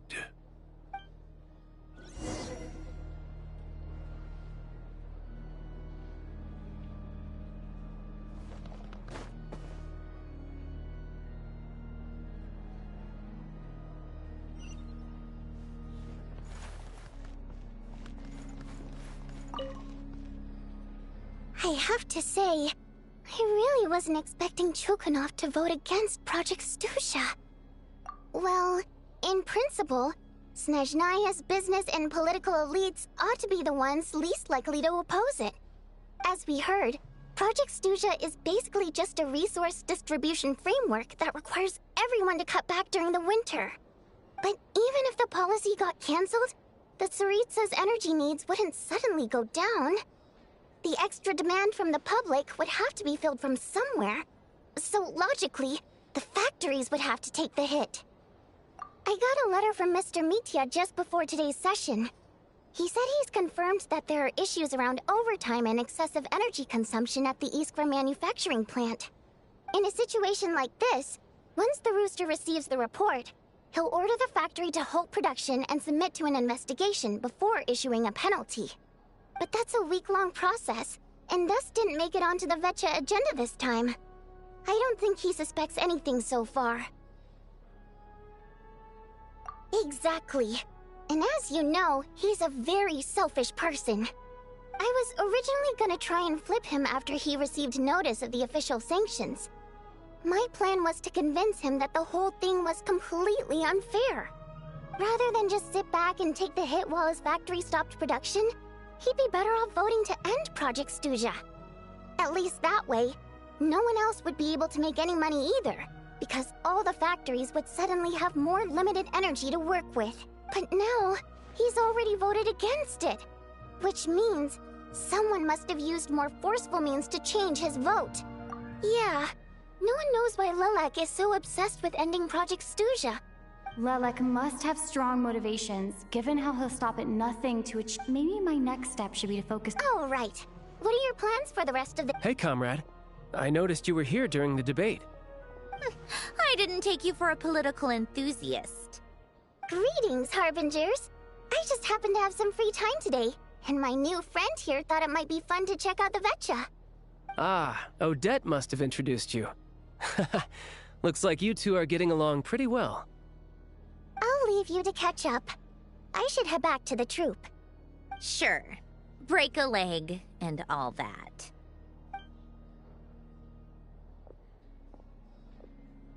Thought it might be fun to check out the Vecha, did you? Things are never that simple with you, Traveler. There's no way you're here for kicks and giggles. Tell me I'm— Oh, yeah. To some, he's a captivating enigma. No one ever thought that some anonymous nobody from the Rokot could cause such a stir. Huh? You want to look into Lelek? Then I'm— Fine by me, I guess. If the Traveler acts in return, it seems fair to let her in on what we've learned. My thoughts exactly. Head back to Glupov and grab the files on Lelek. It's easier to just pull the records than go through the rigmarole of getting the Traveler a visitor's permit. As you command, child, sir. In that case, since we're going to be waiting anyway,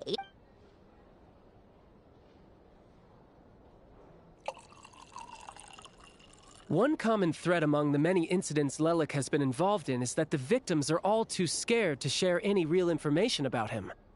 His modus operandi is to silently infiltrate the scene and leave a threatening letter behind. But neither the letters nor the crime scenes ever yield any clues to his identity. So all these files have to offer are short statements by the people affected.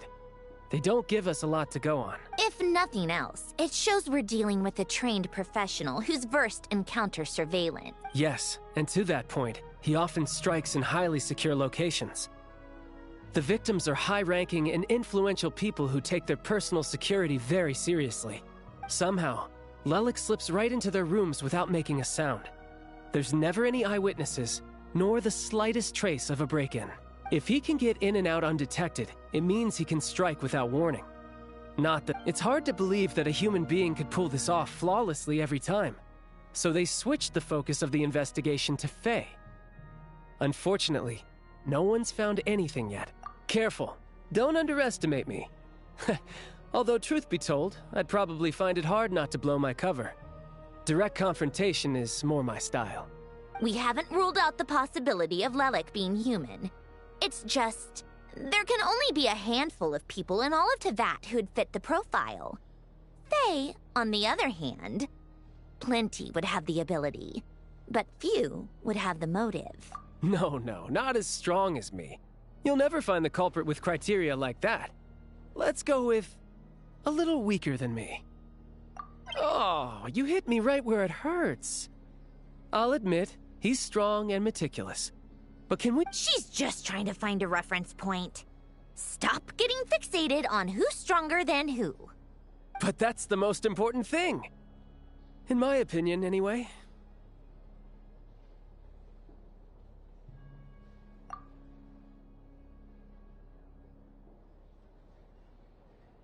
Odette. Yeah, that— Except she's Fatui, so the likelihood of her working against us is pretty low. But yeah, much more accurate than your previous example, at least. No, wait a moment. Maybe we should interrogate that assumption. What do you mean? Which assumption? Her Fatui identity doesn't necessarily exonerate her. And when you think about it, the Rokot would be precisely what she needs to conceal her identity. Plus, she wouldn't need to be such a pro at covering her tracks. Oh, yikes. I was just thinking out loud. What? Still, what reason could Odette possibly have for trying to call off Project Snezhnaya? Arlecchino would be the best person to ask. She knows Odette best. Rosaline used to open up to her in private about her struggles with Odette. As I'm sure you can imagine, Arlecchino is quite a lot better with children than Rosaline was. She gave her some tips on how to handle the situation, and Rosaline managed to reach a settlement with Odette before leaving. So I suppose there were at least no lifelong regrets left behind. Beyond that, I don't know the details about that side of things. But I do know that Odette definitely has a motive to hold a grudge against Project Snezhnaya. The reason being, her father passed away during the early stages of the project. That was back before it had been named Project Snezhnaya, when things were still being worked out. But in essence, it's remained the same ever since. Huh. The more you know. Rosaline was always so self-centered. I never understood why she started paying so much attention to Odette. Is that such a surprise? If you cast your mind back, you may remember that Rosaline and I weren't exactly close. We had tea together a few times. Odette's past is no secret. Her father was a fatus and her mother was a very famous ballerina. On the surface, it looks like she followed right in her parents' footsteps. After her father passed away on a mission, her mother was overcome with grief. She broke her leg during a performance and could never dance again. Odette was only interested in ballet at the time, but this tragedy left the family with both breadwinners gone. Per Capitano's policy, family members of Fatui who died in the line of duty had to be appropriately accommodated. And so, regardless of how Rosaline may have felt about it, it fell to her to resolve the issue of Odette's family's livelihood. In the end, the solution they agreed upon was to have Odette join the Fatui. Right, because the alternative would have been a one-off compensation payment, I guess. In that sense, joining... Still, she must have had mixed feelings about it, right? If she doesn't even like the Fatui... It's just a theory. A possibility. But as a motive for Odette to become Lelik, it holds up. That said, I have no idea where Odette's head is at right now, or what her conflict with Rosaline was about. Plenty of people were on bad terms with Rosaline. I have no intention of trying to figure it all out, yes. But there's not much point in discussing that now. Yeah, back to Lelik. Since our investigations so far have turned up next to nothing, we've got nothing to lose by trying a new angle. Funnily enough, Tonya and I had actually made plans to go to the theater tomorrow to watch Odette's rehearsal. Unfortunately, thanks to this Lelik situation, I'll be stuck which means you can go in my place. No point wasting the ticket. Spirit Seeker. Quite the classic ballet. It was passed down through Odette's mother's family for generations. But Odette's been practicing it diligently, and it's finally ready for a return to the stage. Excitement is through the roof. Tickets for the official performance sold out long ago. Tonya's excited for it too. She's desperate to see it no matter what. Personally, it's not really my kind of thing, but since she's my little sister, I had to figure something out. I've actually seen it several times before. The story's pretty straightforward. The lead character follows a trail of clues left behind by a spirit, gradually recovering her memories along the way. It's a tale of love and regret. So not exactly reinventing the wheel, at least by today's standards. But when that classic melody kicks in and the lead character begins to dance, it always gets me. It really is beautiful. Not an easy dance to do justice to, though. I know it's always been Odette's dream to perform this piece, but I'm not sure she's really ready.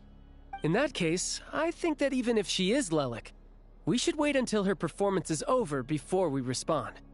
I'll let you take it from here, comrade.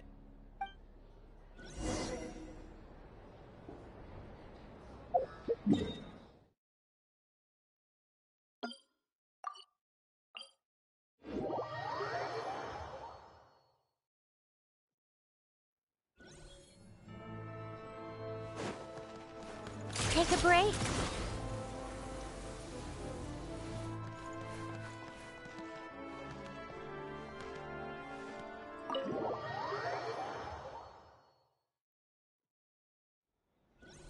Come on, keep up.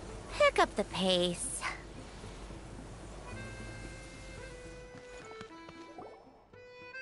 Sounds like you've made a ton of progress today. It's good that everything's going so smoothly. Next step is to head back to the theater and get a clear answer from Odette.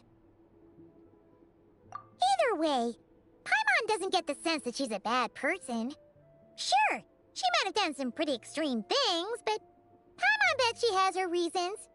Maybe this is going too far, but like, with everything she's managed to do so far, wouldn't it make more sense in theory to be even more, you know, heavy-handed?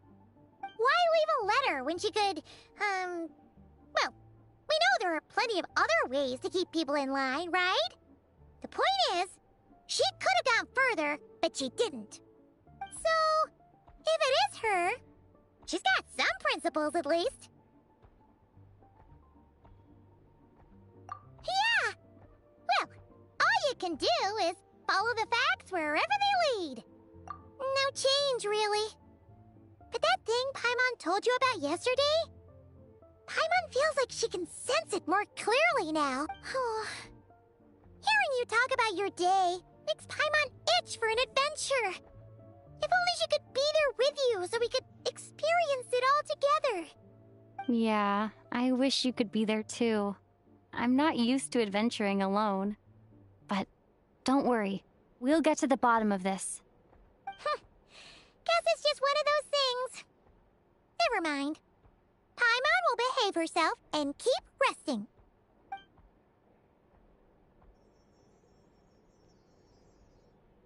If Odette is Lelek, she may well have inside information on Project Stuja. Her father was involved with the project's early implementation and tragically died in the process. Now, she's dedicated herself to bringing it to an end. It's hard to imagine she could have gotten this far without knowing anything at all about the Tsaritsa's true intentions.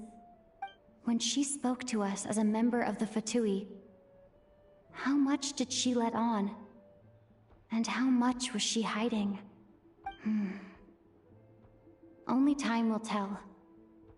Maybe tomorrow everything will be answered. Hey look! It's snowing! Could be a tough day ahead. Make sure you wrap up warm tomorrow.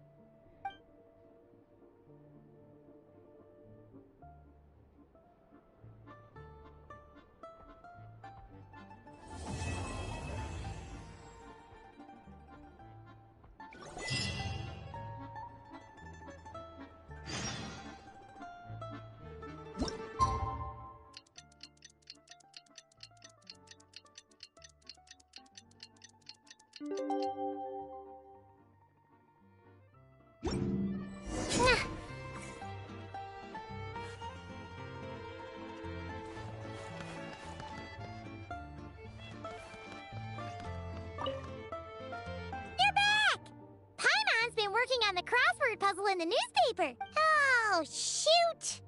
Paimon forgot the next word. Oh, she had it a moment ago. Think, Paimon, think.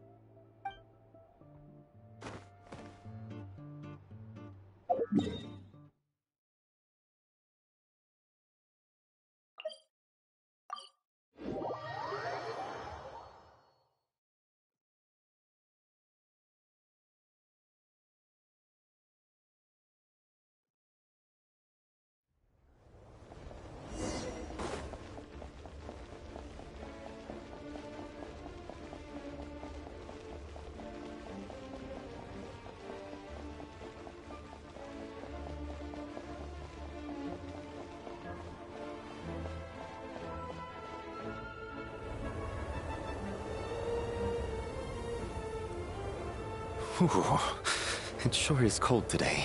Here to see Odette? I just need to see your tickets for the preview. Perfect. Thank you. I'll hold on to your tickets. Come on in. It's freezing outside.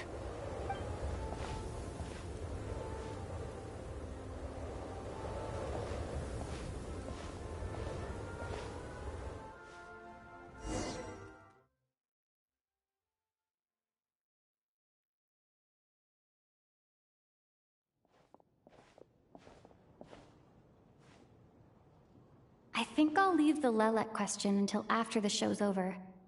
Then I'll go find Odette.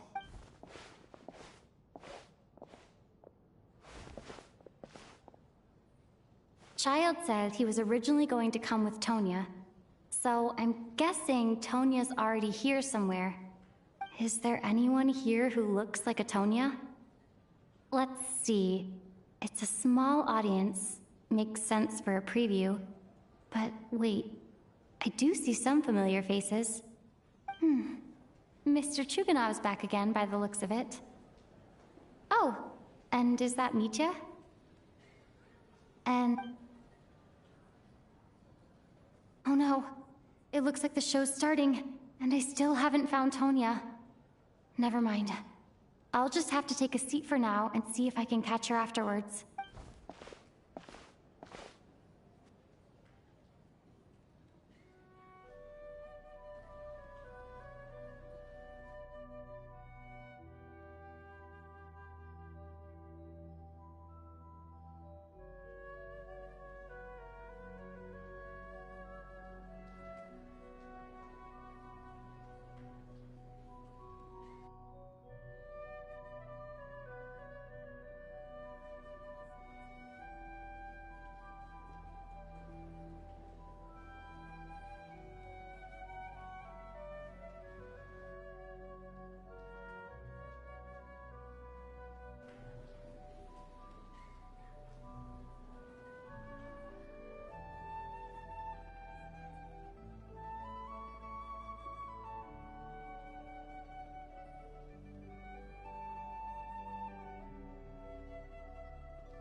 Members of the audience, I'm a staff member here at the theater. Today's performance was a very special one for us, as it marks the first attempt in a long time to revive the classic Snezhnayan ballet, Spirit Seeker. To commemorate this occasion, we would love to take a group photo of the cast, crew, and audience members present today. Could I kindly ask the audience to please come up onto the stage?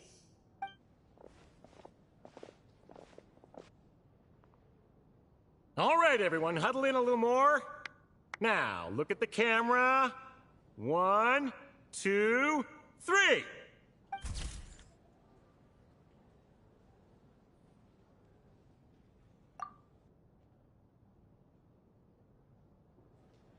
Are you quite satisfied, Mr. Energy Scientist? I rather hope you don't have any other escape plans to add to my workload today. What are you talking about, Sarge? This was simply my way of inviting you to watch Miss Odette's new show with me. And wasn't the performance spectacular? In the future, I heartily encourage you to take a leaf out of my book. Find some soul-nourishing pastimes to enrich your time outside of work. It was indeed a fine performance, but I must correct you on one point. This is not time outside of work. These are working hours. Working hours and non-working hours are just a social construct. Human technology can never advance if we're too rigid in our thinking, Sarge. May we leave now? Already? I mean, I was kinda hoping to soak up the atmosphere for a little longer, but... No? Okay, guess I'm pushing my luck. Didn't seem like too much to ask, but fair enough. Off we go then, Sarge. Back to the land of working hours. Lead the way. That has to be her. Excuse me? Are you Tonya? Huh? Your brother's busy today, so I took his ticket. Don't worry about him. He's fine. Oh, okay. Sorry for the trouble. What's wrong? Are you sick? No, Maybe she caught a cold on the way here because of the weather?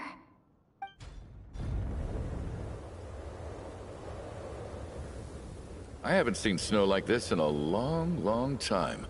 I know. It's completely white out there. You can barely see a thing. I've never seen such heavy snow in my life. Let's wait it out for now. You'd be lucky not to freeze to death in this weather, let alone find your way. Well, look at that. Maybe we shouldn't be in such a rush to get back after all. What do you think? Let's wait and see. Why do you need to take it so seriously? Fate has given us this wonderful chance to take a break. We owe it to ourselves to make the most of it. Come to think of it, there's a small inn not far from here that always keeps plenty of extra blankets on hand for guests. I know the route well. Shall I head over and borrow a few blankets? That way, anyone in a hurry can wrap up warm for the journey back. Just remember to return them next time you're over this way. Sir, there's really no need to go to all that trouble. Hey, it's no trouble at all. Wait here, I'll be right back. What a kind gentleman. Very good. My wife and daughter are waiting for me at home, so I shall be heading back as soon as I get my blanket. So...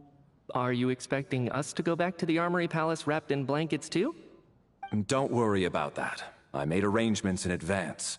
Should I not return to the Armory Palace within 3.5 hours after Operation Showtime begins, an armed squad will be sent to collect us. They will escort us back. You are one of our key military personnel, so any weather-related risks must be eliminated.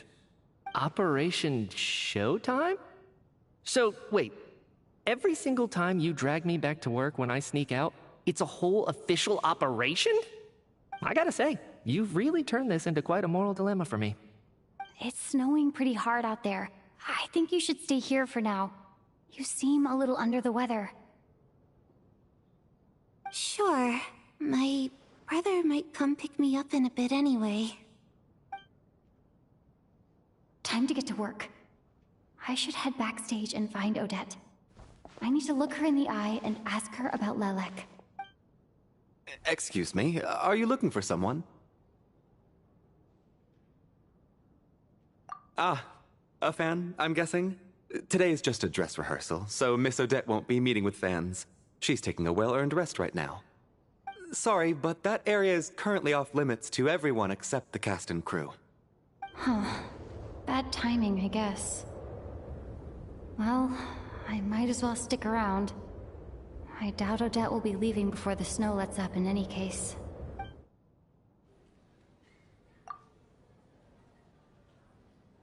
What happened to the gentleman who went to fetch the blankets? How has he still not returned? I was thinking the same thing. It's still snowing very hard. Do you think something might have happened to him? Whatever the reason for his delay, I must say I hate nothing more than people who make empty promises and fail to deliver. Well, I have to treat my employees like that on occasion, but that's different.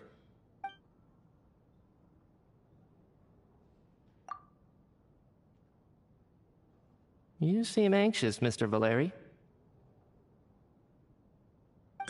It's been nearly 4 hours since I left the armory. The army should have arrived to extract us by now. They know how much I despise tardiness and disrupted plans. There's simply no reason that they shouldn't have shown up by now, barring exceptional circumstances. Surely a snowstorm like this one counts as such. Few things in this world can stop the Snezhnayan army, Mr. Mitya. And a snowstorm is certainly not one of them. Why don't you go out and take a look? They might be right outside, waiting for your orders before they dare come in. An absurd hypothesis. I have no intention of leaving your side for even a moment until I have escorted you back to the Armory Palace. This doesn't look like an ordinary snowstorm to me. That guy who left earlier. It looked like he just vanished into thin air. Either that, or my eyes were playing tricks on me. A man-eating snowstorm? Come on. Night hasn't even fallen yet. Spare us the ghost stories.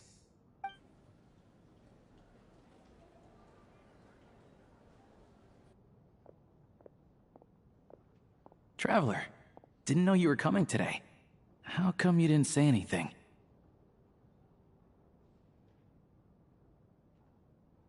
Oh, right.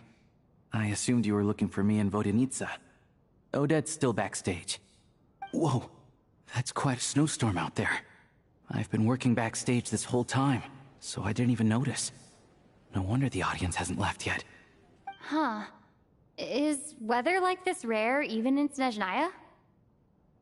Yeah, snow like this. I'm sure I've seen it out in the wild before, but never in the city. Actually, I take that back. I don't think I've seen snow this bad even in the wild. This is something else. It's not normal.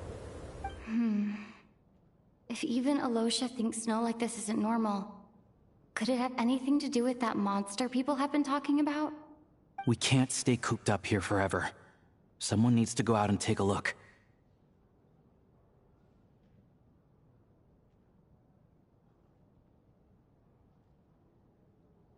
No need. I have plenty of experience with snowstorms. Besides, I work here while you're an audience member. I should be the one to do it.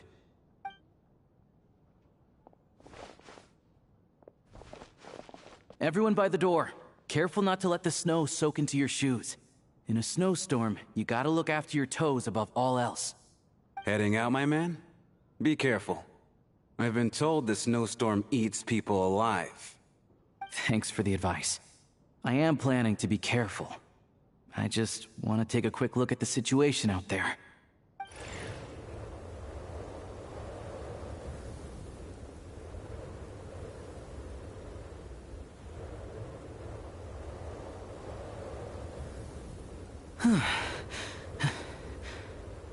He's back! He's back!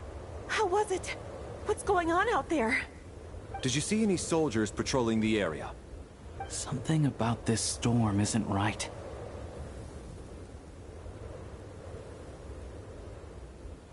There's no one out there. I didn't see a single soul. And something in the air gives me the creeps. This isn't your average snowstorm. I suspect it might be related to recent events in our nation. I strongly advise everyone to stay here until the snow dies down. Are you serious? So all of us are trapped here now? That sounds a little far-fetched to me.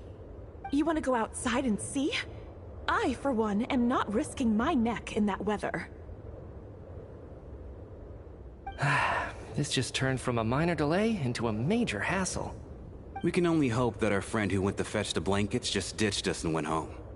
Is it really that bad? But my daughter, I won't be able to read her a bedtime story tonight. Huh? What are you all still doing here? Whoa! It's snowing hard! So now we're stuck here? Oh, this is terrible! Luckily, on the bright side, the theater's always well stocked with supplies. If the snow still doesn't let up as we get into the evening, you can at least, I assume, fine by me. This seems like a sensible backup plan under the... What are you staring outside and praying for, my man? Oh, Your Majesty the Tsaritsa, this is a golden opportunity to spend the night under the same roof. I think I've changed my mind. Sir, if you so much as look at us funny, you'll be seeing stars in a whole other way. Behave yourself, or you'll be begging for that blizzard. It's getting colder. We need to keep the inn. Close the door and lock it tight.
And then there's the aristocrats.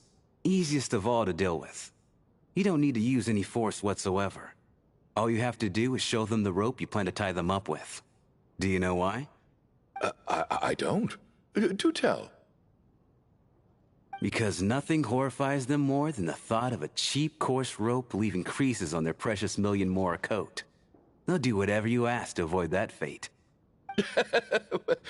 Unexpected, but funny nonetheless. Tell me another one. Well, look at that. I got myself a new listener. Hey there. Let me introduce myself. The name's Shram, and I'm a mercenary. The kind that gets paid to do odd jobs. And I am Chuganov, an entrepreneur. If my name is unfamiliar to you, you will no doubt have heard of my factory, the renowned... Are you really that famous, Mr. Chuganov? Excuse me? Is that a joke? Oh, I'll have to ask my rope later. It's probably tied up more entrepreneurs than I've ever heard of.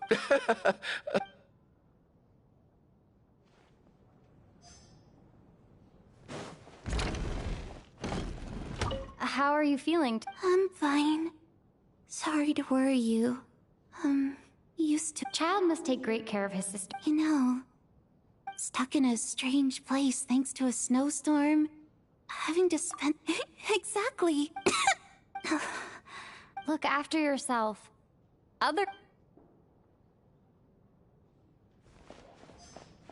My husband has major trust issues. To him... That's the price of marrying into wealth. You'll get used to it. I'm not about to stop you if you want to leave. Hello?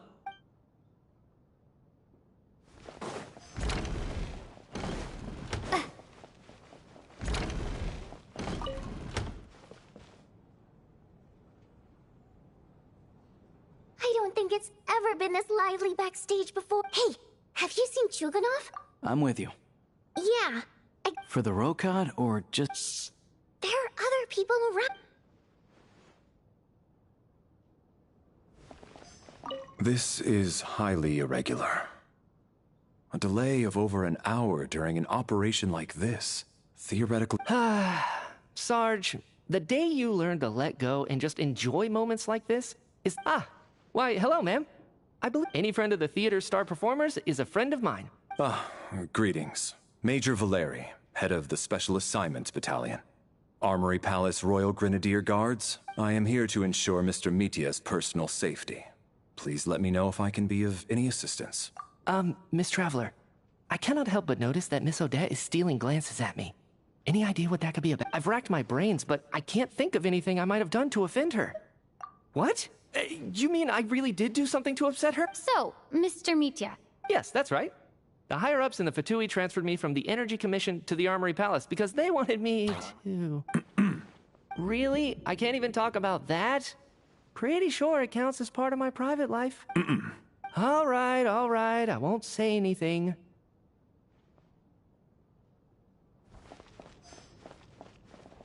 I have to say, even though today was a rehearsal and there were... I couldn't agree more. Do you think we were coming on too strong? What about you? What did you think of today's performance? Oh my, that's very flattering. I'll make sure to save a ticket for you when the show's performance... This doesn't seem like the time or place to bring up the subject of Lelek. So unfair. Talk about double standards. And now it looks like I've been spotted. You know Mitya too? No, I don't.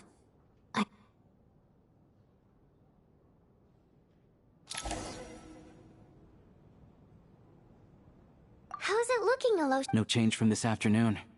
Heavy snow with... May I have your attention, please? We at the theater, in a few short moments, will give you a tour of the theater's various quarters.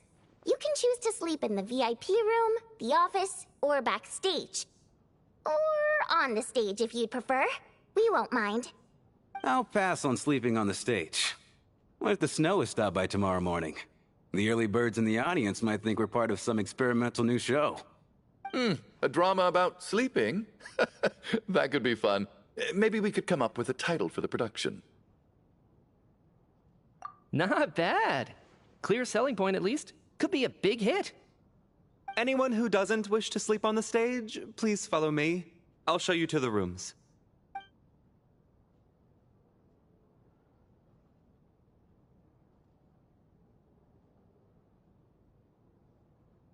I guess I'll call it a night. Though, I feel like I won't sleep very well without Paimon here. I'm sure she'll be worried that I haven't made it back yet. But as long as she looks out the window, she'll probably realize what's holding me up. I wonder if she's feeling any better yet? At least she hasn't been getting any worse. Still, I should try and get back first thing tomorrow morning.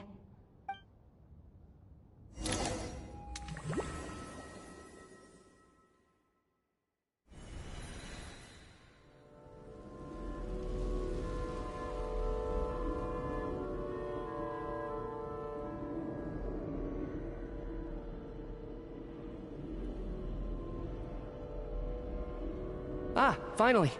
Welcome back to the world of the living, lazy bones. I was about to wake you. The black mist is almost on us.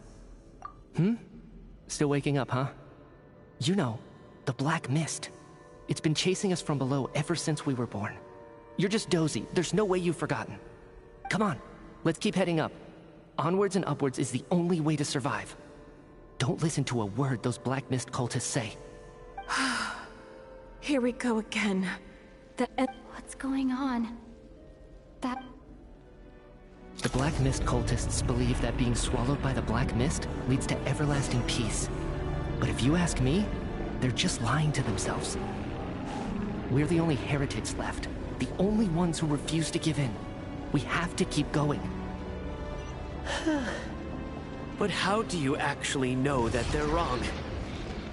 Dangerous question there, Torgov. The moment your faith wavers, you start a chain reaction that ends in the collapse of your will. Put the question out of your mind. Stay strong and believe that the Black Mist means certain death. Okay, but it's not my mind that's the problem. My body's about to give up on me. It's already starting to falter. I can't do this anymore. All this will pass eventually, I promise. You accuse the Black Mist cultists of being liars. But you're lying too. The cult of the Black Mist has poisoned your mind, Sobolova. Are you thinking of giving up as well? I am. I think I'll take my chances. As much as I detest the Black Mist cultist. Then I bid you both farewell. Fate always appears so impossibly complicated. But at moments like this, its raw simplicity is laid bare. Their fate was sealed from the instant they entertained doubt. From then on, the outcome was both inevitable and irreversible.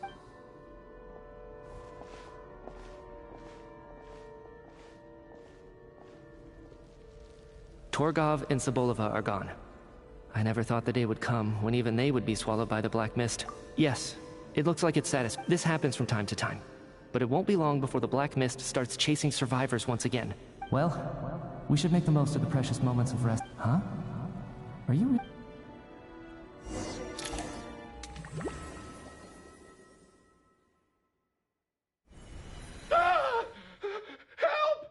What is it, Chuganov? Is it morning already? Sounds like it's coming from next door.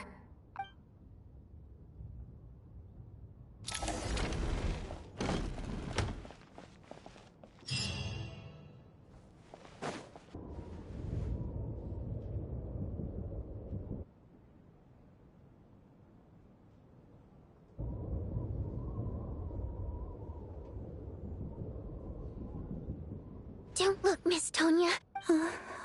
What happened to them?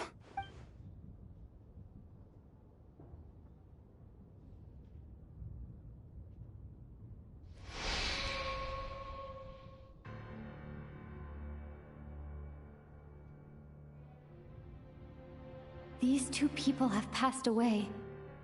And the strange thing is, have I seen this moment before? Let me take a look.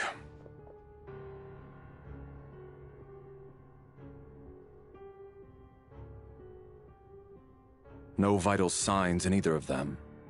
They're dead. The cause of death, however, remains unclear. No wounds on the bodies. But just last night, they were chatting. Could they have had pre-existing medical conditions? Even then... It's hard to believe that they died of natural causes. Nor... Who was the first to discover the bodies? It was me. But these deaths have nothing to do with me, officer. I got up early because I wanted to see if the snow had stopped. Then I noticed that the door to this room was open, and it looked like there was a man and woman inside. I just went over to see what was going on.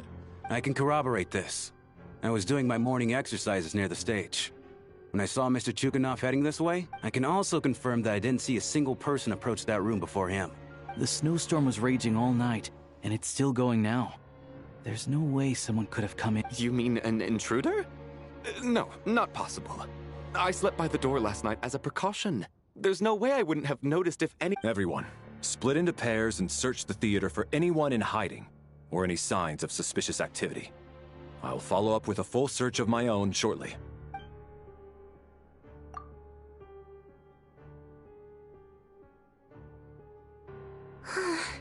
Nothing. Backstage is clear.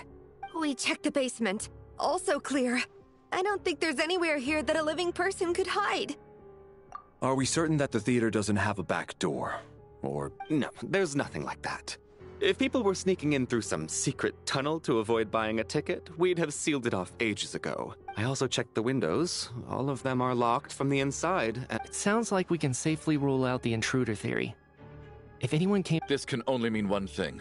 It's like one of those murder mysteries you see in novels and plays, isn't it? We can't quite jump to that conclusion. Could he be right? It's hard set in a theater during a snowstorm. Looking at who the killer targeted, and the clean entry and it all adds up. What is? What have you... Both victims were wealthy, well-known local merchants. And the door was deliberately left open. Such ruthless methods. Lelik? You mean Lelik is among us? And he's the killer? Lelik. I know this code name. Member of the Rokot, anti-Project Stuzha. Always works alone.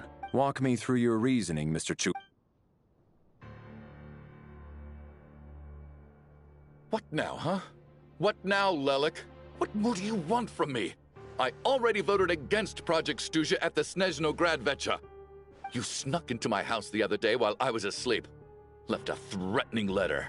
And I did all that you asked. But Project Stuzha cannot be so easily shaken. Not with the rooster in charge.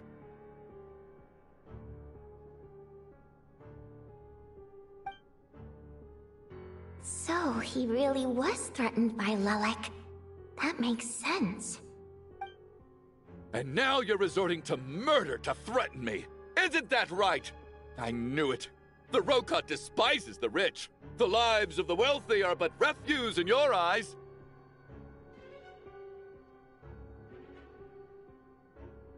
Show yourself!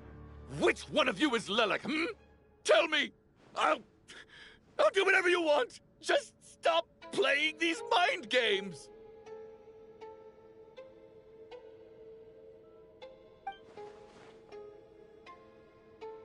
Was this really Lelek's doing? Would Odette really do something like this?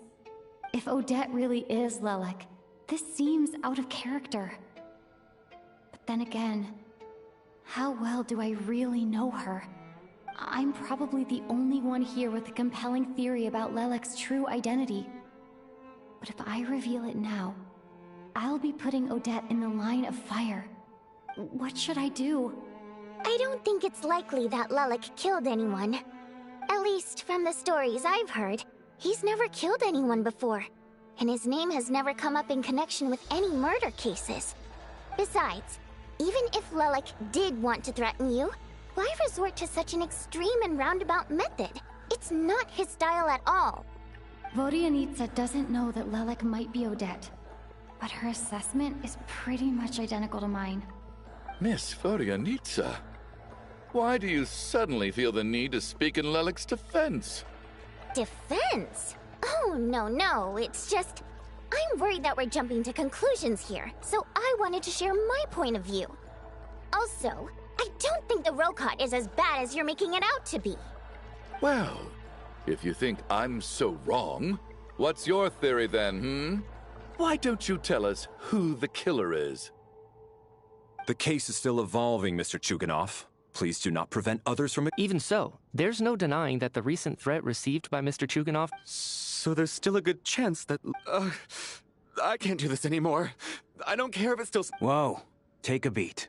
We all know it's far too dangerous out there. And whoever this Lelik is, they're surely not going to murder anyone in broad daylight.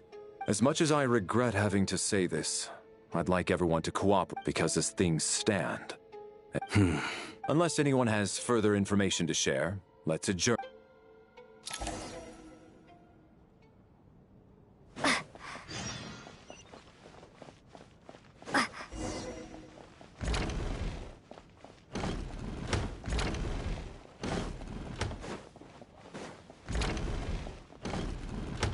You're right, that was my bad. It was a knee-jerk reaction. I didn't think it through. Luckily, no one suspected. Oh. Since Vodyanitsa and I were on the same page earlier,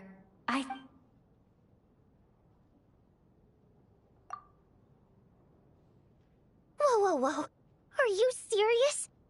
I don't know if this counts as Odette. Really? Odette? Oh god, how dumb does this make me? Actually, it's exactly what you'd expect. And now that you mention it, what are we up to now? Odette's identities.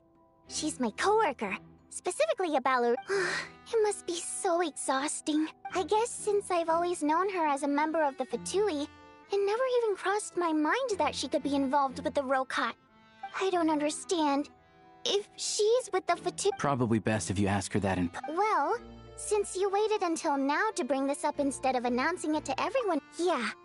Lelik may not follow orders from the Rokot leadership. We need to confront... Do you think she'd really admit to being... I don't know.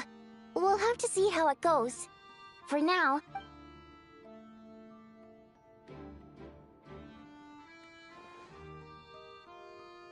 Now's her chance. Hey, Odette! Shh! Keep your voice... So, Alright, fine. you don't have to say anything. None of us believes you'd kill innocent people. Whoever murdered Traveler was the first to figure out your identity, but still, it's clear where the group consensus is heading. Everyone believes Lelik. We're your colleagues, and we know what kind of person you... So, can you clue us in? Alright. Yes, I'm Lelik. And no, I'm not the murderer. And thanks, but I don't need you to cover for me. Huh? You're gonna reveal that you're Lelik? That's right. I'll admit I was surprised at first when Chuganov guessed that I was here. It was just a lucky guess, but after taking some time to assess the situation and confirm where everyone stands, I don't believe I have anything to worry about. Are you... Mr. Valeri? What?!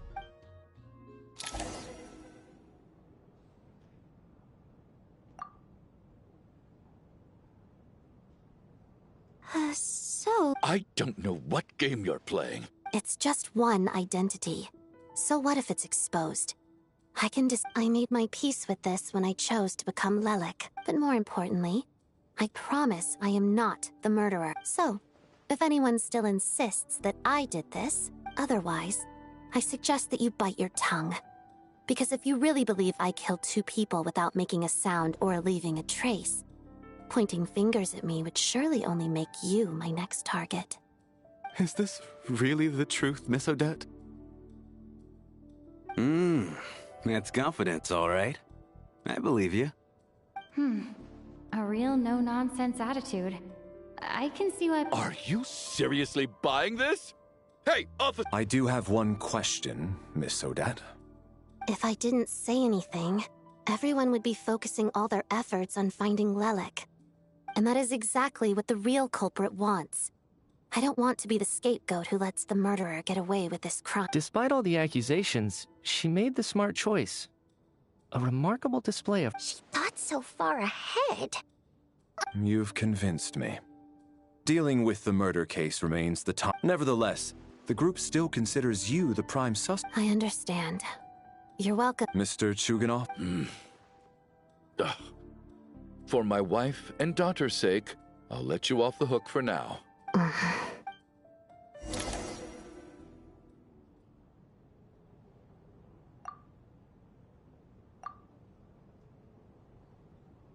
Good work, Lelik guard team. And Lelik, too.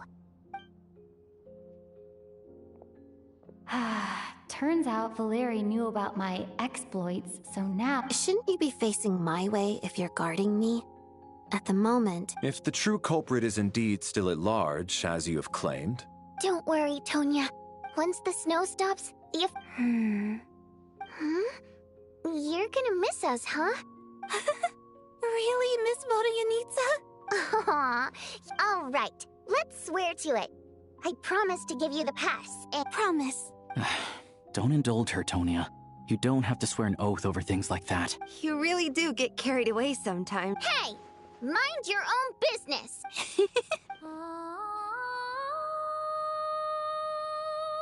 Don't be nervous, Miss Water Imp. Everyone's here. Excuse me? No. You sound nervous, lass. Oh. Wait, but how... Okay, plenty of people know that I'm a water imp, but... Primary mode of expression. I've not come across... Well, it's just... We water imps tend to communicate our emotions to each other. The emotions we convey through song take precedence over our facial expressions. I'm impressed, Shram. I didn't take you for a... It's not about being cultured or not. The thing is, this mode of expression... And yet, you're clearly... It's really not the big deal you're making it out to be. I think I just have a knack for it. Plus, I have a... very close friend who's a water imp. A delightful lady.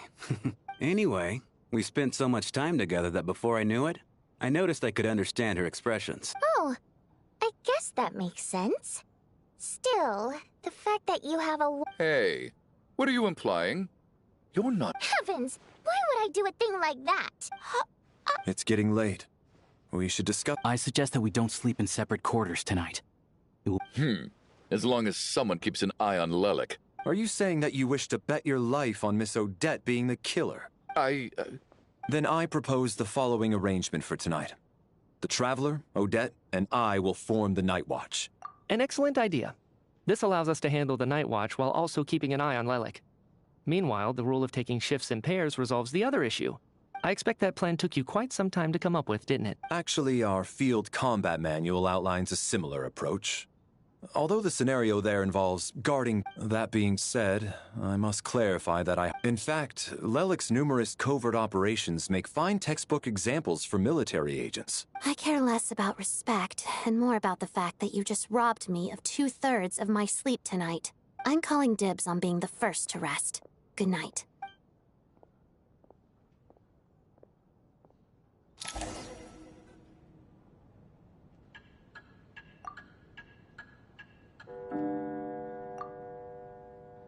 It's almost time. We should wake Odette. Oh, not going to argue with that.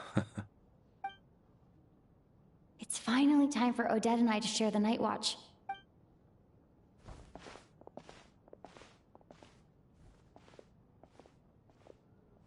I came here to get information from her in the first place. How long are you gonna keep staring at me? Couldn't sleep. Plus, there's something I had a hunch that you wanted a conversation, too.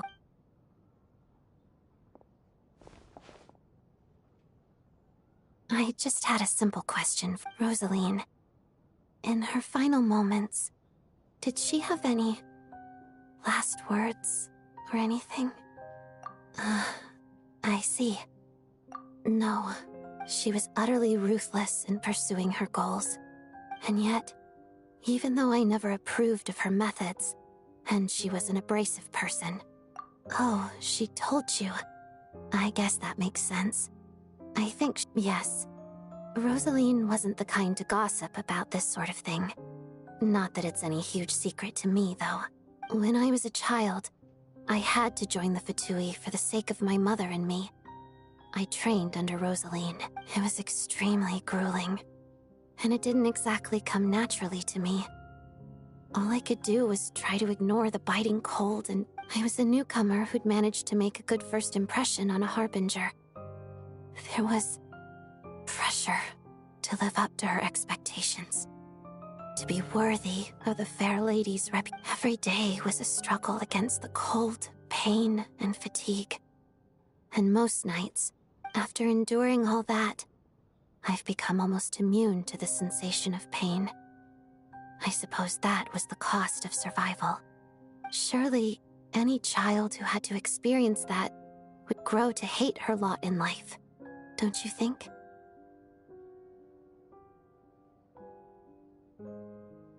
So, I put an equal amount of effort into my ballet. Because in my young mind, that was the only way to defy my fate. It was my way of telling her, the Fatui's demands and your expectations of me are not what I wish for. One day, I will leave. I think she probably blamed my poor performance in training on my passion for ballet. She knew my heart wasn't in it. One time, when I was secretly practicing a dance at night, she suddenly showed up. I knew she was there to catch me red-handed. I told her, "You don't deserve to watch the dance I learned from my mother." She looked stunned. I guess she was surprised that I lashed out first, before she had the chance. But strangely enough, on that occasion, she wasn't fierce with me like she was during training. Instead, she fell silent for a moment, and then left. After that, she never interfered with my dancing or asked me how it was going. She never came to watch me dance again either. Not even once. She was. But even now, whenever I take out this core Ignis, I can't help but think of that night. Of the look on her face. Sort of. Although gift might be too kind a term. This is her flame sealed within ice. A symbol of her favor, yes, but also her way of keeping an eye on people. She knew the location of every piece of Core Ignis. If any recipient started acting suspiciously, she'd be on to them immediately. Trust her to make even a mark of approval feel suffocating. So, when news of Rosaline's death reached Snezhnaya, many people immediately crushed their Core Ignis. It gave them a profound sense of relief, like they'd broken free from her shackles. But I kept mine. With my sensitivity to pain being as dull as it is, the warmth from this Core Ignis is one of the few things I can still feel clearly. I still wonder, did she really come to stop me that night? I guess she didn't leave anything behind. Not that I expected her to. It's fine. It's just a bit of a shame that we couldn't settle our differences before the end. She did. Are you sure she was talking about this event? No, she didn't. Wait. In that case... Okay. There's something I'm trying to figure out. I'm beginning to suspect that Paimon's mystery illness... Paimon's very important to me, so I have to get to the bottom of this. The ultimate goal of this energy experiment, the weapon's construction, was completed in Nodcry. Now, all that remains is to arm it with a sufficiently powerful energy. Yes, the weapon's development and all the related experiments are overseen by Lord Piero. I'm not sure why this experiment would be making Paimon feel unwell, though. Once we get out of here, I'll help you apply for an entry permit. And I'm hardly the organization's proudest member, as you know. You answered... Huh? What? You two seem to be hitting it off. I thought you were sleeping. Of course I was. In the military, one learns to fall asleep quickly, even in the most inhospitable environments. It's vital. Even if he was awake. Well, thank you both for keeping watch. Traveler. Sure.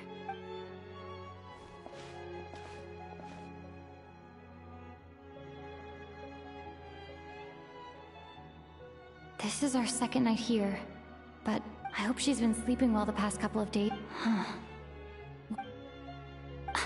Seriously? Is this... Never mind.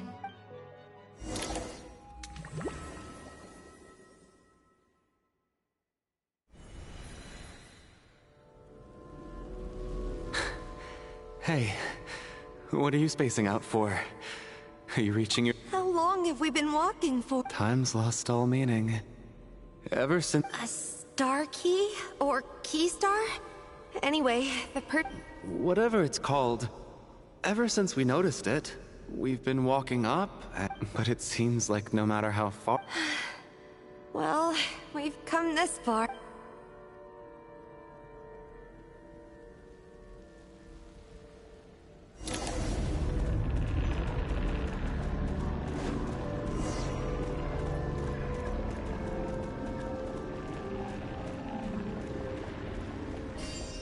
Monsters! Watch out! Not again! I've lost count of how many times we run into them.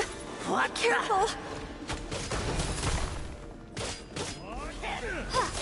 Hey, tough. Backup is here.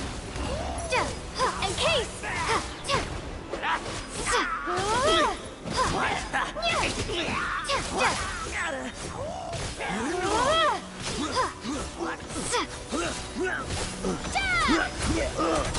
Shut up.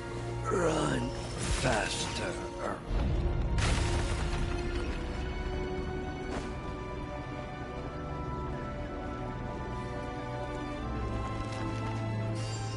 Here they come again! Get ready! You wanna fight? Let's go!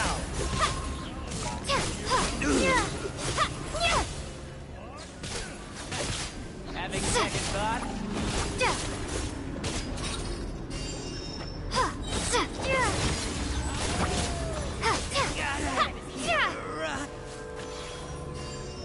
Fighting Frost!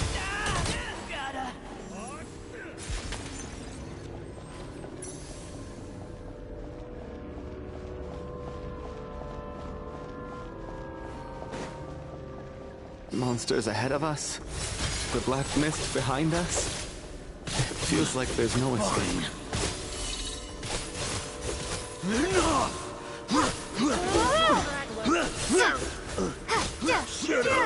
Run faster. Condense! Back up here!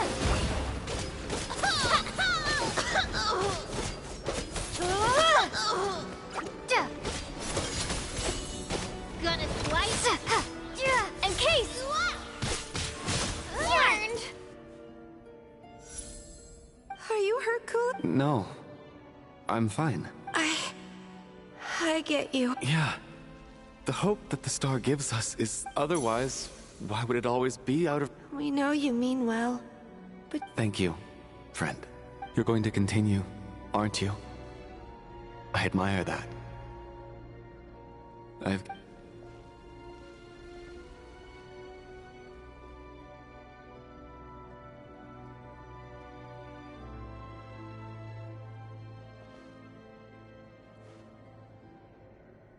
It's not an illusion. We really are getting closer to the star. Congratulations. You're the first person to... I'm the star's envoy. The black mist has stopped rising. Its hunger is satisfied. This is a good opportunity. I'll let you get some rest before we continue. What do you mean, leave? Congratulations on reaching the starting point. Once you are ready, we will head out and walk upwards. Huh? What's wrong?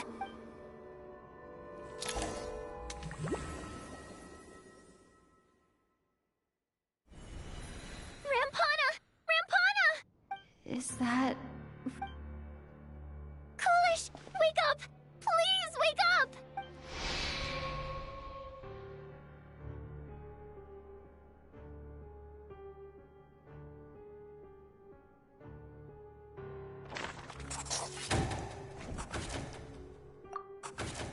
The situation is identical to that of the two casualties. At least there are some elements that we can rule out this time. They slept on the stage with everyone else. Rampana. Weren't some of us keeping watch last night? 3 of us, in fact. I'm as confused as you are. Likewise, and from what I've observed so far, both Miss Odette and the... To be honest, I didn't get a wink of sleep last night. I couldn't help it. I heard the Traveler and Lelik chatting, but otherwise... Me too. I didn't want to wake everyone up. Then, what could possibly be causing this? I worked closely with Rampana and Coolish for so long. 4 victims in just 2 days. I need to get to the bottom of this as soon as possible. Still snowing? Yes, I just checked. So we only have ourselves to rely on. If you ask me, this killer can clearly strike whenever they... Lelik must be an expert in poisoning. Here we go again. Listen, I was already thinking to myself last night, was Lelik's reason for revealing her identity the real story? She's been playing us for fools. You get off on this, don't you? Revealing your identity. That's a hideous thought. One that only a hideous mind like yours could dream. How? That's enough. Yesterday, you named Lelik as a suspect, but today's victims were just ordinary people. Not to mention that they were colleagues of Odette and mine. Who knows? Maybe you don't know her as well as you... I implore you all to ask yourselves, how... Lelik is well known to be a ruthless operator, and now she has revealed her identity. How could it be any more obvious? Everything you've said so far is still just conjecture, which doesn't constitute a concrete lead. You need to back up your claims with some evidence. How can you defend her, officer? What did she say to you while you were on night watch?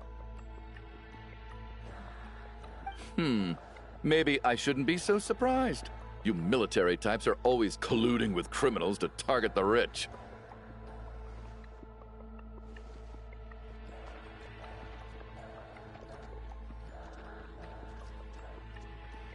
All so you can get your grubby paws on our hard-earned fortunes, then tell us to fall in line.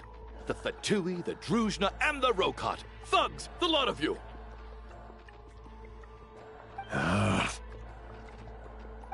Don't you dare!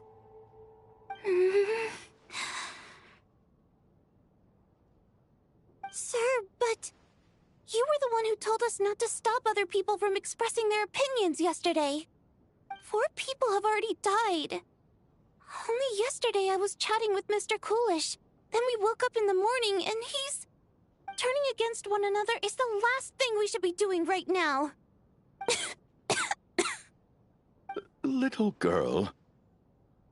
Even if Mr. Chuganov is a puffed-up, pig-headed windbag who doesn't have a clue what he's talking about, he's still one of the victims here, isn't he?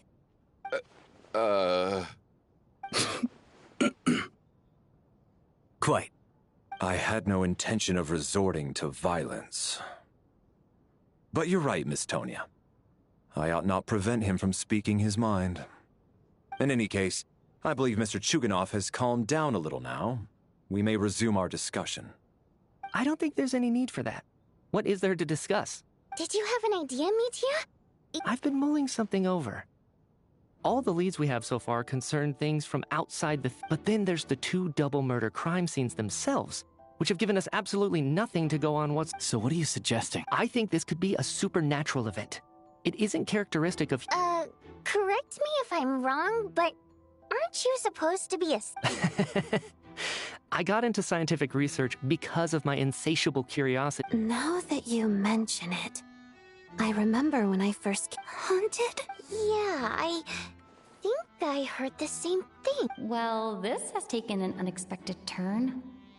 Why don't we take this opportunity to look for clues again with a more open mind? Very well. Whether it's criminals or ghosts we're looking...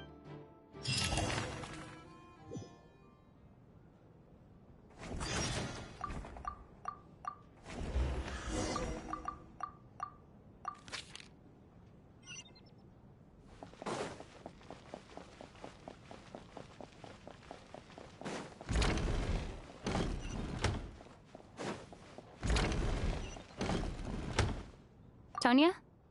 Not yet. This looks like somebody's...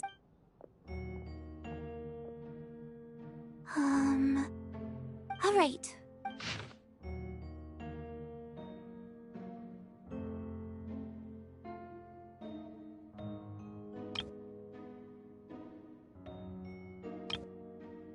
Huh. Maybe it's a little rude for us to peek. It sounds like she's writing this for her parents, right? Because her water imp parents belong to the aristocracy, who were driven out of Snezhnaya by the Tsaritsa long ago. And now they live somewhere new. It's fine. My fault for not storing it properly. All right, give me my notebook back.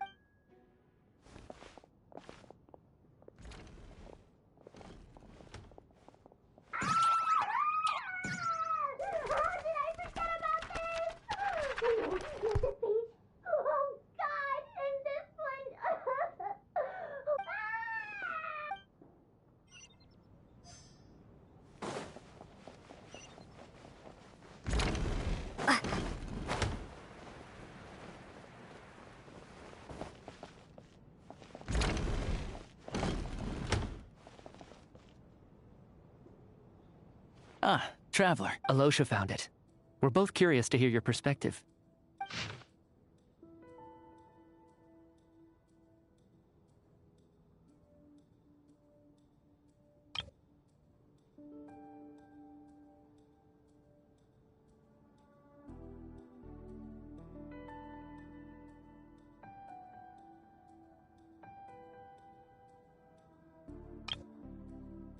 An investigation report, huh? Looks quite old. The theater manager must have hired an investigator once specifically to look in. Presumably, the manager wanted to know if the supposed haunting was dangerous. Well, anyway, the bottom line is, the haunting is actually real after all. It's called... Leyline problems are pretty unexceptional to me by this point. It's hard to imagine what connection it could have to these... Some of the language that appears at the very end of the report caught my eye. My area of research doesn't touch on any of that, so it's huh? A piece of paper just fell out from the report. It landed right by your feet.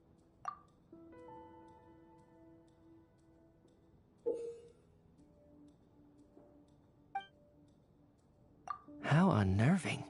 Death is near. But if so, how did... Maybe things are more No, wait a second. If we take... The report definitively concludes that the hauntings in the theater are... The question is, what exactly does the note mean by death?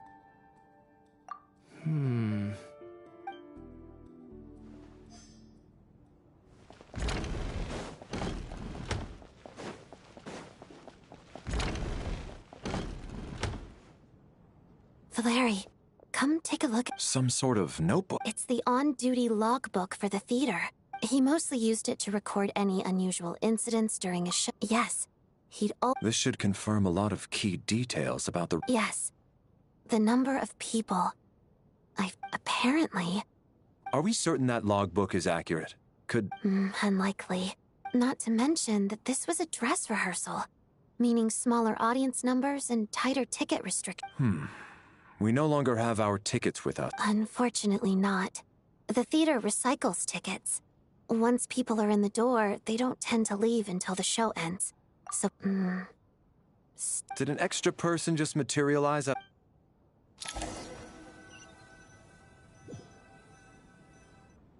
If we take all this together, it's not a... Oh, I beg to differ. This sounds to me like a product of a researcher's vivid imagination. Does it really sound that far-fetched? Good. Okay, now that we finally have some meaningful leads...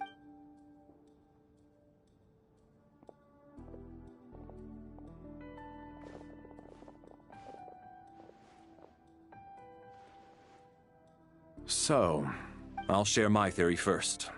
Based on what we've... If the killer had simply bought a ticket, it would have I expect he or she either hid in the theater ahead of time, or found a way to slip past the ticket inspection. What about the note found in the investigation report? The killer may have simply planted it there as some sort of sick joke.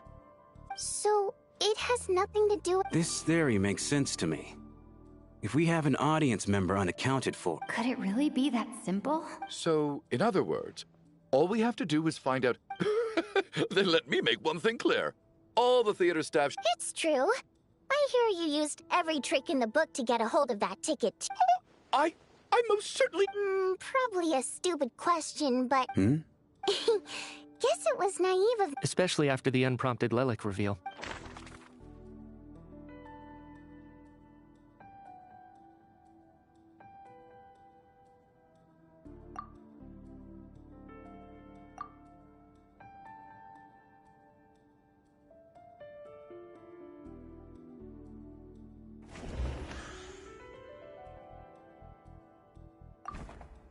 I don't believe any of us here knew Shram before all this. Mr. Shram, did you really go— Huh? Me? Why am I being singled? It's not that you stand out as suspicious. More that ever— Okay. Well, we spent the best part of 2 days together now. Yeah, I have no doubt that you're a good person. But the problem— Although, actually, what was it you said last night? Last time I checked, there were barely any of us remaining in Snezhnaya, since most of the water imps left. And I suppose it's also kind of a way for everyone else to get— Good grief. Are you blushing? Pull yourself— Hey, revolting is a little strong.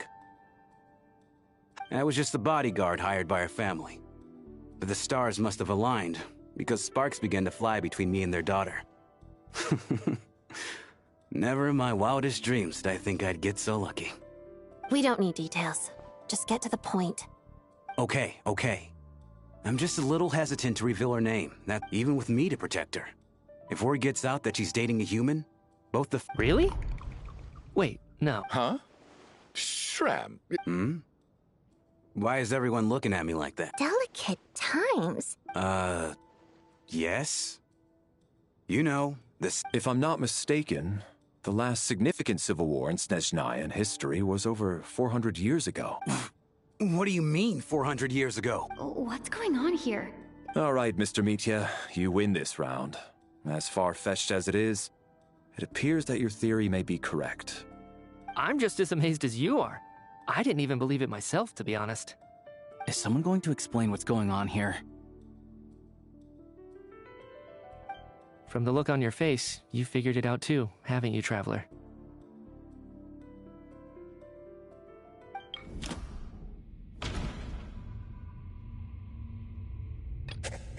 That seems to be the case. Shram's the extra person.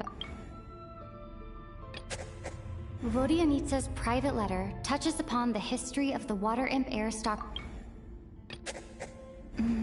No. The theater's ley lines have been modified to block souls within its grounds from returning to them. Some souls can even wander this place forever. Mr. Shram's statement proves he's from hundreds of years ago, and according to the investigation report on the theater hauntings,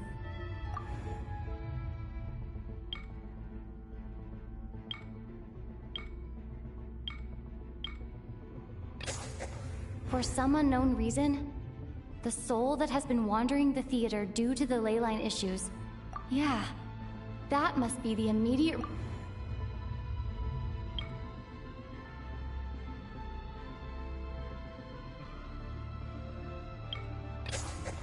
The contents of the investigation report have been verified. There are indeed leyline issues and wandering souls in the theater. Death likely symbolizes the deceased. Mr. Shram, for instance. Death is near. Huh. That must mean that there's a dead person in our midst. That's the truth, isn't it?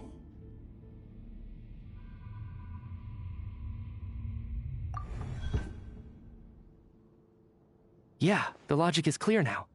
The investigation report said that there would be souls stuck wandering around the theater because the ley lines were cut off. Mr. Shram must be one such soul who died in the theater a long time ago. In which case, that also makes him our extra person.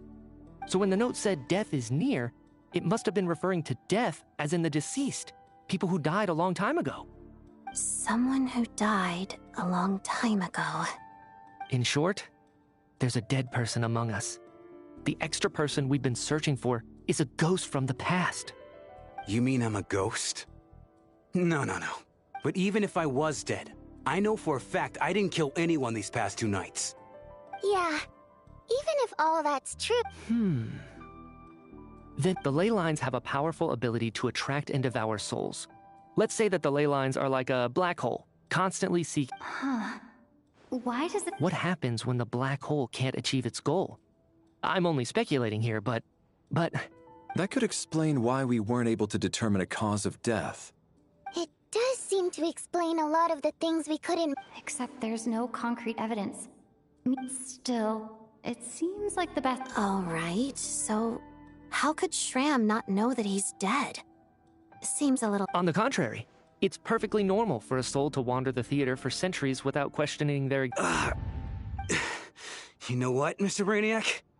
I think you might... I'm trying to remember and...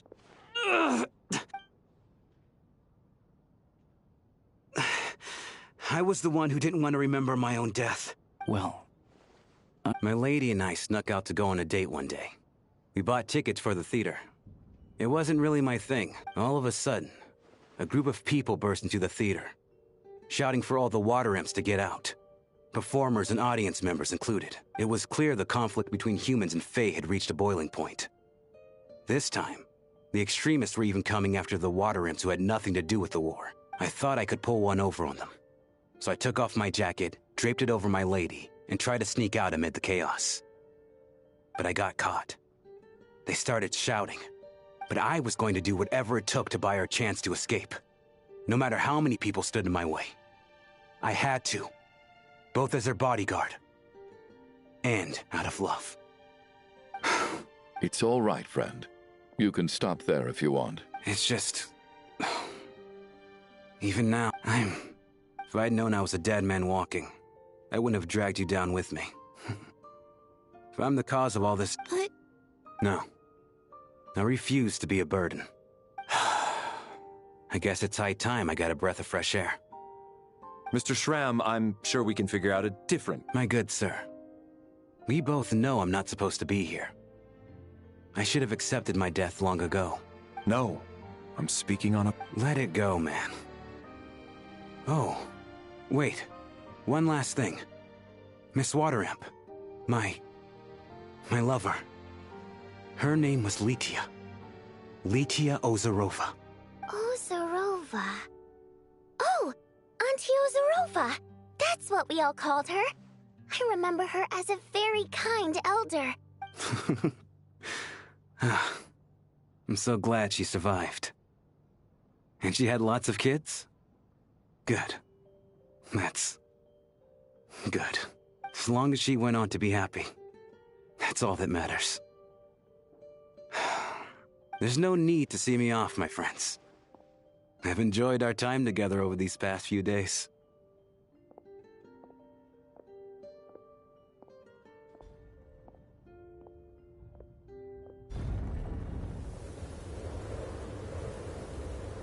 Take care, my man. I knew Mr. Shram was already dead, but... Death is cruel, no matter how we might try to make... So, was the conflict between Fae and humans really that bad back then? I was only little, so even the historical records about that time period don't... All people know is that the Tsaritsa founded the Fatui, drove out most of the Fae aristocracy without explanation. It seems to me like the Tsaritsa chose to make herself the enemy. She downplayed the conflict, directing whatever animosity both sides. That's also why, despite how brutal the conflict was at the time, there hasn't been much lingering tension between humans. So, the Tsaritsa banished the Fae to protect the Fae living in the city? Maybe it's not quite as bad as it sounds. I don't think Her Majesty is too All this time? All right. If Mitia's theory is correct... Ugh. If only this blasted...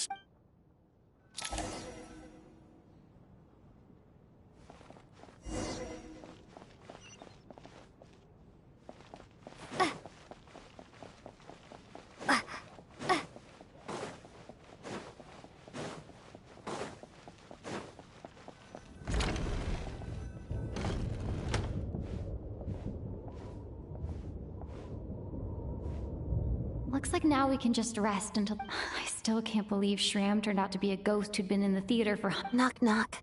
Hmm? Knock, knock. You know the... Think of it as a signal, then. When I'm entering someone else's room and I knock, I'm here as Odette. Thanks. So, why did you come to find me? Vodyanitsa said you knew about my... But when everyone was discussing who Lelik could be, you were worried that revealing... Yes. It's nothing. I mean, you didn't hold what happened to the Senora against me, so... Actually, there's something else as well. So I thought I'd come and ask you. It's about Mitia. Before all of this, the last time I saw him, he was dead. As I'm sure you know, my goal is... Well, when I found out the tech lead for the experiment behind Project Snezhnaya was Mitia, I often saw him around the theater. But I soon concluded, so I decided to infiltrate the Armory Palace and go directly to his lab.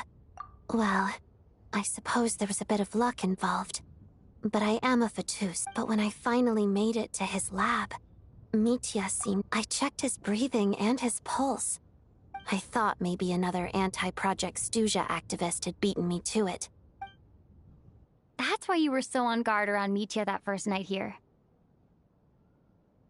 Yes. When I saw him sitting in the audience during the performance, I could barely contain the shock. To me, it was a miracle. Somehow, he'd come back from the dead. But then, the murders started happening and things got so that is, until Mitia himself said there must be a dead person among us. And yet... You thought that bringing it up... Exactly. Besides, we soon figured out that Mr. Shram was a ghost. And we... But now it's... I understand why you kept it to yourself. There was so... Let me confirm one thing first. Around a week ago. A week ago?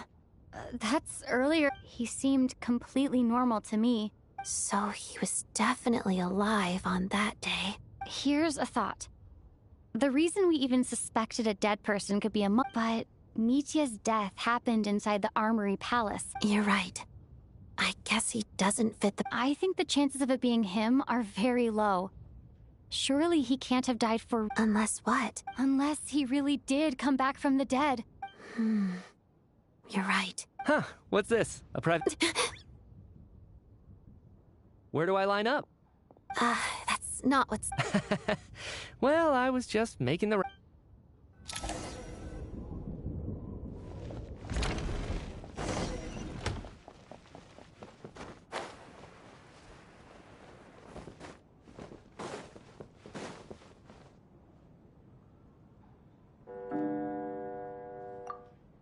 What is going on with this storm? I almost hope it is. Her Majesty the Tsaritsa left to vanquish that beast herself. Do you think people still feel the cold after they die? I'm wondering about Shram. Oh. Death itself is cold. Well, I hope he has a safe journey. I'm going to miss him, thinking back on it.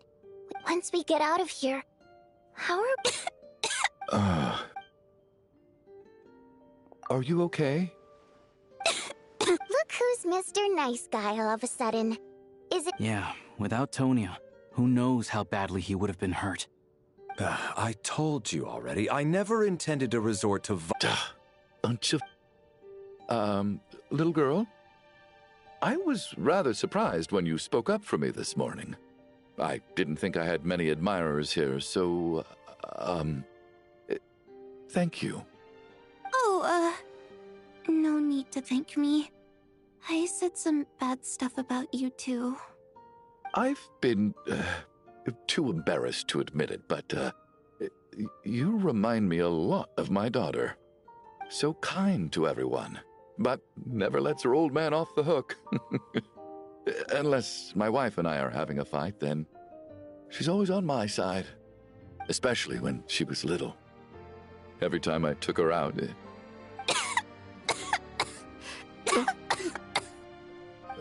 All right, easy now.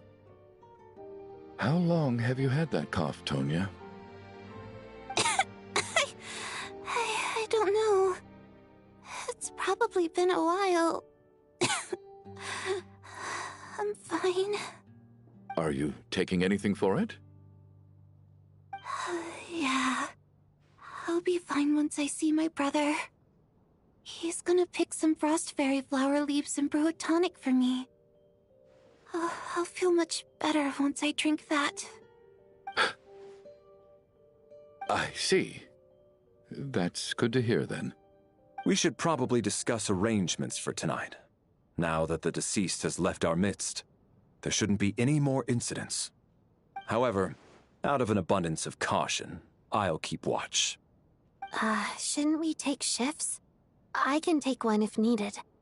No need. I managed to get a nap in earlier, so I have plenty of energy right now. After all the tension of the past few days, everyone else should just focus on getting a good night's sleep.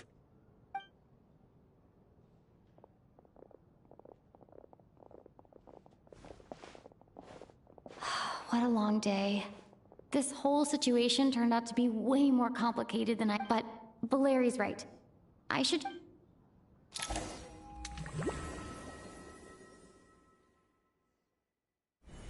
She's awake. She's awake! Get over here, you big lug! If you must call me something, call me Mr. Door. The Black Mist is coming. You need to... Are you all right? Can you... He just seemed to come out of nowhere. Not... Curses! The Black Mist...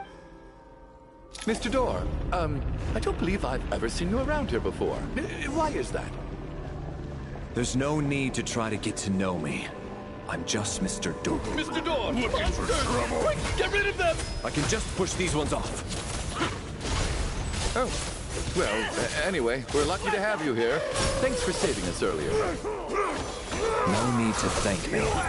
This is where my duty lies.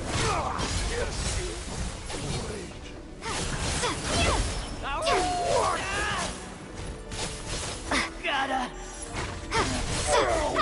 Blade!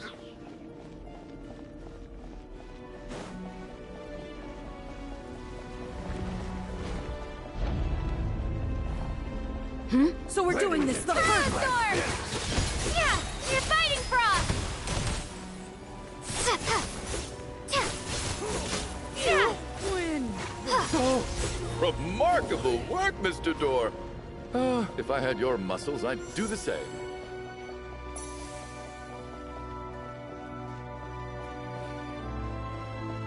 Are none of these doors the one you're looking for? No.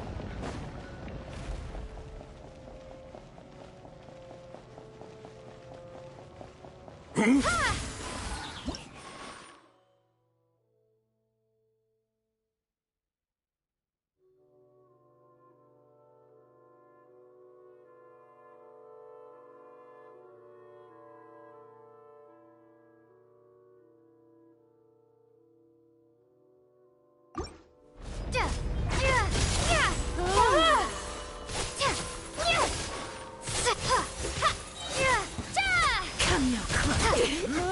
Impossible. Oh, goodness! Wait, look! There's more monsters down there. Are they coming from within the Black Mist? No, no! That gate...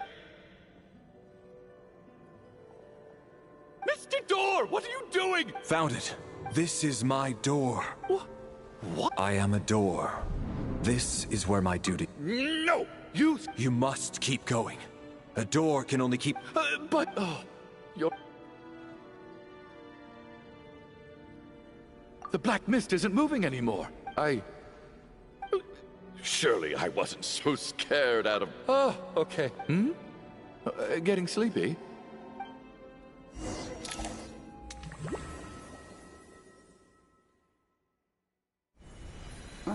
What time is it? I guess everyone's still asleep. These past Valeri?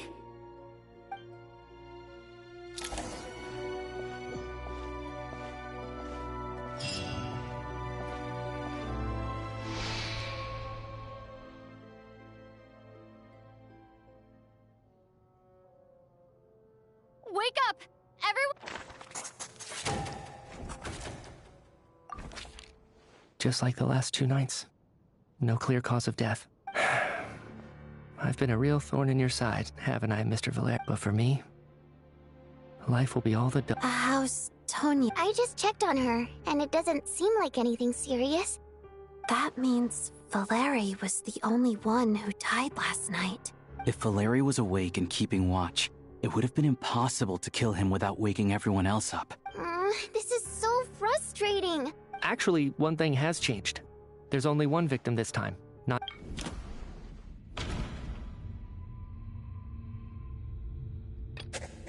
No similar cases have ever been... But Mr. Shram was already deceased. Can a death at night even be defended against?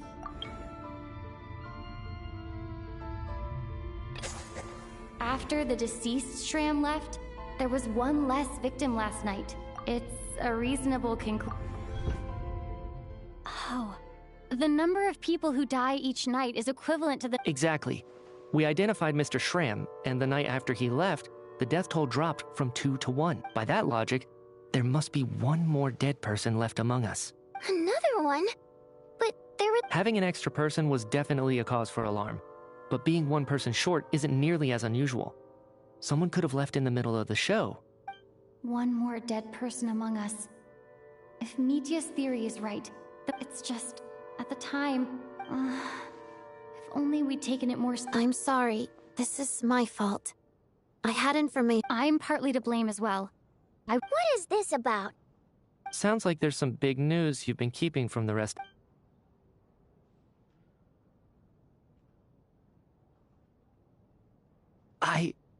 I'm the dead person? Wow, Odette and I talked about it yesterday, but... Yeah, I don't blame you. If I'd been there... Let me just try and verify this. I just scoured my memories trying to think back to the... But I honestly have no recollection of dying. Having seen Mr. Mitya a few days ago myself... Well, if it isn't Mitya... If you don't mind me asking, Traveler, I believe you mentioned that you know Tonya's brother. Had you ever met her before all this? No, never. Now, just 1 minute. I know where this is going. You're in the hot seat, and all of a sudden you want to divert our suspicions onto— Trying to pick a fight, Mr. Chuganov? Whenever you open your mouth, all you do is attack people, and You! Did Mitya ask about Tonya because he suspects her? I suppose I only identified her by age and nothing else. I'm just saying. You're going around casting suspicion on people for no reason. I can vouch for her, if nothing else. I've seen her before. She's the sister— Oh, really? Since being here, I don't think I ever mentioned she was Child's sister specifically. If Chuganov can vouch for her, then it can't be Tonya either. In which— Miss Odette, could you go over that afternoon with me one more time? No problem.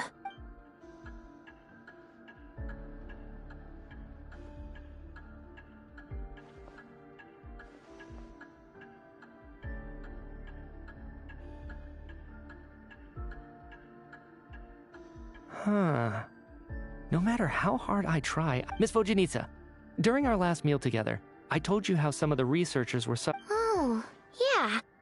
You said— Right. And even though I don't remember dying that day, I'm pretty— Some of my memories from that afternoon— Are you suggesting you're missing the memory of your— Of course. How am I only just realizing this? You mean being silently assassinated? The researcher's amnesia. I must thank you, Odette.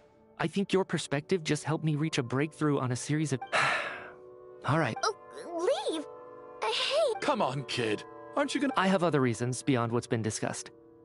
I remember during Miss Odette's performance, while I was sitting in the audience stalls, a brilliant new I can't remember it now at all, and I didn't take any notes. No. Hold on. I see there's a glaringly obvious flaw in that. I believe Miss Odette's account. During the period where my memory is blank, all it would take is for the same thing to happen in the theater, and I would come under the effect of the ley lines in this vicinity. This increases the likelihood— There's no evidence to suggest that anyone other than me is a candidate for the deceased. Please relax, everyone. If, on the other hand, I'm still alive right now, well— Mitya's right. This is the only thing we can try right now. What is a scientist if not someone who gambles on with this snowstorm, the ley line phenomenon, ghosts of the dead, and my amnesia? We've been paralyzed by not knowing and power. But if I do get resurrected, you can be sure that I'll come back with the truth of all this.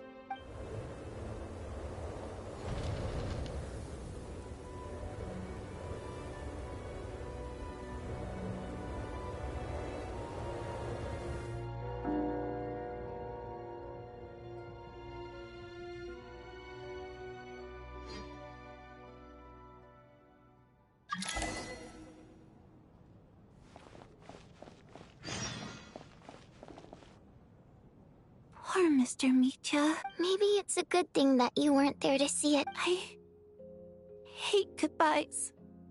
Why does— Maybe it's the realization that, at the end of— Come to think of it, you could take it a step further and say that the same is true out— If I make it out of here— Without regrets, I feel like a strange sense of anxiety has been— Are you okay? If something's bugging you— I have a travel companion named Paimon. You're worried about her, aren't you? To be honest, I used to feel like I was just a spectator in this world, watching a descender. But with Paimon by my side, she loves eating, sleeping, and having fun. But over the last few days that we've been apart, I've often caught myself wondering,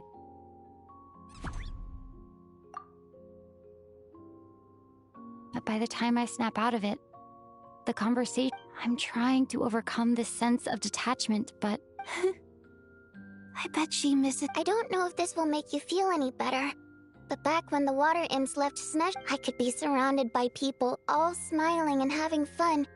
Later on, I started to think, maybe accepting the fact that our loved ones won't always be with us. All we can do is cherish their So, once we get out of here— Thank you. But Vojanitsa— That's just the choice I made. Like I said before, singing is a water imp's Our songs have echoed through this, but does a story exist with— So I made the choice to stay.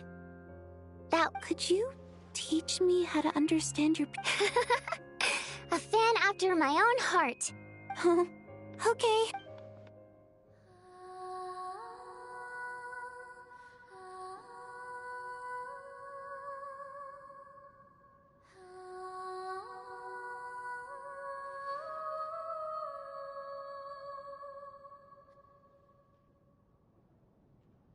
I've never heard that one before. Color me impressed, Tonya. Most people can only tell if a song...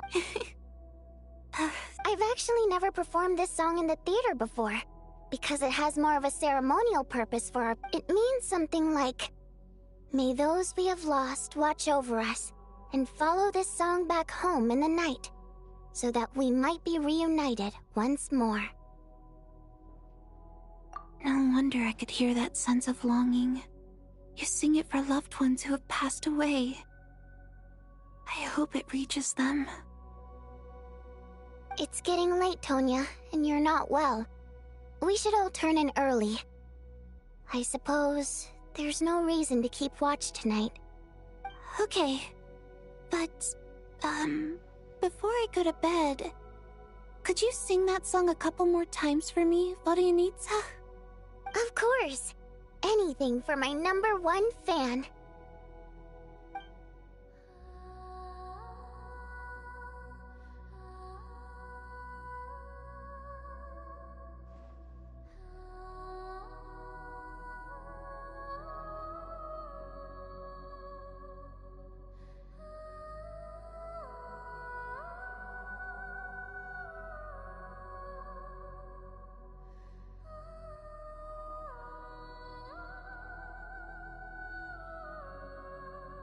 Once I get out of here, I definitely don't plan on ever coming back.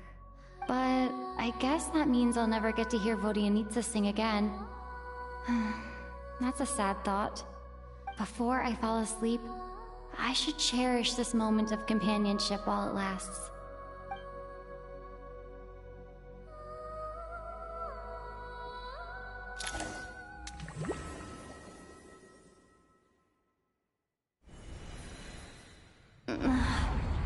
Where am I? It's so dark in here, and I feel kind of dizzy. Am I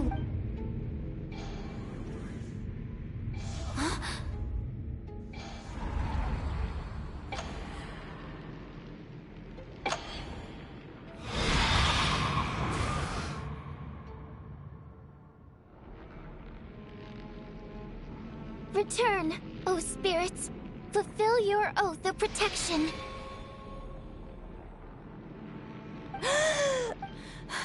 No time for questions. Quick, over here.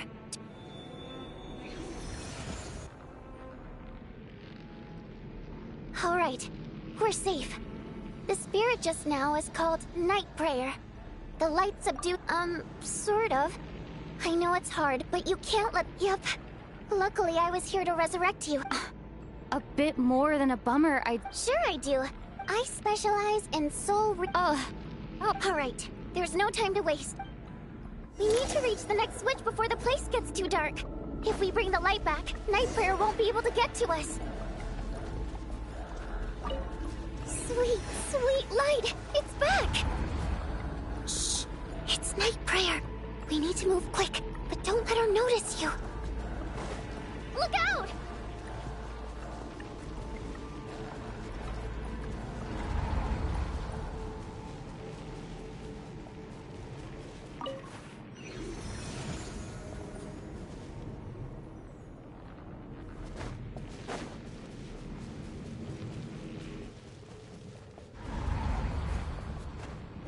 The next switch is... over there!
night prayer is here too. This can't be the only path. Let's head up there and take a look.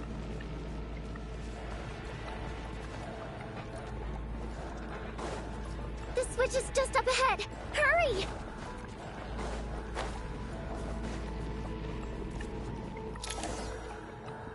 It's too dark. We're not gonna make it.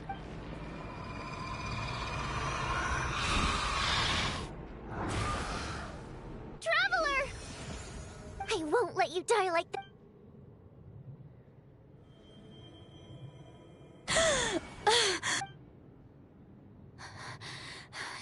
Even though it's...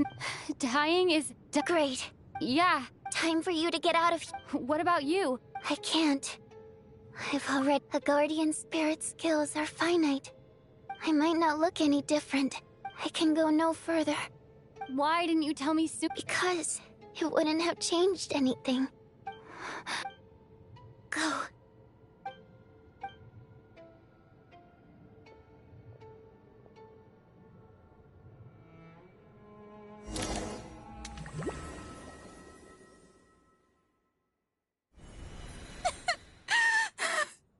What do you need, sir? Well, I guess there's no need to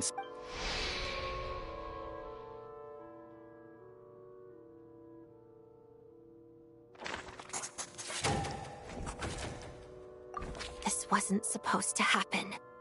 You lied to us. Take a long, hard look at your... I suspected you on day one, Lelik, and you, little hunter, ever so content with staying on the... Now you're just lashing out indiscriminately. Where was all this passion and... Is that a threat? After all the trauma of the past few days, everyone... Valeri and Nietzsche aren't here anymore.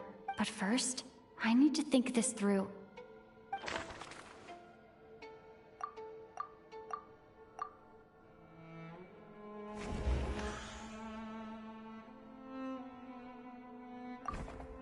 Of those who remain, the only person we've never met before is Tonya.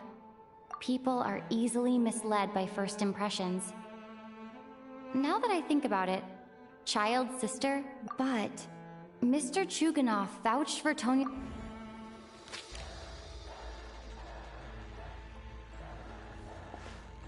Tonya, how's Tusser been lately? Tusser? Your brother Ajax must have mentioned me in his letters home, right? No. Chuganov, looks like it's your turn to do some explaining. Yesterday you... I knew you were behind this, Chuganov. Everything about you is fake. Down to the wife and daughter you're always talking about. Your entire family man persona is a charade, isn't it? That night, when I infiltrated your place as Lelik, I noticed you were home alone. Didn't think much of it at the time. Just thought everyone else was out. But thinking back on it now, that doesn't seem very likely. My guess is, you live alone, don't you? Even that was a lie? But why would he lie about having a family? Oh, curses! Oh, why is there... I think the reason I'm always coughing is because I got sick with frostbite. It's not a very common illness. After a while, I felt myself growing. So one day, I told my brother. He agreed. We got to the theater, bought tickets. Oh. When I woke up, I couldn't find... But there's no way he'd leave me behind. Tonya. Yeah, I know. After all of that, I'm sorry, everyone. I realized this much too late.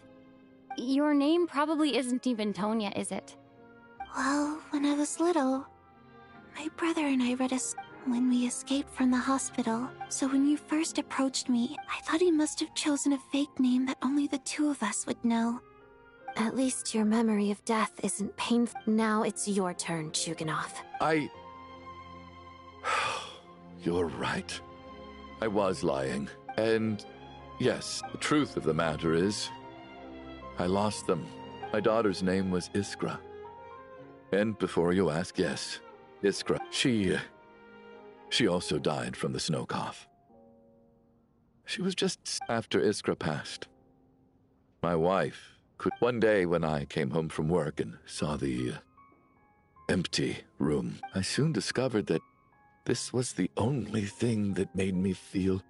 Nothing more than a pathetic means of escapism. So explain your false... The night before last, when I was chatting with Tonya, she mentioned that her brother would brew medicine combined with her various symptoms. The snow cough used to be an incurable illness. I would pick Frost Fairy flower leaf, but the year after my daughter passed away, the jester of the Fatui announced that a cure for frost blight, also known as the... It turned out that all previous treatments were completely ineffective. That was the final straw for me. I just couldn't take it anymore. So, more than anyone, I know full well that in this day and age, poor Miss Tonya, therefore, had to have been from an era when... So, you projected your daughter onto her? Even... That doesn't make any sense. You knew she... I just don't believe in your crackpot theories. How can you just declare a living person dead and throw them out into that snowstorm? Nitya's gone. My good buddy Shram's gone. And now it's Tonya's turn, isn't it? The others I can make my peace with. But little Miss Tonya, here she is, standing right in front of us. I just want her to live. Once this snowstorm is over, the very moment it stops, I'll be damned if I'm gonna let you cast her out into the snowstorm. Not again! Not this time! Not when the cure is right within our grasp! Mr. Chuganov, by the sounds of it, you've known I was dead since... I really liked Mr. Valeri, Mr. Mitya. I'm not happy about that. The reality is, you've been trying to fight your own demons through me. No! Listen to me. Well, at this point, I'm quite sure that I'm dead, despite all the bad things that kept happening. Since the day I escaped that hospital until now, I'm very fond of you all. If it were only possible. And that's why I'm not fond of you at all, Mr. Chuganov. It's them that you owe an apology. Well then, I suppose this is it. You're leaving already? My name is Patashka. It was nice meeting you all. Feels strange that we're only being properly introduced. Patashka?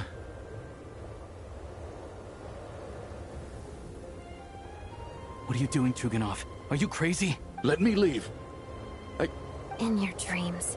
Don't think you're getting off that easy when you had a hand. The Fatui have honed quite an array of enhanced interrogation techniques since they were founded. Once we're out of...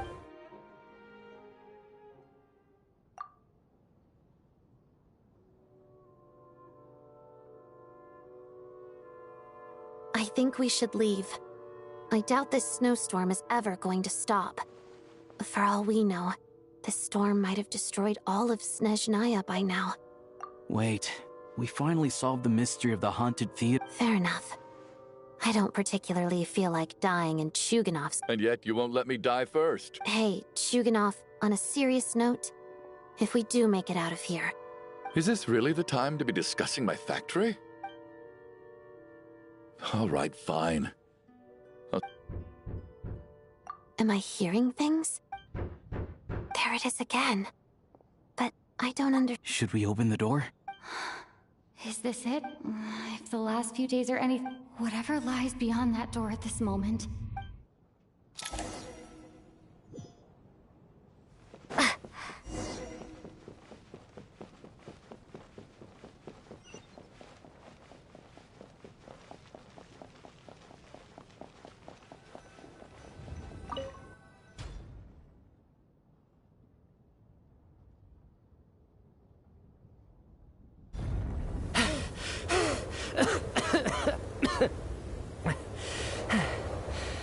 Hey everyone, I'm back. How are you doing? Much better, thanks. Whoop. Let me see. Vodyanitsa died last night. And then you... Not Tonya. First, tell us how you made it back here. You're right. The thing that got me back safely was... a song. I heard someone singing. After walking into the snowstorm, my mind grew hazy. I don't know how long I walked through the storm before my mind completely slipped away. Then, suddenly, I heard the sound of singing. The voice instantly brought me back to my senses, and I regained consciousness. So I followed the voice, searching for the source of the singing. I searched and searched, until finally, just a few moments ago, there was the entrance to the theater. I've actually never performed this song in the theater before. It means something like, "May those we have lost watch over us, and follow this song back home," and then... That must have been Vodyanitsa's Requiem. That song is meant to guide the soul. Huh. No kidding. When I first stepped out of the theater, I was still quite lucid. I remember the outside world being completely different than what I'd expected. It was like this was a world where only the snowstorm existed. There wasn't a trace of any humans or buildings ever having been there.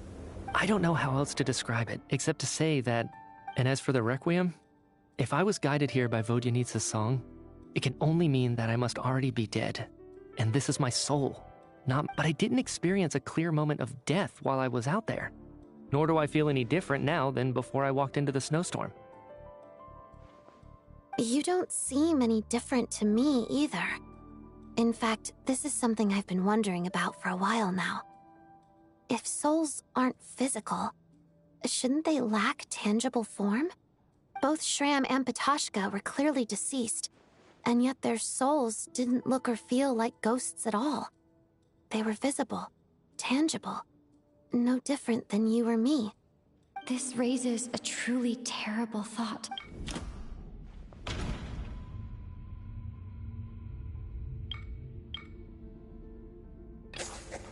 Nitya's soul was summoned back by the Requiem. Of course, if even the long deceased like Mr. Shram can then maybe we've all been dead from the very start.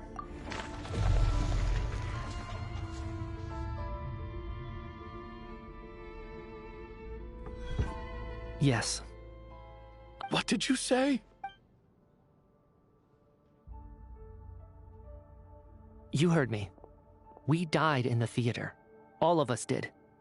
But due to an obstruction in the theater's ley lines, it's ironic, really.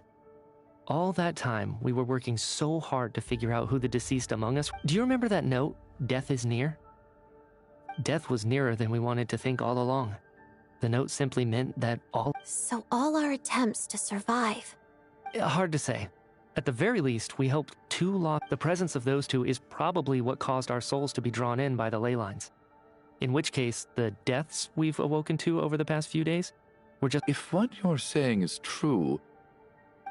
no wonder. This afternoon, when I was moving Vodyanitsa's body... That's further proof that those aren't physical bodies at all, but merely our... Am I... No. I still find it hard to believe that all of us are dead. Not even knowing how we died. Exactly. It's hard to rest in peace when you don't even know how you died.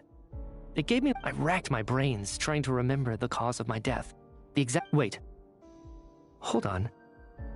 Right before I lost consciousness, I think I saw... I can't remember. Mitya, your hand. Huh? You're right. There's blood on the fingertips of my right hand. Looks like it's already dried. When did that happen? What the... I guess... this was what I saw. I must have desperately drawn it in my own blood right before losing consciousness. What's wrong?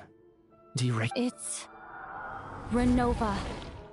The ruler of death. Huh? Alosha, do you still remember that Snezhnayan folk? It was about the Grim Reaper. When someone's about to die, he appears as an incarnation of... And as soon as you recognize his face, your life is over. I heard a similar tale when I was little. You think the Grim... That's right. In which case, death is near could also mean that the Grim Reaper is here, disguised in a familiar form. Death, the deceased... When I first saw this note, I thought it contradicted the investigation report. So the Grim Reaper deliberately misled us. Then, we... By that logic, The one person...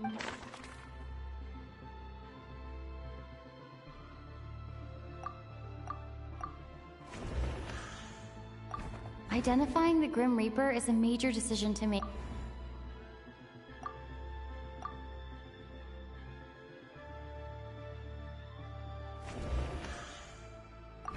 Identifying the Grim...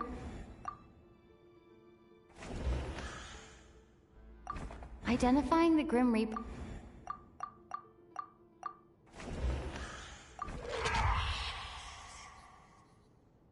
No doubt about it. It's Alosha. Looking back at how everyone has acted over the past few days, Alosha is most likely the Grim Reaper lurking among us.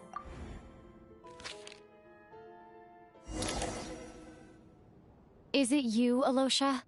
You were the first to discover the investigation report. So? Surely you can't suspect me. What if someone else found the investigation report first, slipped the note inside, and then put it back without telling anyone? There's no denying it. The note could... That's not all. I've also noticed that, although on the surface, looking back now, even though you didn't say much... What do you mean? You were the one who emphasized how dangerous it was outside and insisted we all stay here.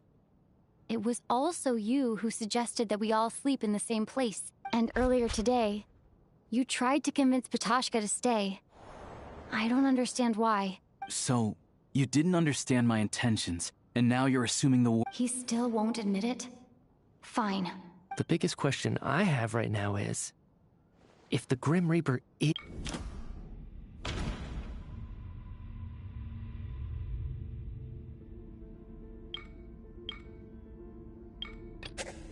No. Nothing related to Alosha.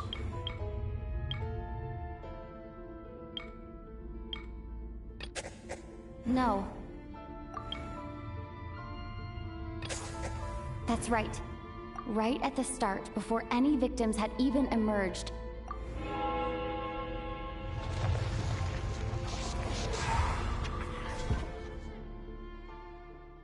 When all this began, right after the performance ended and the snowstorm began to pick up, it wasn't until we discovered the bodies the morning after that we realized something out of the ordinary was going on. But it's clear now that the oddities actually started earlier than that, when Dimov walked into the snowstorm and never came back. Right. So Mr. Dimov... And if we pinpoint that moment as the beginning of this incident, then one thing becomes clear, Alosha. You are the only person who walked into the snowstorm and came back without the help of Vojanitsa's Requiem. More precisely, Alosha never came back at all. The one who came back? Not bad. Well, since you've backed me into a corner, I suppose there's no point in keeping up the act anymore. Alosha? You're the Grim Reaper? I am no such tired cliché. Mortals should address me as the ruler of death. Before being wiped out for good, you identified the two deceased, and even sensed my presence. A commendable achievement. Far beyond what I expected. I heard you can ferry souls. Those deaths each night. Your initial conclusion was correct. Due to the existence of the two deceased, the ley lines yearned to reclaim those long-lost souls. Every night, they devoured an equal number of souls to fill the void. This required no intervention from me. Here, take a look.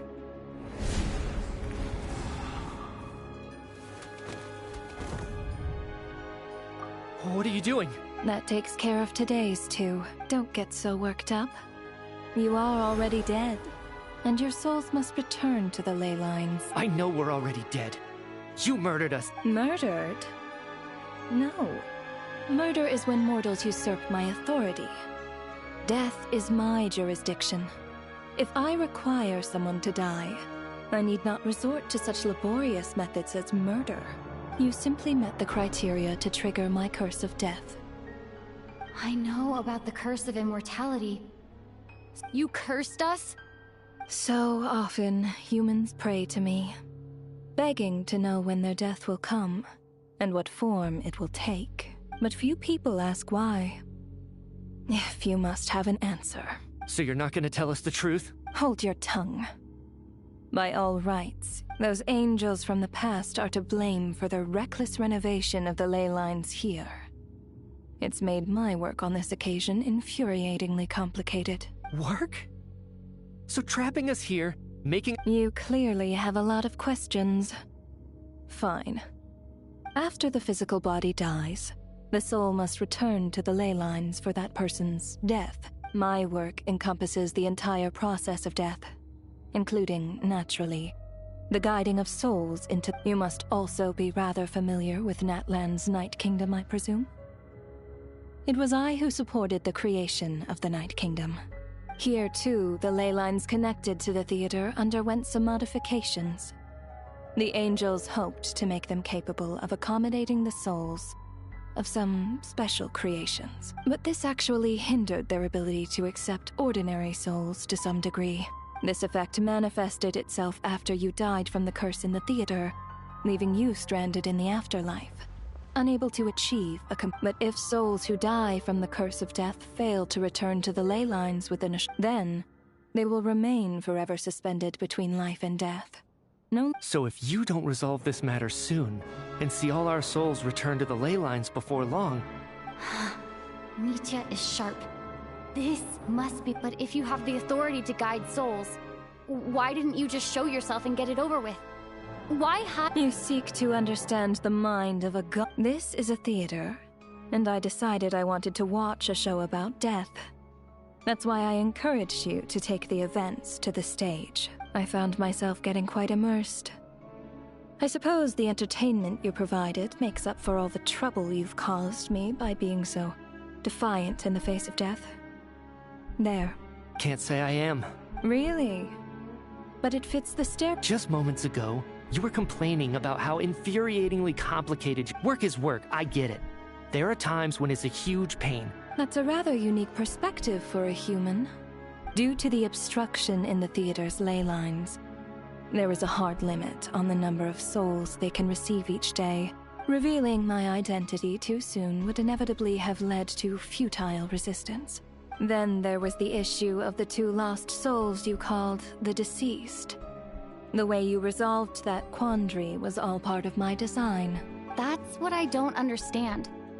If all of us were souls of the dead, what made their presence among— For centuries, they have refused to return to the ley lines, exploiting the issues created by the angel civilization to resist. Centuries of obsession accumulated during this process. You may think of this obsession as the resentment of the dead, and in this quantity, it was a bomb that could have detonated at any moment. It reached the point where I could not afford to leave it unchecked. But the only way to fix it was to help them acknowledge their own deaths. Only then, with my guidance, could they finally return to the ley lines. Otherwise, you would not like to know what the consequences would have been. I vaguely remember seeing Patashka, but in the most terrifying form. Was that in a dream? I see your dreams brought you many revelations. So you see, death anyway, giving psychological counsel, that is more of an angel's role. It was something I could not resolve directly using— Meanwhile, of course, their presence caused the souls of other members of your party to return to the ley lines each night. From where I stand, that was killing 2 birds with 1 stone. As both issues slowly resolved one another without me having to lift a finger, all I had to do was stay close by and keep the situation under control. Then use my authority to wrap things up at the end. And, of course, while I was at it, I thoroughly enjoyed watching this drama. Sounds like you had it all figured out, Grim Reaper. I just did the math. You said there's a hard limit to the number of souls the ley— That much is obvious. It's time to review this whole affair. If the ley lines can only take in 2 people per day,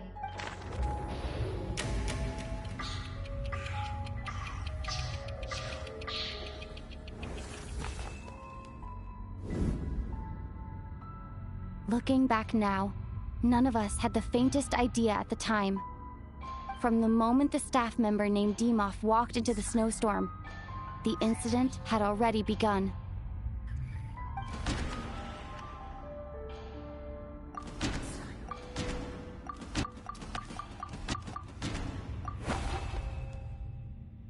No.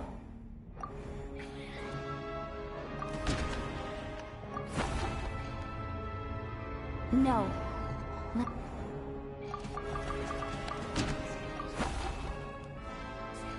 No.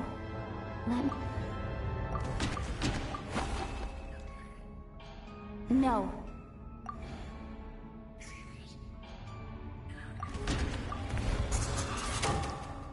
Alosha was the second to walk into the snowstorm after Demoff to investigate. During this process, the ruler...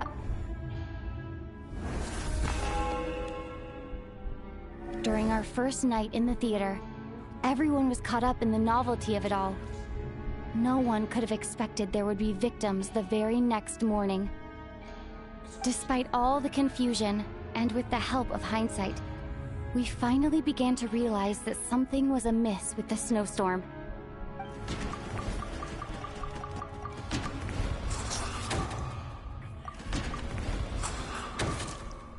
The ley lines devoured Torgov and Sobolova on the first night.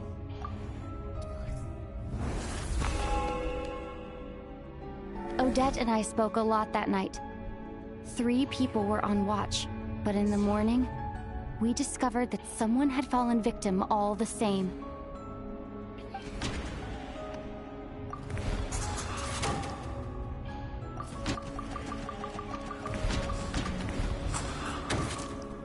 The deaths of Kulish and Ranpana caused everyone to stop suspecting Lelek. Unexplainable phenomena occurred one after another, leading Mitya to suspect...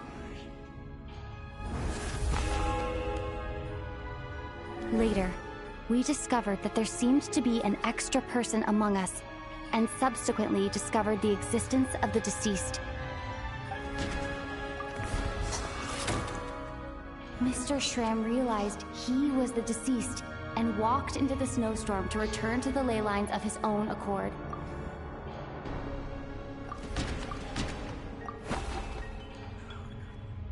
No,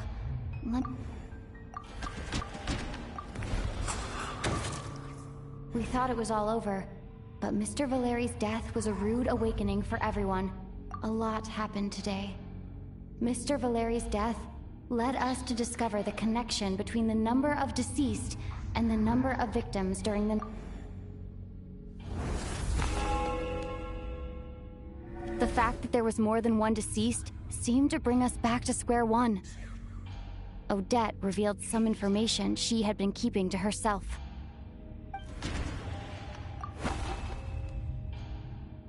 No, let me...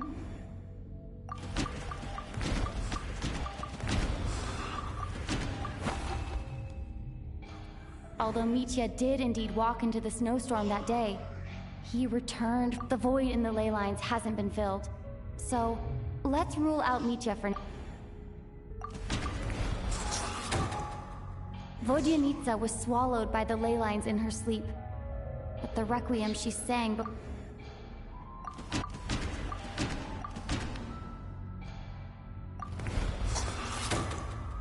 As it happened, Patashka filled the void left by Mitya's return from the ley lines. The girl I thought was Child's sister, Tonya, turned out. Come to think of it, Patashka was about to walk into the snow, and Renova, unaware that Mitya would return, was concerned that her soul would overflow from the ley lines. That's why she, looking back, I suppose that... No one could have expected anyone who walked into the snowstorm to return. But just after nightfall, Mitya returned, bringing crucial information with him. Various truths began to surface, including that all of us were already dead, and that the ruler of death was here among us. Then, after revealing her true form, Renova callously claimed 2 souls.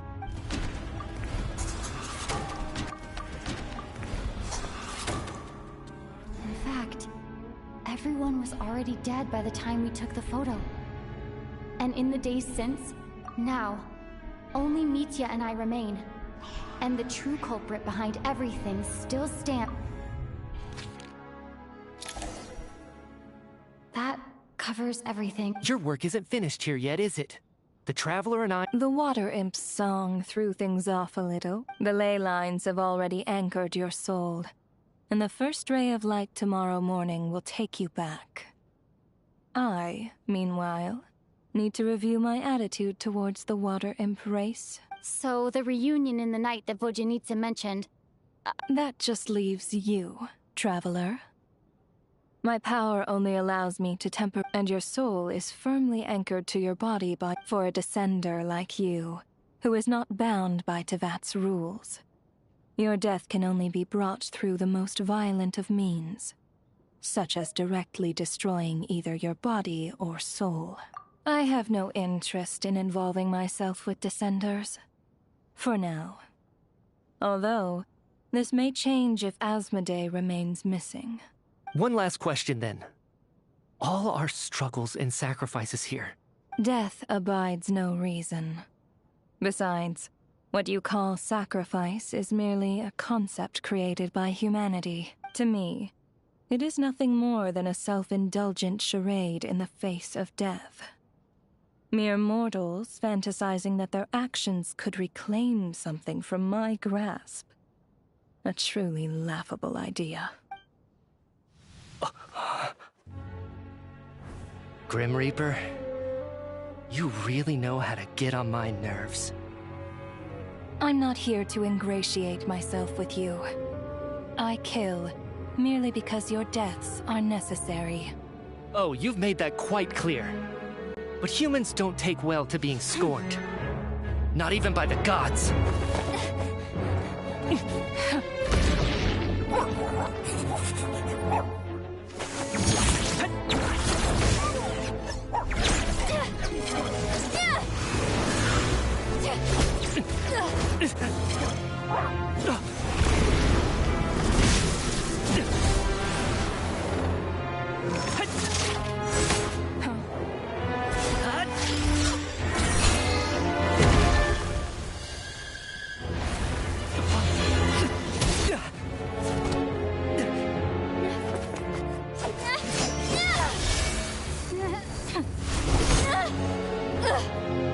This is futile.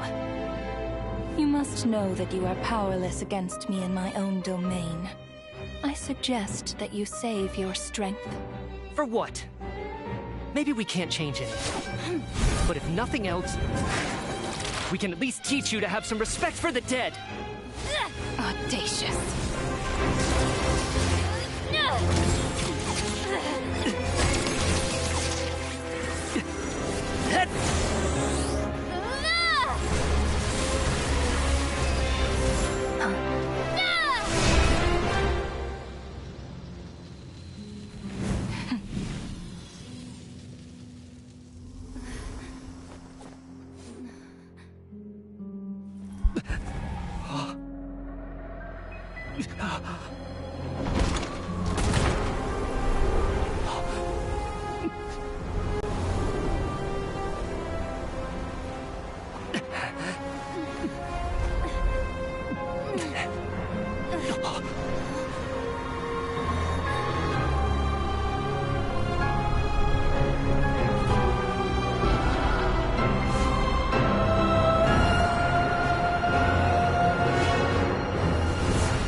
How are you holding up? What happened? How much do you remember? What do you mean? Has Odette already... Mitya? Oh, I'm sorry. Yeah, I remember now, comrade.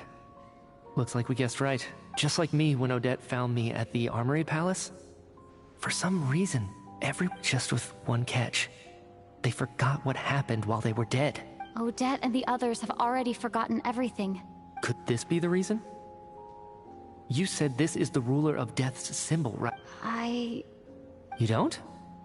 Huh. Okay. Does that mean I carved this symbol into my soul? What an unsettling thought. What about you, though?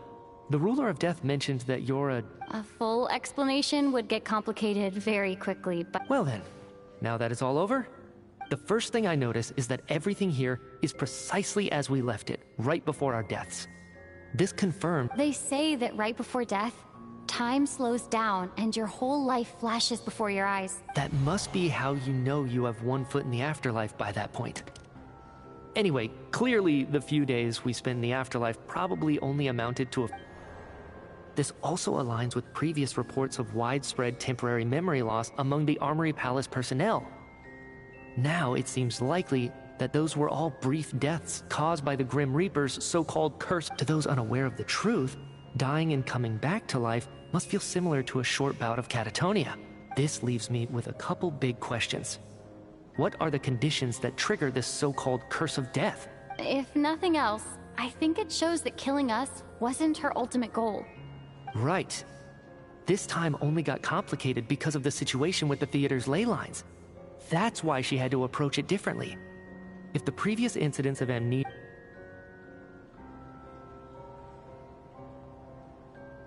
Come to think of it, wasn't I about to note something down before I died? I can't remember what it was, but I think... sorry, Traveler. I'll catch up with you again later. Right now, I have to make...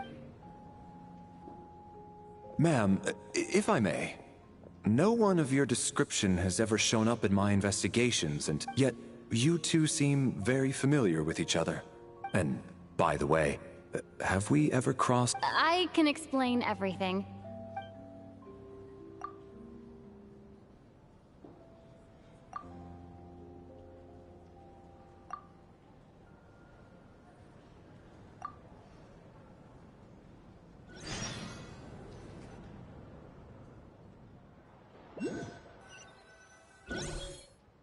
So, Chuganov really is going to shut down the factory. I guess this theater incident... So, you said I promised to take you to the Armory Palace while we were in the afterlife, yes? I believe you. Agreed. Let's check in on...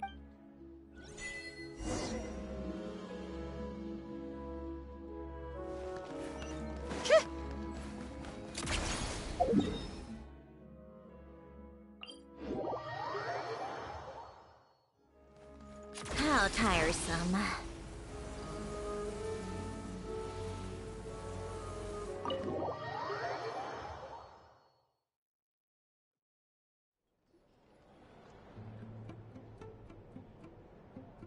I'm finally back. I should keep my emotions in... Wait.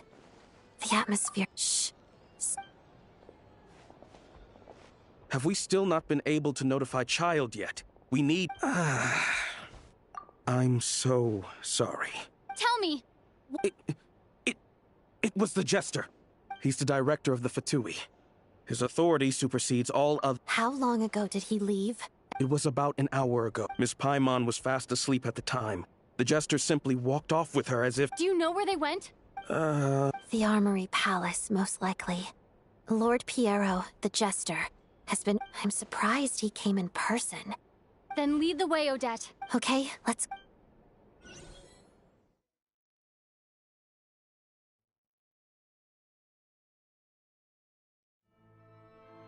It's just up ahead.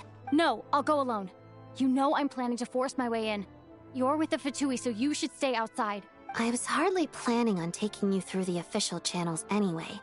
I may be a Fatus, but Paimon's safety is paramount right now. With me around, you'll... Let's go. There's no...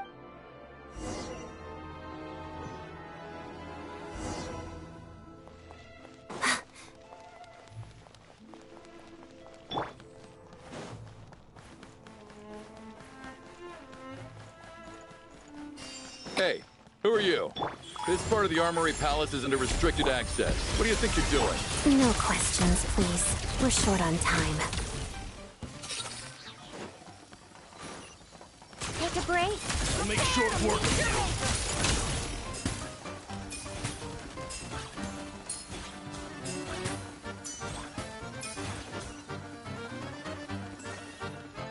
Fear the coming storm. Right here.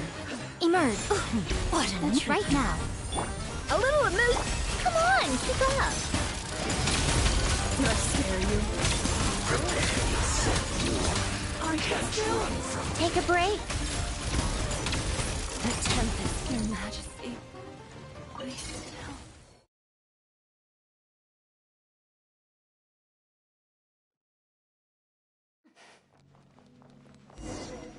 Emerge. Right here. You have a pass? Where are you coming from? So, you're intruders, huh? Don't blame me for what happens next!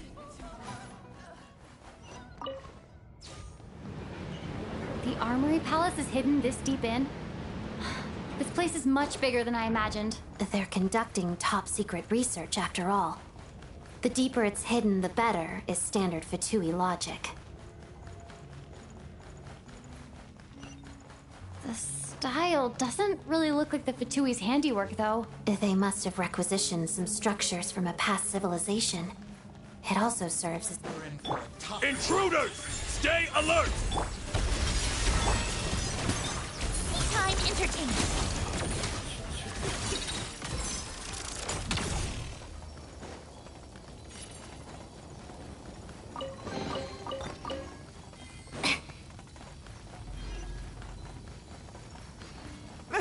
Intruders? Don't come any closer! Just what are you guys trying to do here? I'm short work of your skull! A dot to frost it. Take a break. No one interferes with the Jester's work!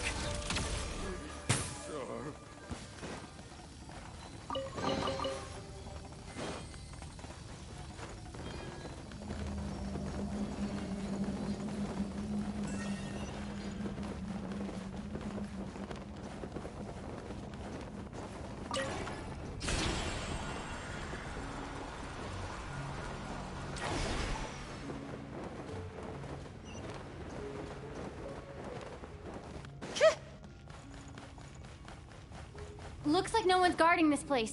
There's something off about that decoration over there. Look out! Let's deal with these before we move on.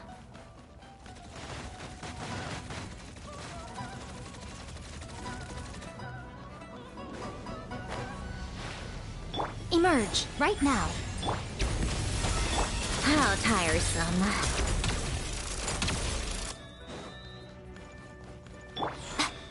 Emerge. Right now. Take a break.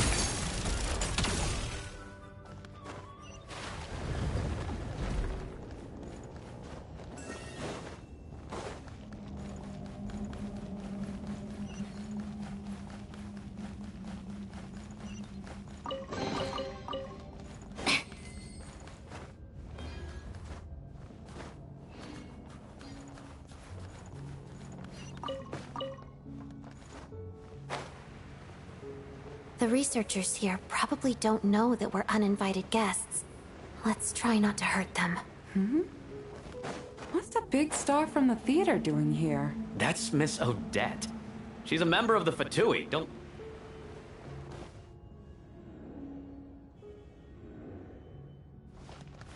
Was the whole reason for Project Stuja to support the research here at the Armory Palace? Just what are the Fatui and the Tsaritsa planning? Yeah.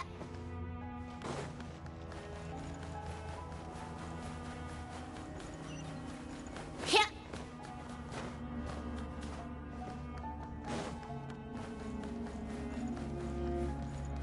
How tiresome.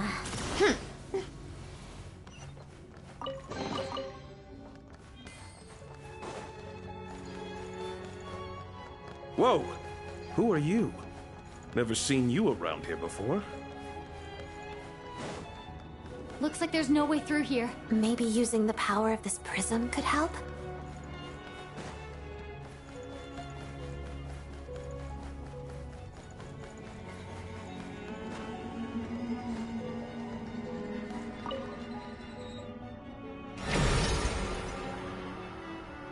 I think I see some images. It's the prism's power at play, causing images of the past to reappear, albeit Paimon and the Jester? Is this another scene from the past? Yes. It looks quite old, though. I don't think it happened in the recent past.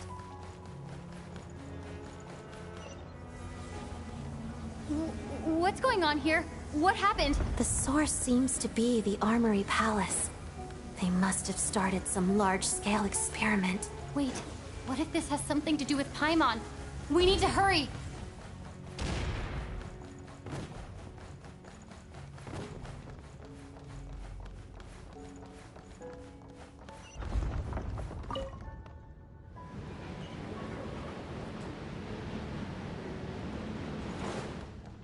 We're almost there. The Armory Palace is just up ahead. Paimon, please be okay. Show no fear. Let's begin. Witness the Snow Swan's grace. Take a break.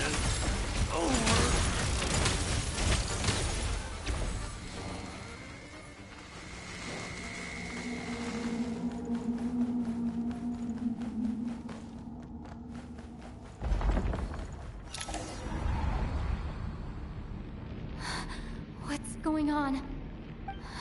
It's the curse of death. Odette?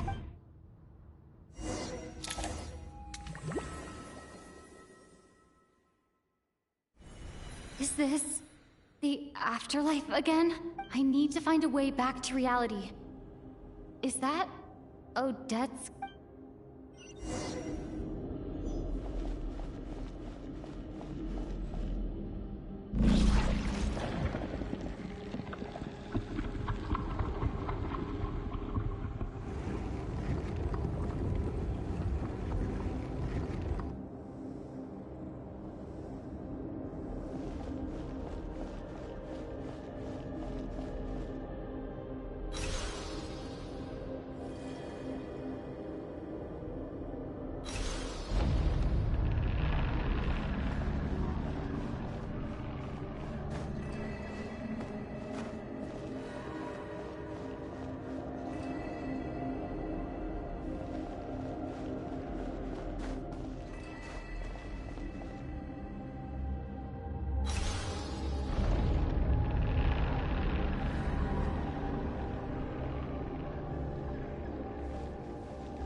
Odette!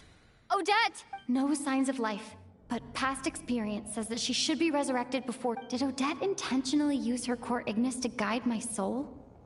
Thank you, Odette. If not for you, my soul wouldn't have found its way back, but I'm sorry.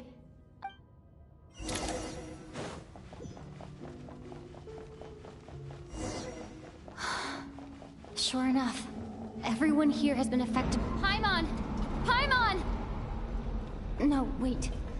Paimon probably didn't escape Renova's curse either. She won't be able to respond to me right now. I'll have to find her myself.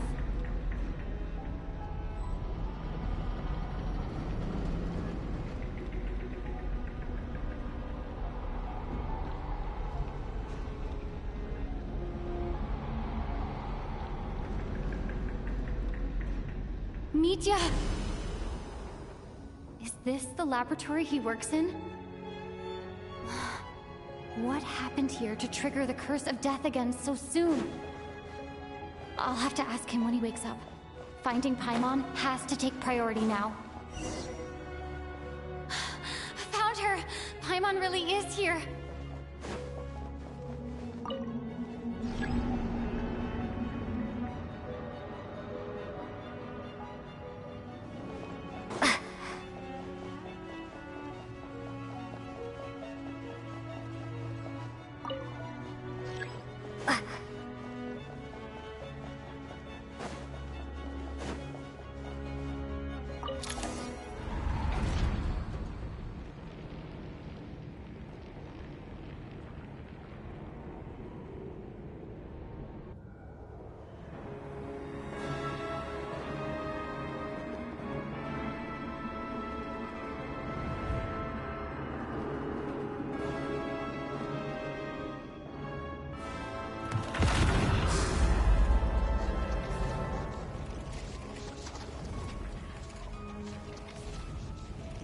You don't learn, do you?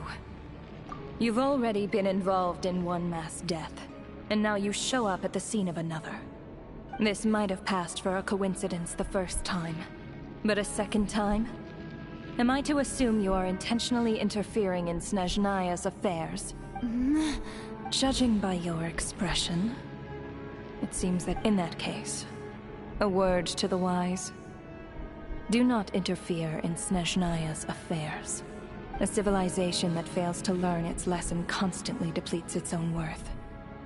It will one day lose any reason for its existence, and as a descender, you are perfectly suited to be the lifeline to which a dying civilization might desperately cling. Consider your position carefully. No advice needed. I'll make my own judgments. Suit yourself.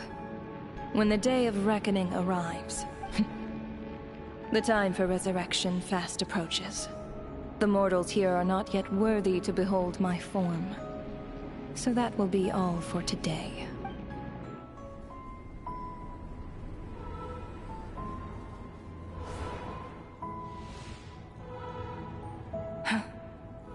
That thing is coming with me.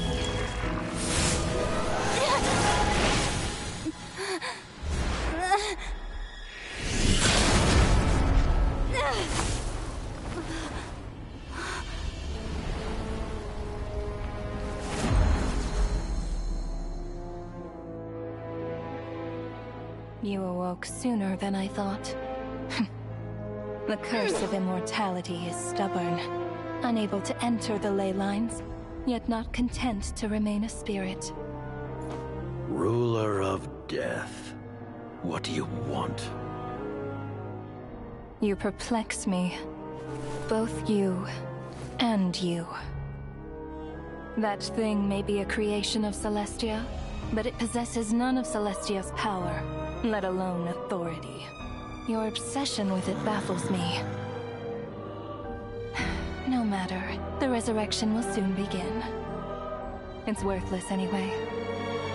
I'll reclaim it next time.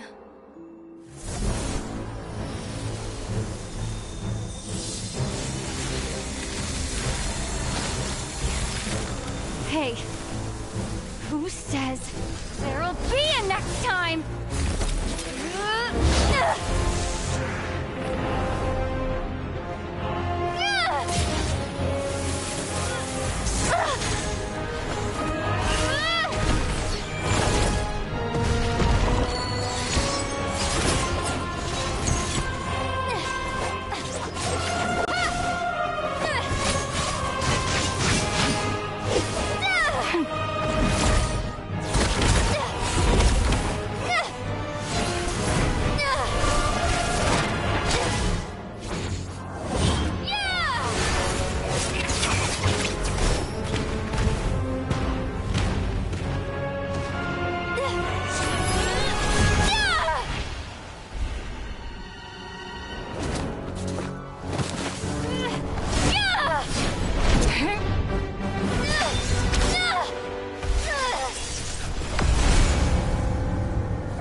I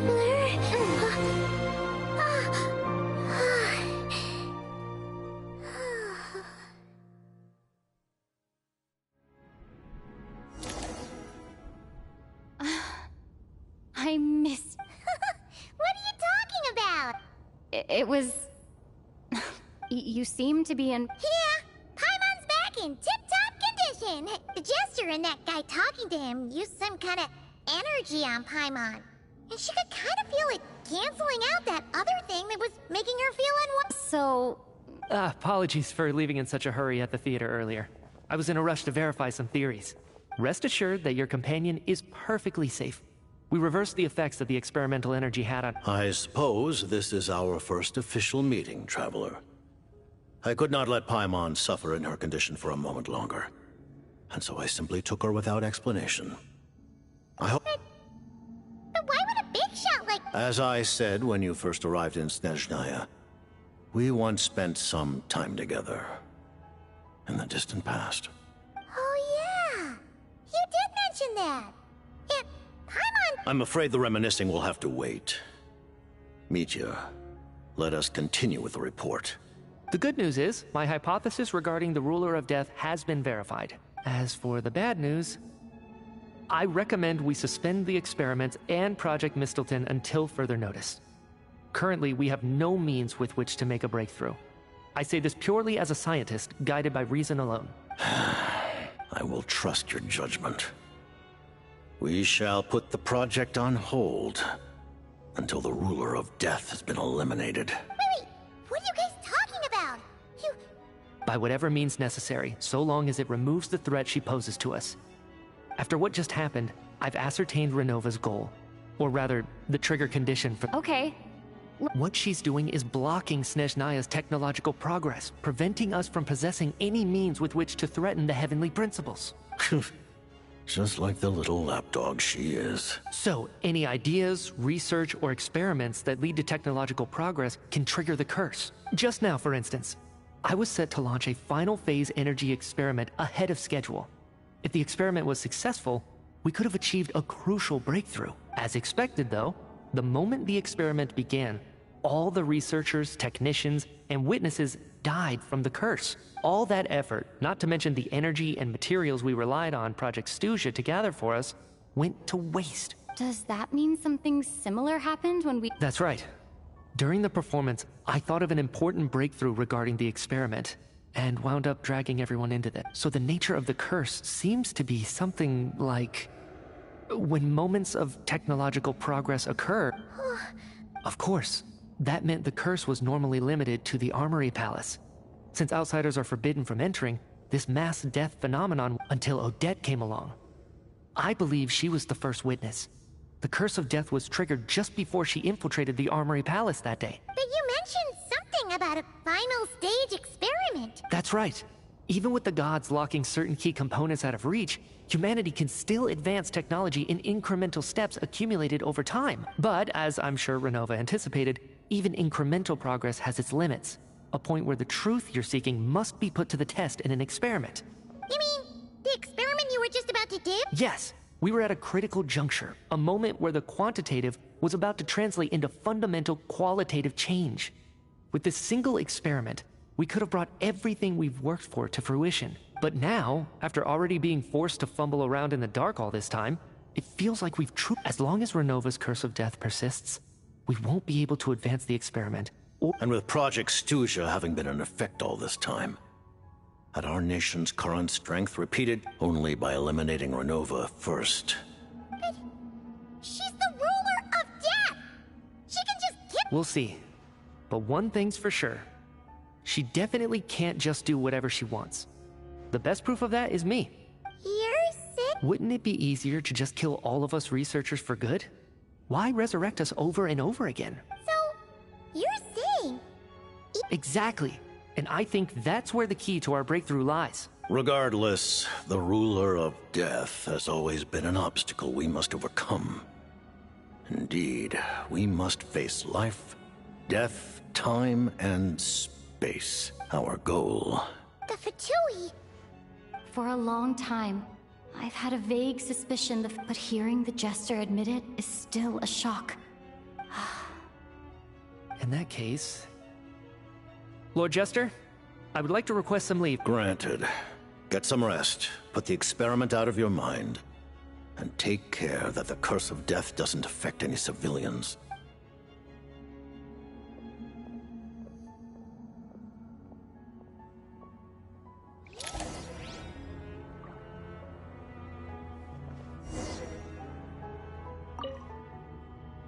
While there is yet time, allow me to offer you my hospitality.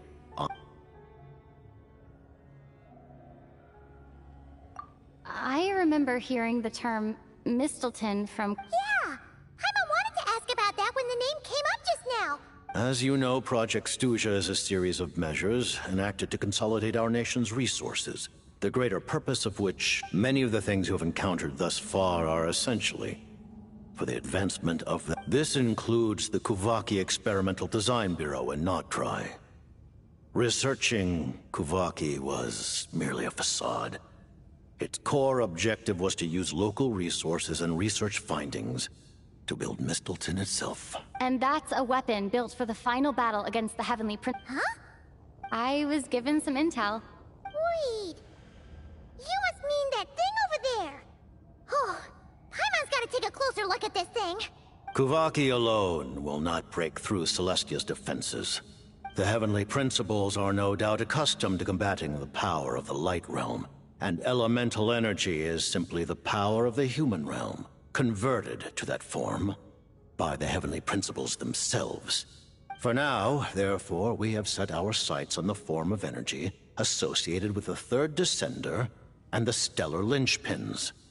This may hold the potential to allow Mistleton to contend. You could say that by reverse engineering the Stellar Linchpins to extract the energy within, we have obtained a source of anti-Celestia energy. The Kuvaki Experimental Design Bureau, Project Snezhnaya, and the new... And it looks like your plan is almost complete. Her Majesty the Tsaritsa has embarked upon an expedition to vanquish a monster. Were it not for this, I imagine she would have been delighted to... Seems like the powers that be in Snezhnaya don't intend to hold my past conflicts with the Fatigue. The Harbingers have been granted significant autonomy in retrieving the Gnosis. But by the same token, they do not completely represent Snezhnaya's officials. You read my mind. Speaking of the Gnosis, Paimon's been dying to ask this question since forever. The Gnosis will undoubtedly serve as a key bargaining chip when she confronts the Heavenly Principles. Beyond that... What do you mean? Not sure. Don't you make the... Taking on the Heavenly Principles is something most people wouldn't even entertain in their wildest fantasy. Into that today, civilization is nothing but an illusion. Something whose our civilization may very well be destroyed in the struggle, but as things stand, the Heavenly Principles could choose only by changing the state of affairs, only by overthrowing the Heavenly Principles. Otherwise, the fate of the people of Conria and Hyperborea is a cycle doomed to repeat itself. Accepting potential destruction? Furthermore, perhaps this is still... Huh? All of them? Paimon knows about... Then, the birth of the Hilly Churls, the rules of Natlan's Ode of Resurrection, those are curses too? Farina's long life seems to stem from a curse placed on her by Focalor as well. Yes. Even a god's love for humanity. What? The Tsaritsa has always had ample reason to hate. If she can seize their authority, she will reconstruct the entire world, and look forward to it. It will be a world beyond your imagination. Though the ordinary people of Snezhnaya may not understand these details, in this frigid land locked in a ceaseless struggle against the environment, we all believe that standing in solidarity with the Tsaritsa in our shared struggle... Paimon Allow me to explain. The reason Paimon reacted to the anti-Celestia energy developed by the Armory Palace is because she comes from Celestia herself. More specifically... Paimon? Oh, right. I was blinded by anger earlier, but thinking back on it, Renova also said that As you know, the lunar fragments in Nodcry were pulled down from the sky using Fatui technology. But the first application of this technology was in Conria. I used this technology upon the heavens, and the response I received was none other than Paimon, descending from Celestia. I presented her to the Vinster King, but he took no interest in this gift, nor did it satisfy him. Paimon then took up temporary residence in my palace until, of course, the arrival of the Cataclysm. Wait, Paimon's a little confused. You're talking about things that happened in Conria, but Paimon doesn't remember any of... Having lived through the Cataclysm, perhaps you too were burdened with some manner of curse. Although... But it's not just her memory from Conria. Paimon doesn't even know how she spent the last 500 years. What was Paimon like back in Conria? Did she know a whole lot because she came from Celestia? Unfortunately, when you arrived in Conria, your consciousness was like during the time you lived in Conria. Your personality was no different from how it is now. Aw, man! Paimon's planned to get her memories, even though Paimon lost her memories, she still feels weirdly close to you for some reason. On the contrary, I completely ignored your existence. I was entirely focused on my struggle against Troptatir the Wise. But now, as I see it, it is as if you are the only sane thing that survived that era of insanity. And thus... Noted. Man, Paimon's gotta stop projecting friendship on everyone she meets. But, Traveler? Even though you know Paimon's some creation of Celestia now...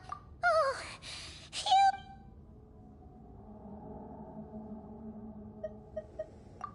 Thank you for telling me so much. I'm a bit surprised. Given the circumstances, the Fatui need not hide anything from... Allies? To advance Project Mistleton, we must first resolve our issue with the Ruler of Death. That's right. Ever since she said she intends to reclaim Paimon when we next... Against an opponent of this caliber, deliberating over our allegiances would waste time we do not have. We must join forces unreservedly with whomever we can. You're going to challenge the Ruler of Death? Just for... Thank you! The Tsaritsa will return in triumph in short order, and the Fatui shall hold internal discussions regarding the enemy. Got it. Thanks for your help with Paimon. There was just one other thing. Well, it's just a request, really. Of course, Paimon knows it's top secret and stuff. Certainly you may. Whoa! For real? While the technology is not yet fully developed, it has nevertheless reached the stage where Celestia's creations are unable to damage it. In that regard. Oh. Wow. No wonder Paimon felt so out of...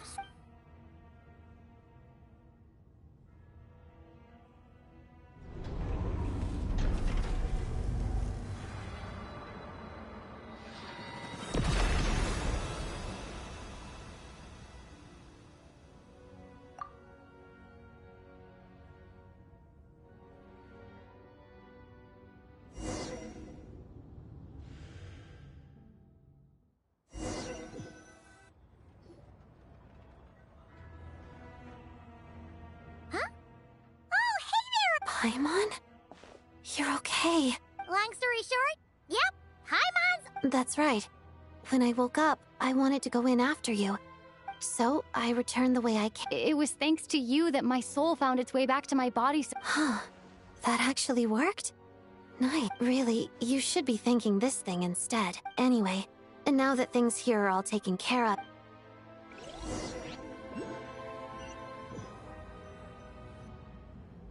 Ah, Director Chuganov, you're back.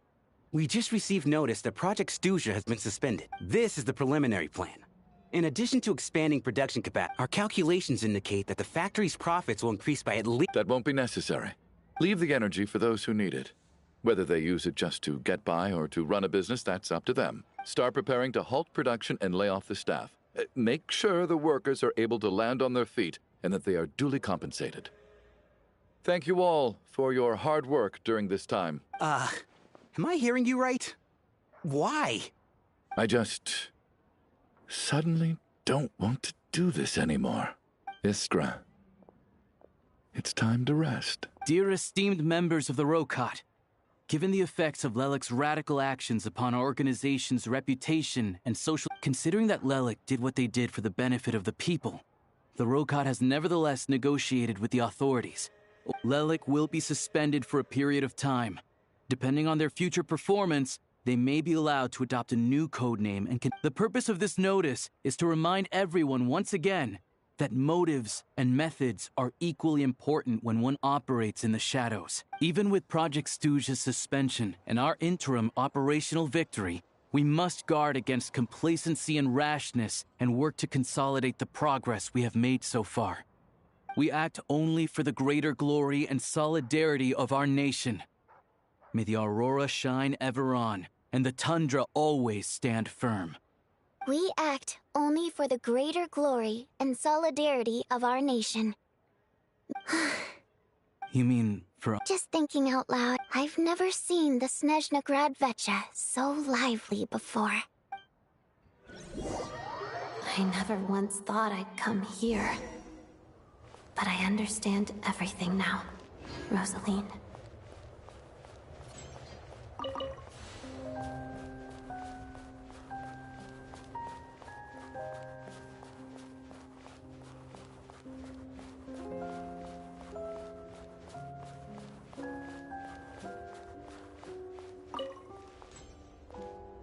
I've seen Spirit Seeker performed many times, including by your mother. Why do you bring that up all of a sudden? Even though the choreography is always identical, every dancer finds a way to make it her own.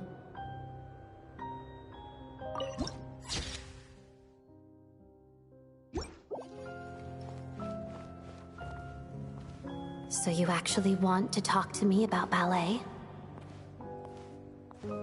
I just think it would be a pity if the dance was lost to history. She didn't teach it to you, did she?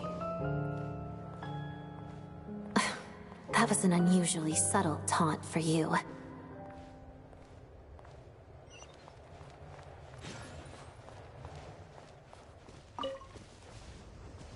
We embraced one another on the snow-swept plains, melting the ruthlessness of time.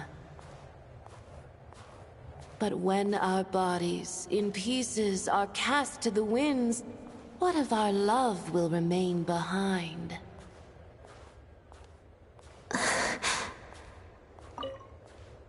Don't tell me you can't sing. Shush.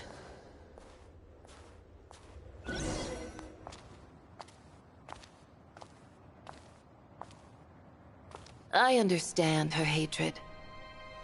The Fatui robbed her of the life she should have had. I never opposed her dancing. Yet still I became an enemy of her ballet. I'll just keep my distance. Many despise me. I'm used to it. You're certainly not one to shy away from confrontation.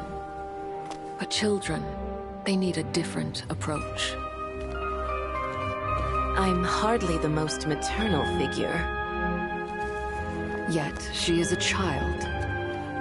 In my experience, while a father commands authority, he must still yield to love. You should tell her what you think about her dancing.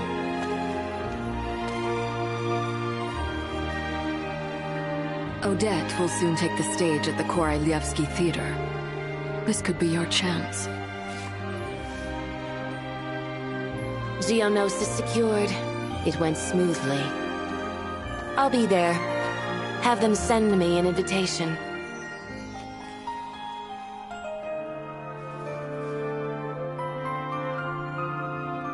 Sadly, things didn't work out. Her final words are inside that block of ice. This? Aren't these for monitoring her subordinates? Not yours. This one isn't her witch's flame, but my two worlds' flames. The two worlds' flames can burn away memories. It was my parting gift to Rosaline.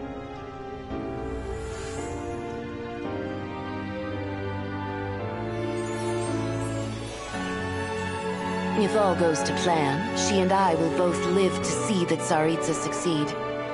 I believe she'll find peace. But if anything happens to me, she needn't follow in my footsteps. The cryo-energy will fade away in time. Then the two worlds' flames will burn away all memories of the Fatui. She'll be free to dance. She deserves this. I will handle the aftermath. The choice is yours, child.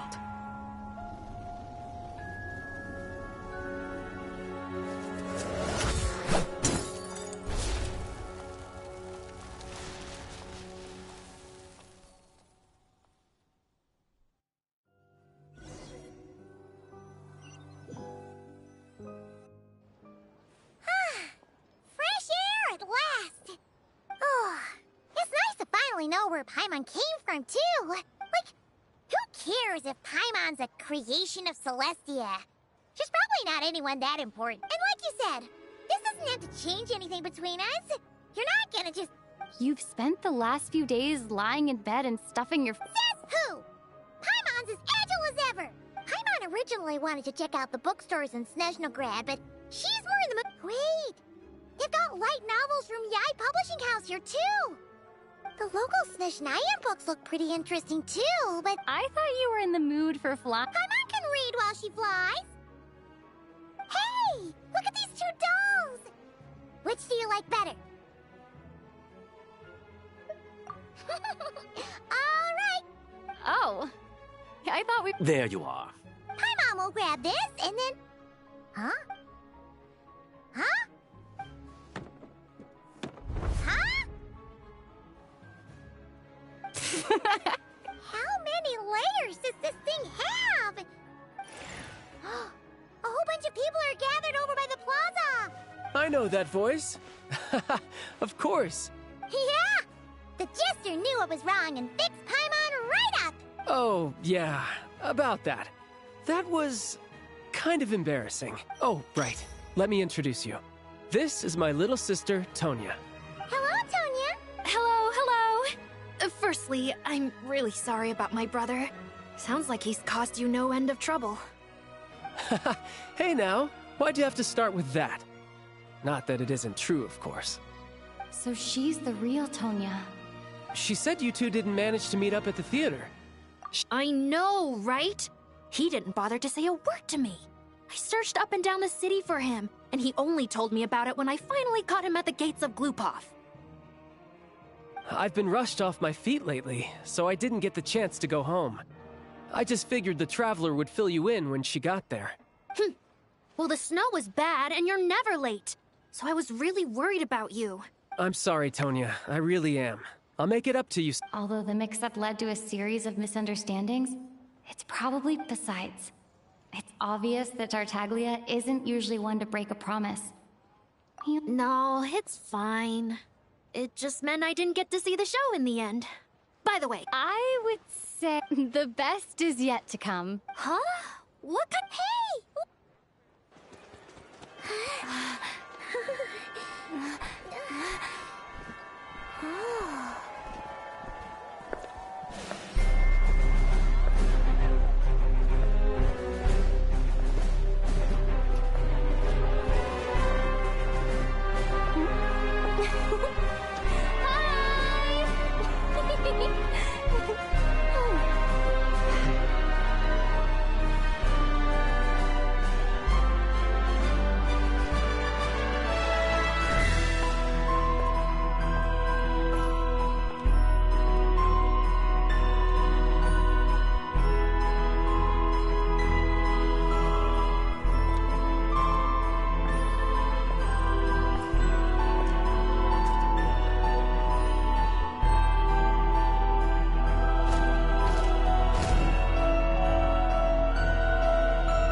Come on, keep up.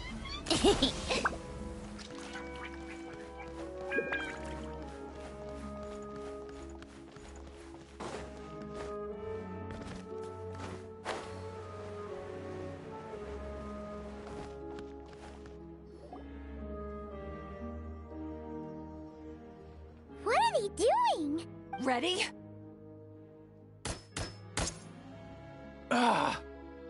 Not good enough.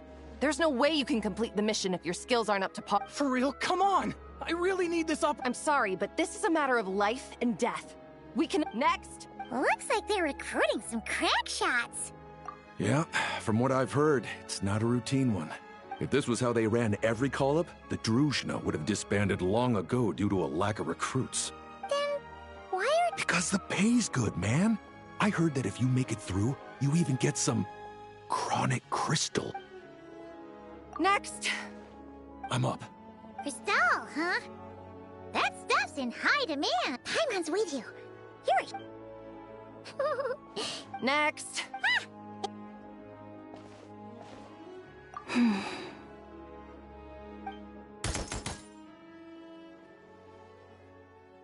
Pass! Oh, yeah! Pardon my curiosity, but have you entered the Shadow Realm before? Please, follow me first. Judging by the look of your firearms, you must be familiar. My superiors would like me to send some personnel into the Shadow Realm. To eliminate with this device, we can transport you right into the target zone. So, that's what this... Yeah! You must have heard the room. In fact, the terms I am authorized to offer state that, in addition to the highest level stipend, as long as it's within the Druzhna's power. In that case, that can be arranged. Traveler? I see. Well... Ma'am, I'm here to report that we found a... It shames me to say that the Druzhna have grown severely short-handed of late. Ordinarily, we should be the ones to complete a mission like this. No, don't blame yourself. Her Majesty arranged the special recruitment project precisely to... Snezhnaya is a great nation, and Her Majesty... Yes, ma'am. Furthermore, do not forget that we have other things in mind for these new recruits beyond simply pitching in where the official forces are unable to. Do you think any of the candidates selected in this round show... Funny you should mention that. I think you might want to read this candidate's... Her?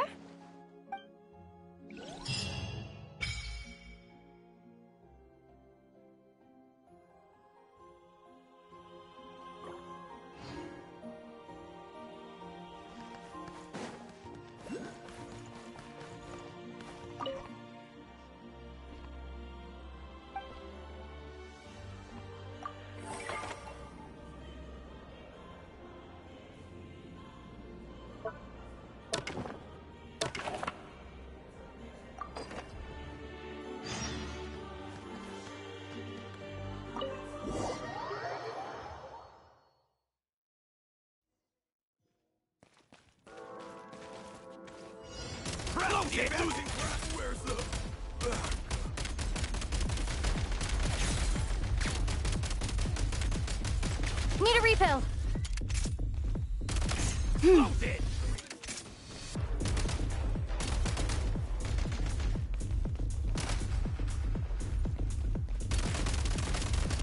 Need a refill.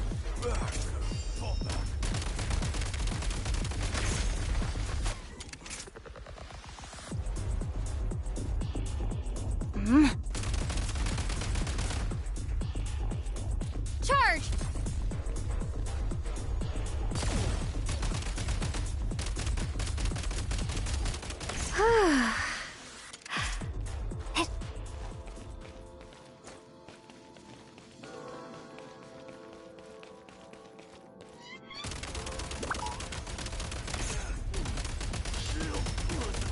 Taking cover.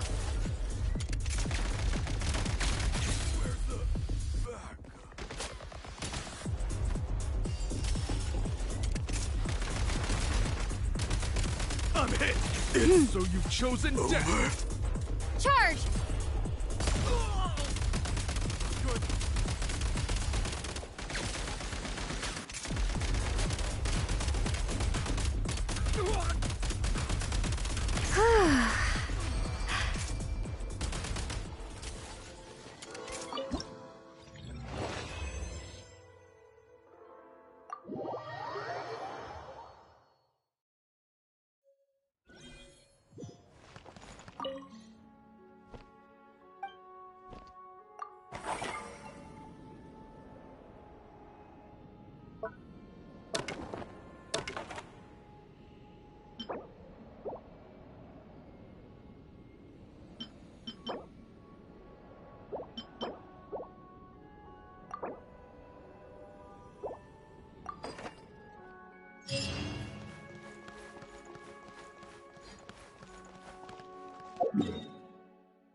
Time for more snow damselettes.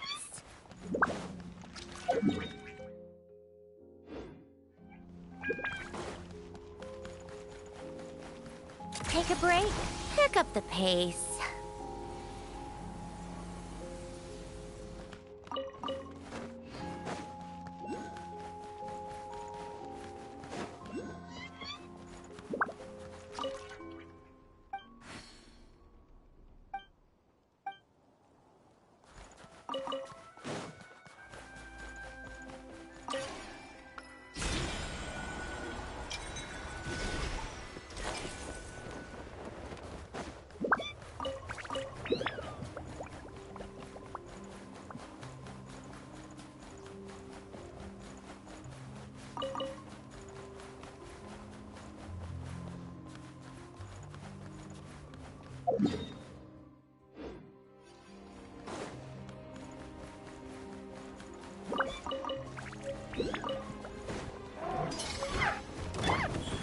Right here.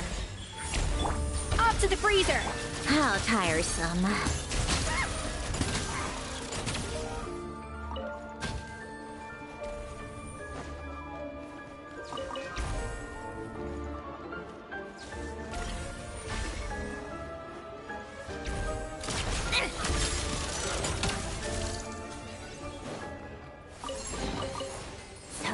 what's inside.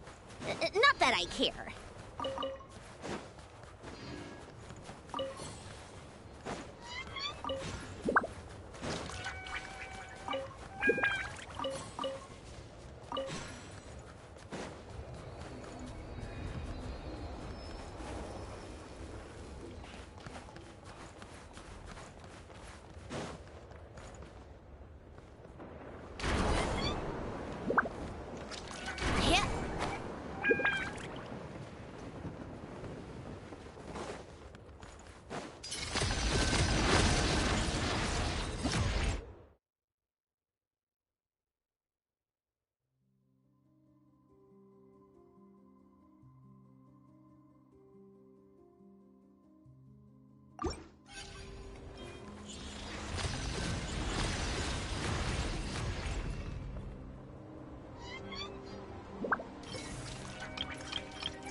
What are my orders?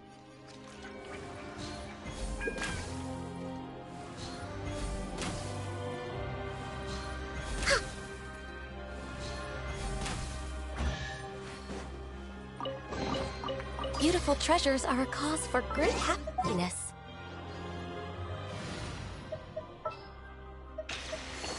Let's...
Emerge, right here.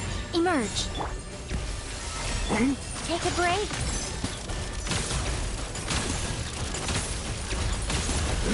Oh, goodness.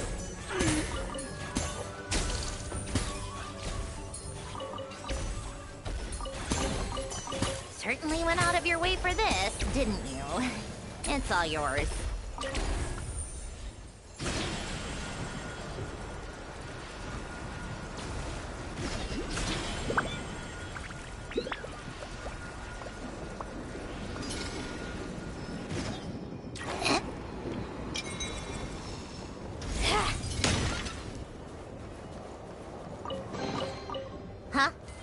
artwork for this.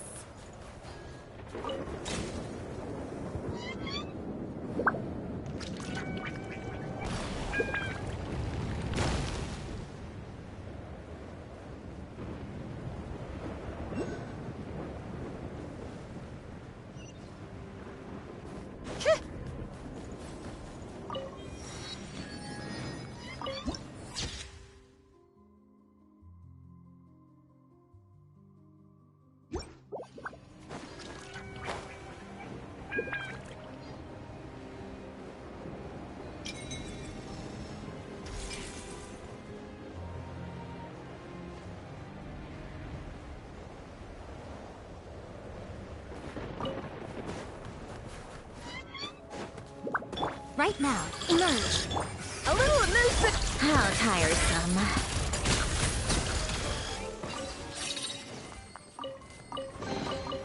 So, what's inside? Not that I care.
Right now, emerge. Right now.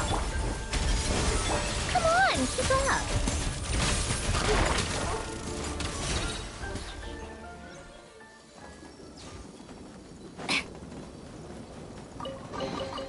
So, what's inside? Not that I care.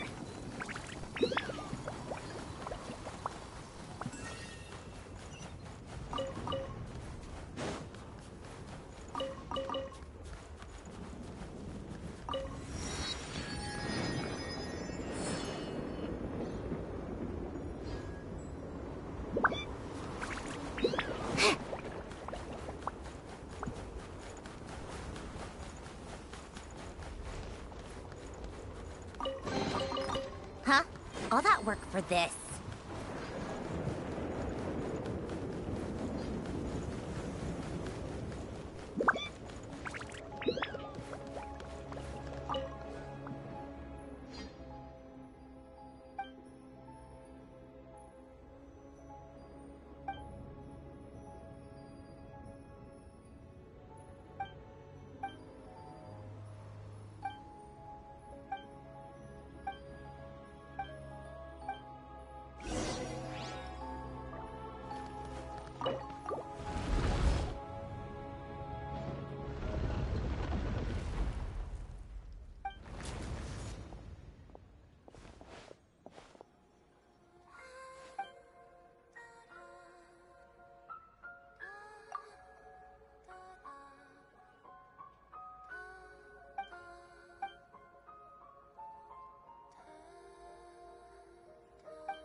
Are we sure this stuff isn't expired?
Certainly went out of your way for this, didn't you?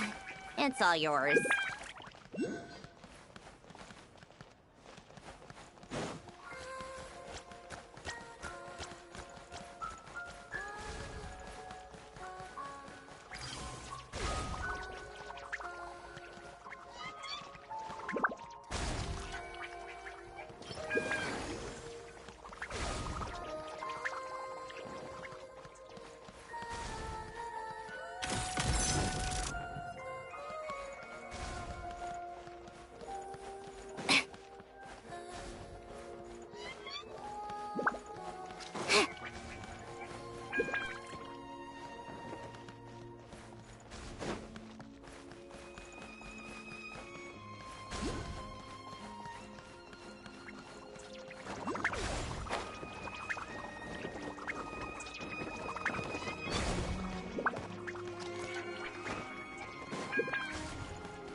It's about time we threw another... So, what's inside? Not that I care.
Yeah.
Huh?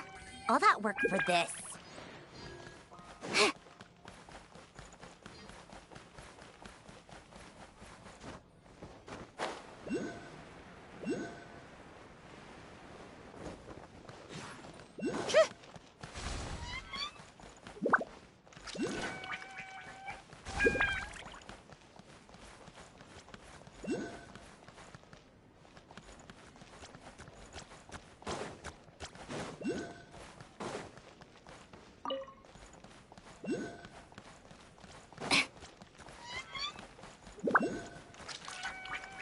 Take a break.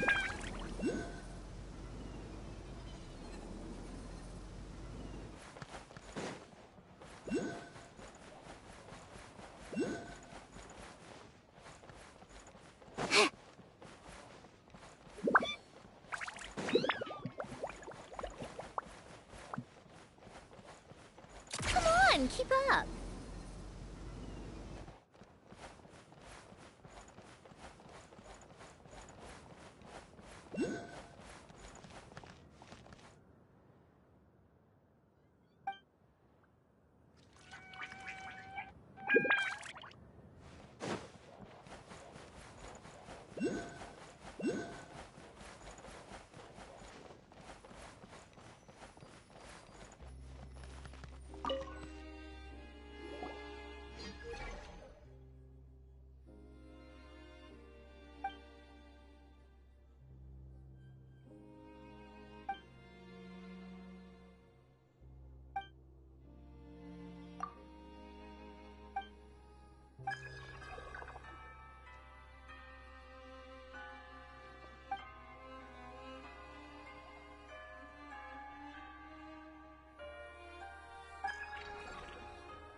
that work for this?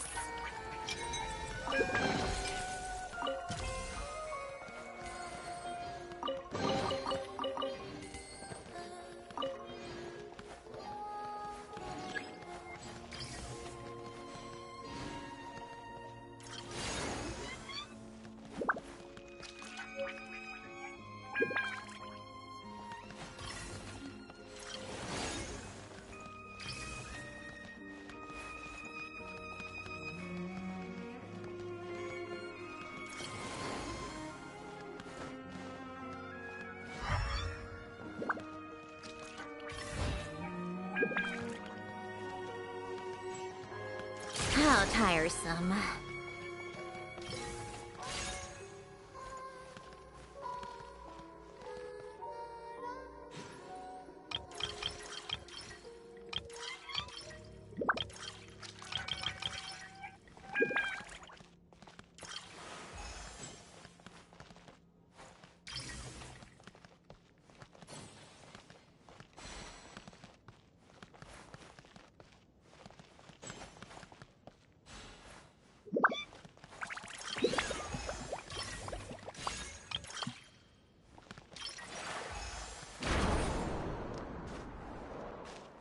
Yeah.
Huh?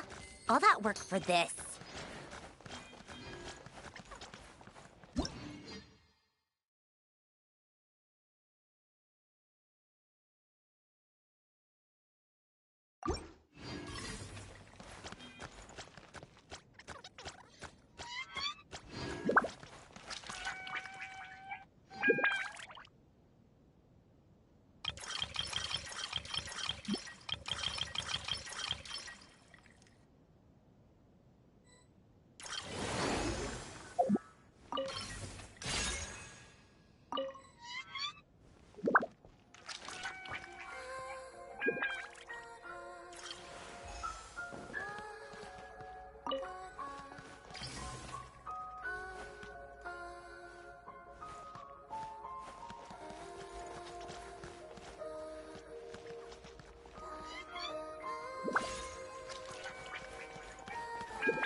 Certainly went out of your way for this.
Certainly went out of your way for this, didn't you?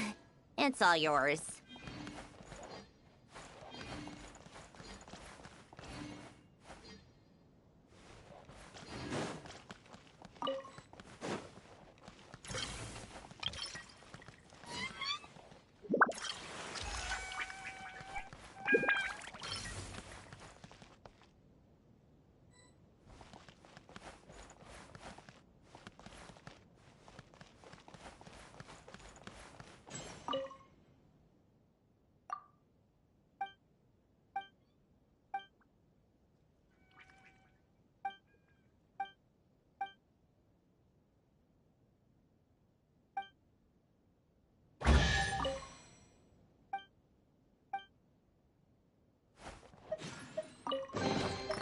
Huh?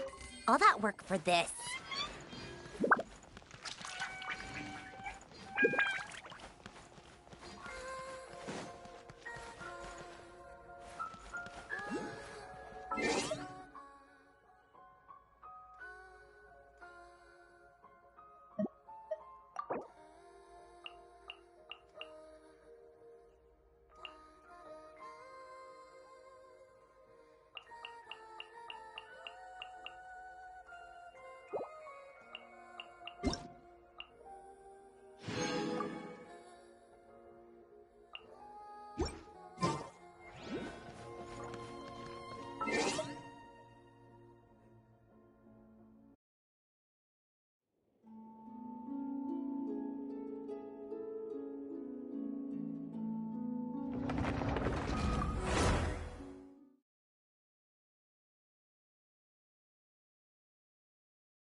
Cha!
take a break?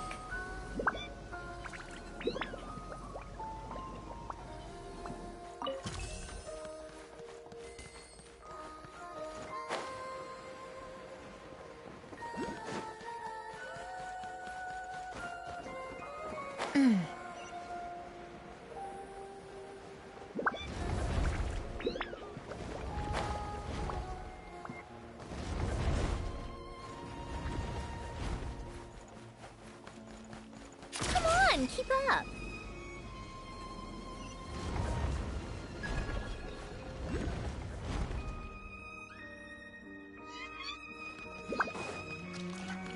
Yeah. Ugh.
Huh?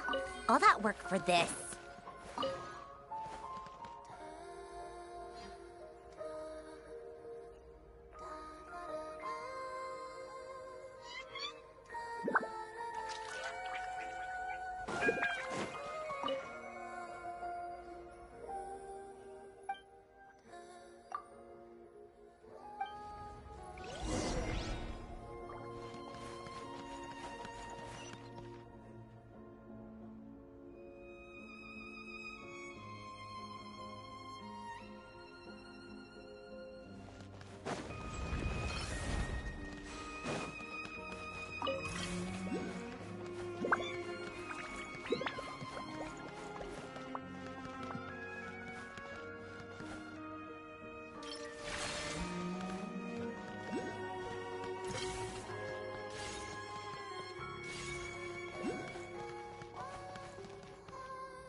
not work for this.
Certainly went out of your way for this, didn't you? It's all yours.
Take a break.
I like music. In fact, I've taught myself to play many different instruments. You don't believe me? Find me a piano, and I'll show you a thing or two.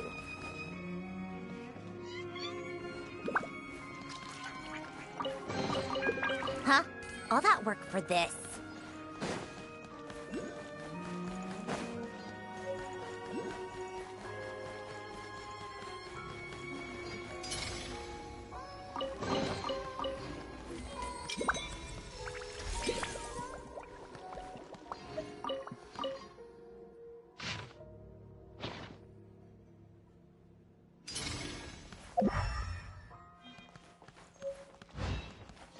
Yeah. Yeah.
Time for more snow damselettes.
Big Emerge, mistake. right here.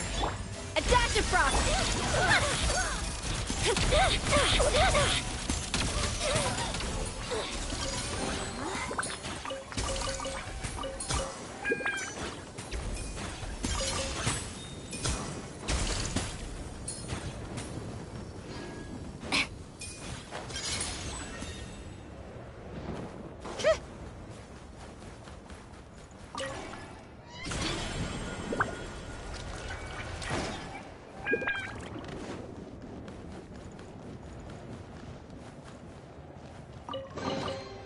Huh? All that work for this?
How tiresome.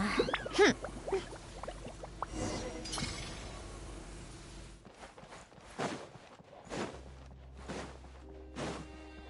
Huh?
Emerge, right here.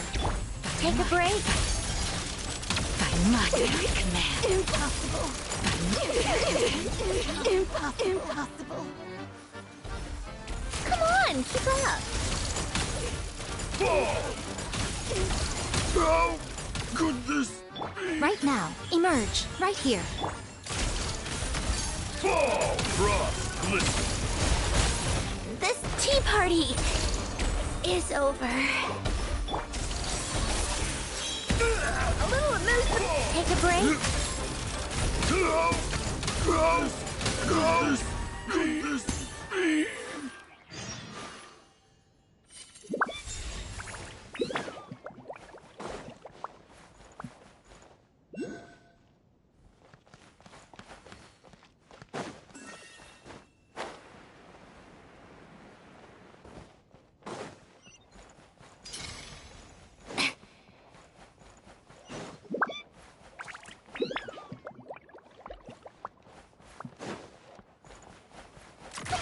Keep up. Pick up the pace.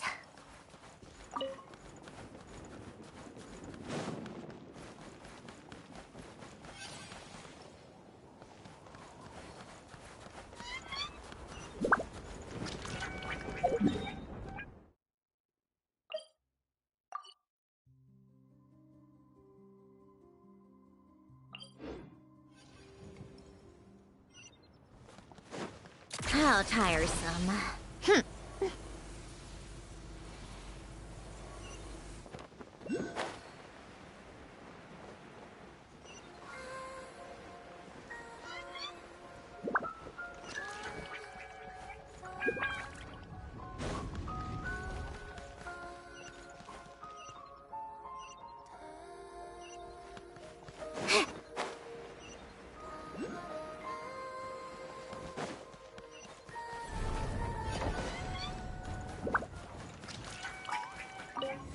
Come no closer. Come on, keep up. How about... How could this be?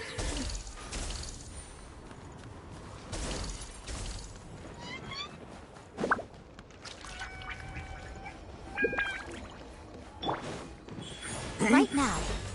How tiresome. Frost? Sure! Come on, keep up.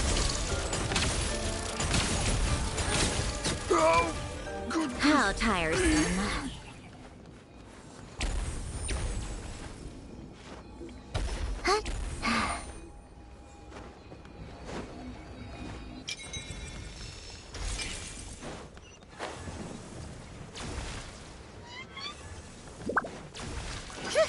Right here.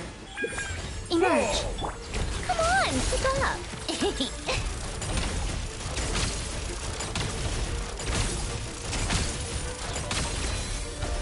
Fall! How could this be?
Here.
How tiresome.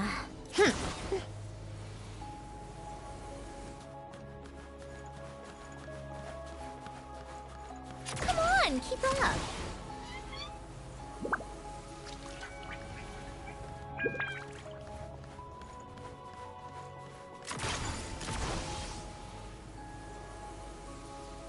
How tiresome.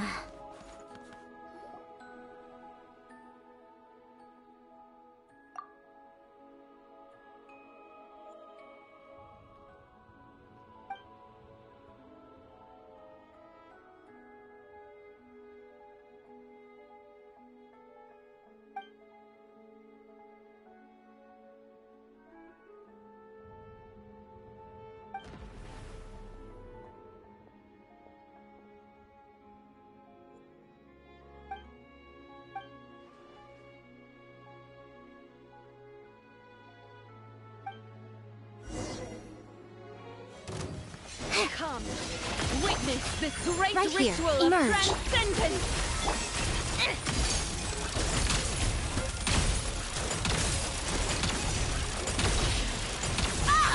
Take a break. Come, witness this great ritual of transcendence!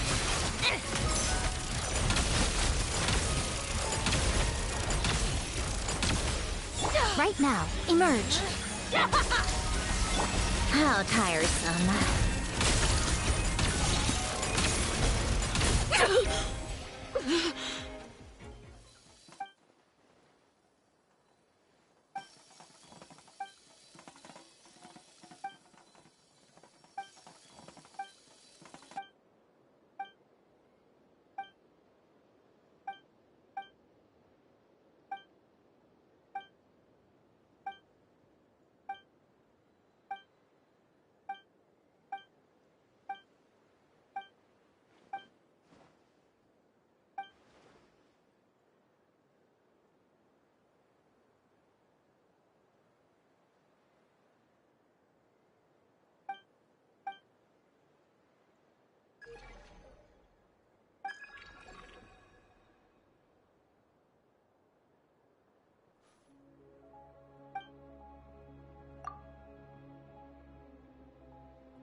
Certainly went out of your way for this, didn't you? It's all yours.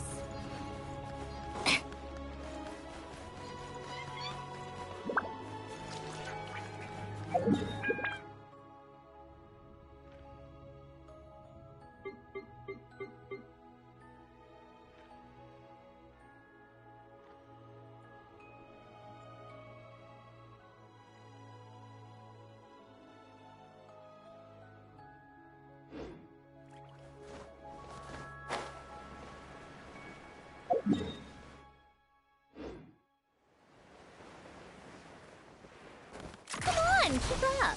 Pick up the pace. Take a break.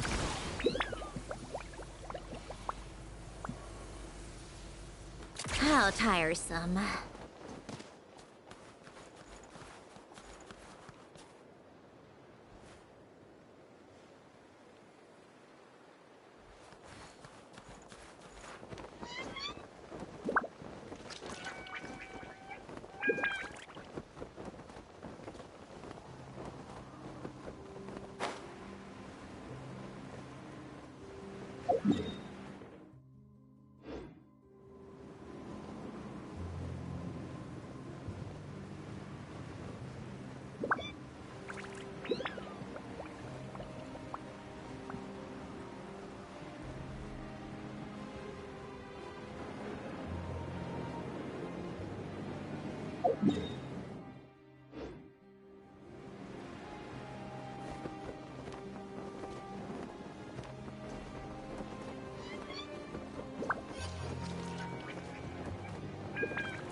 Time for more snow, damselettes.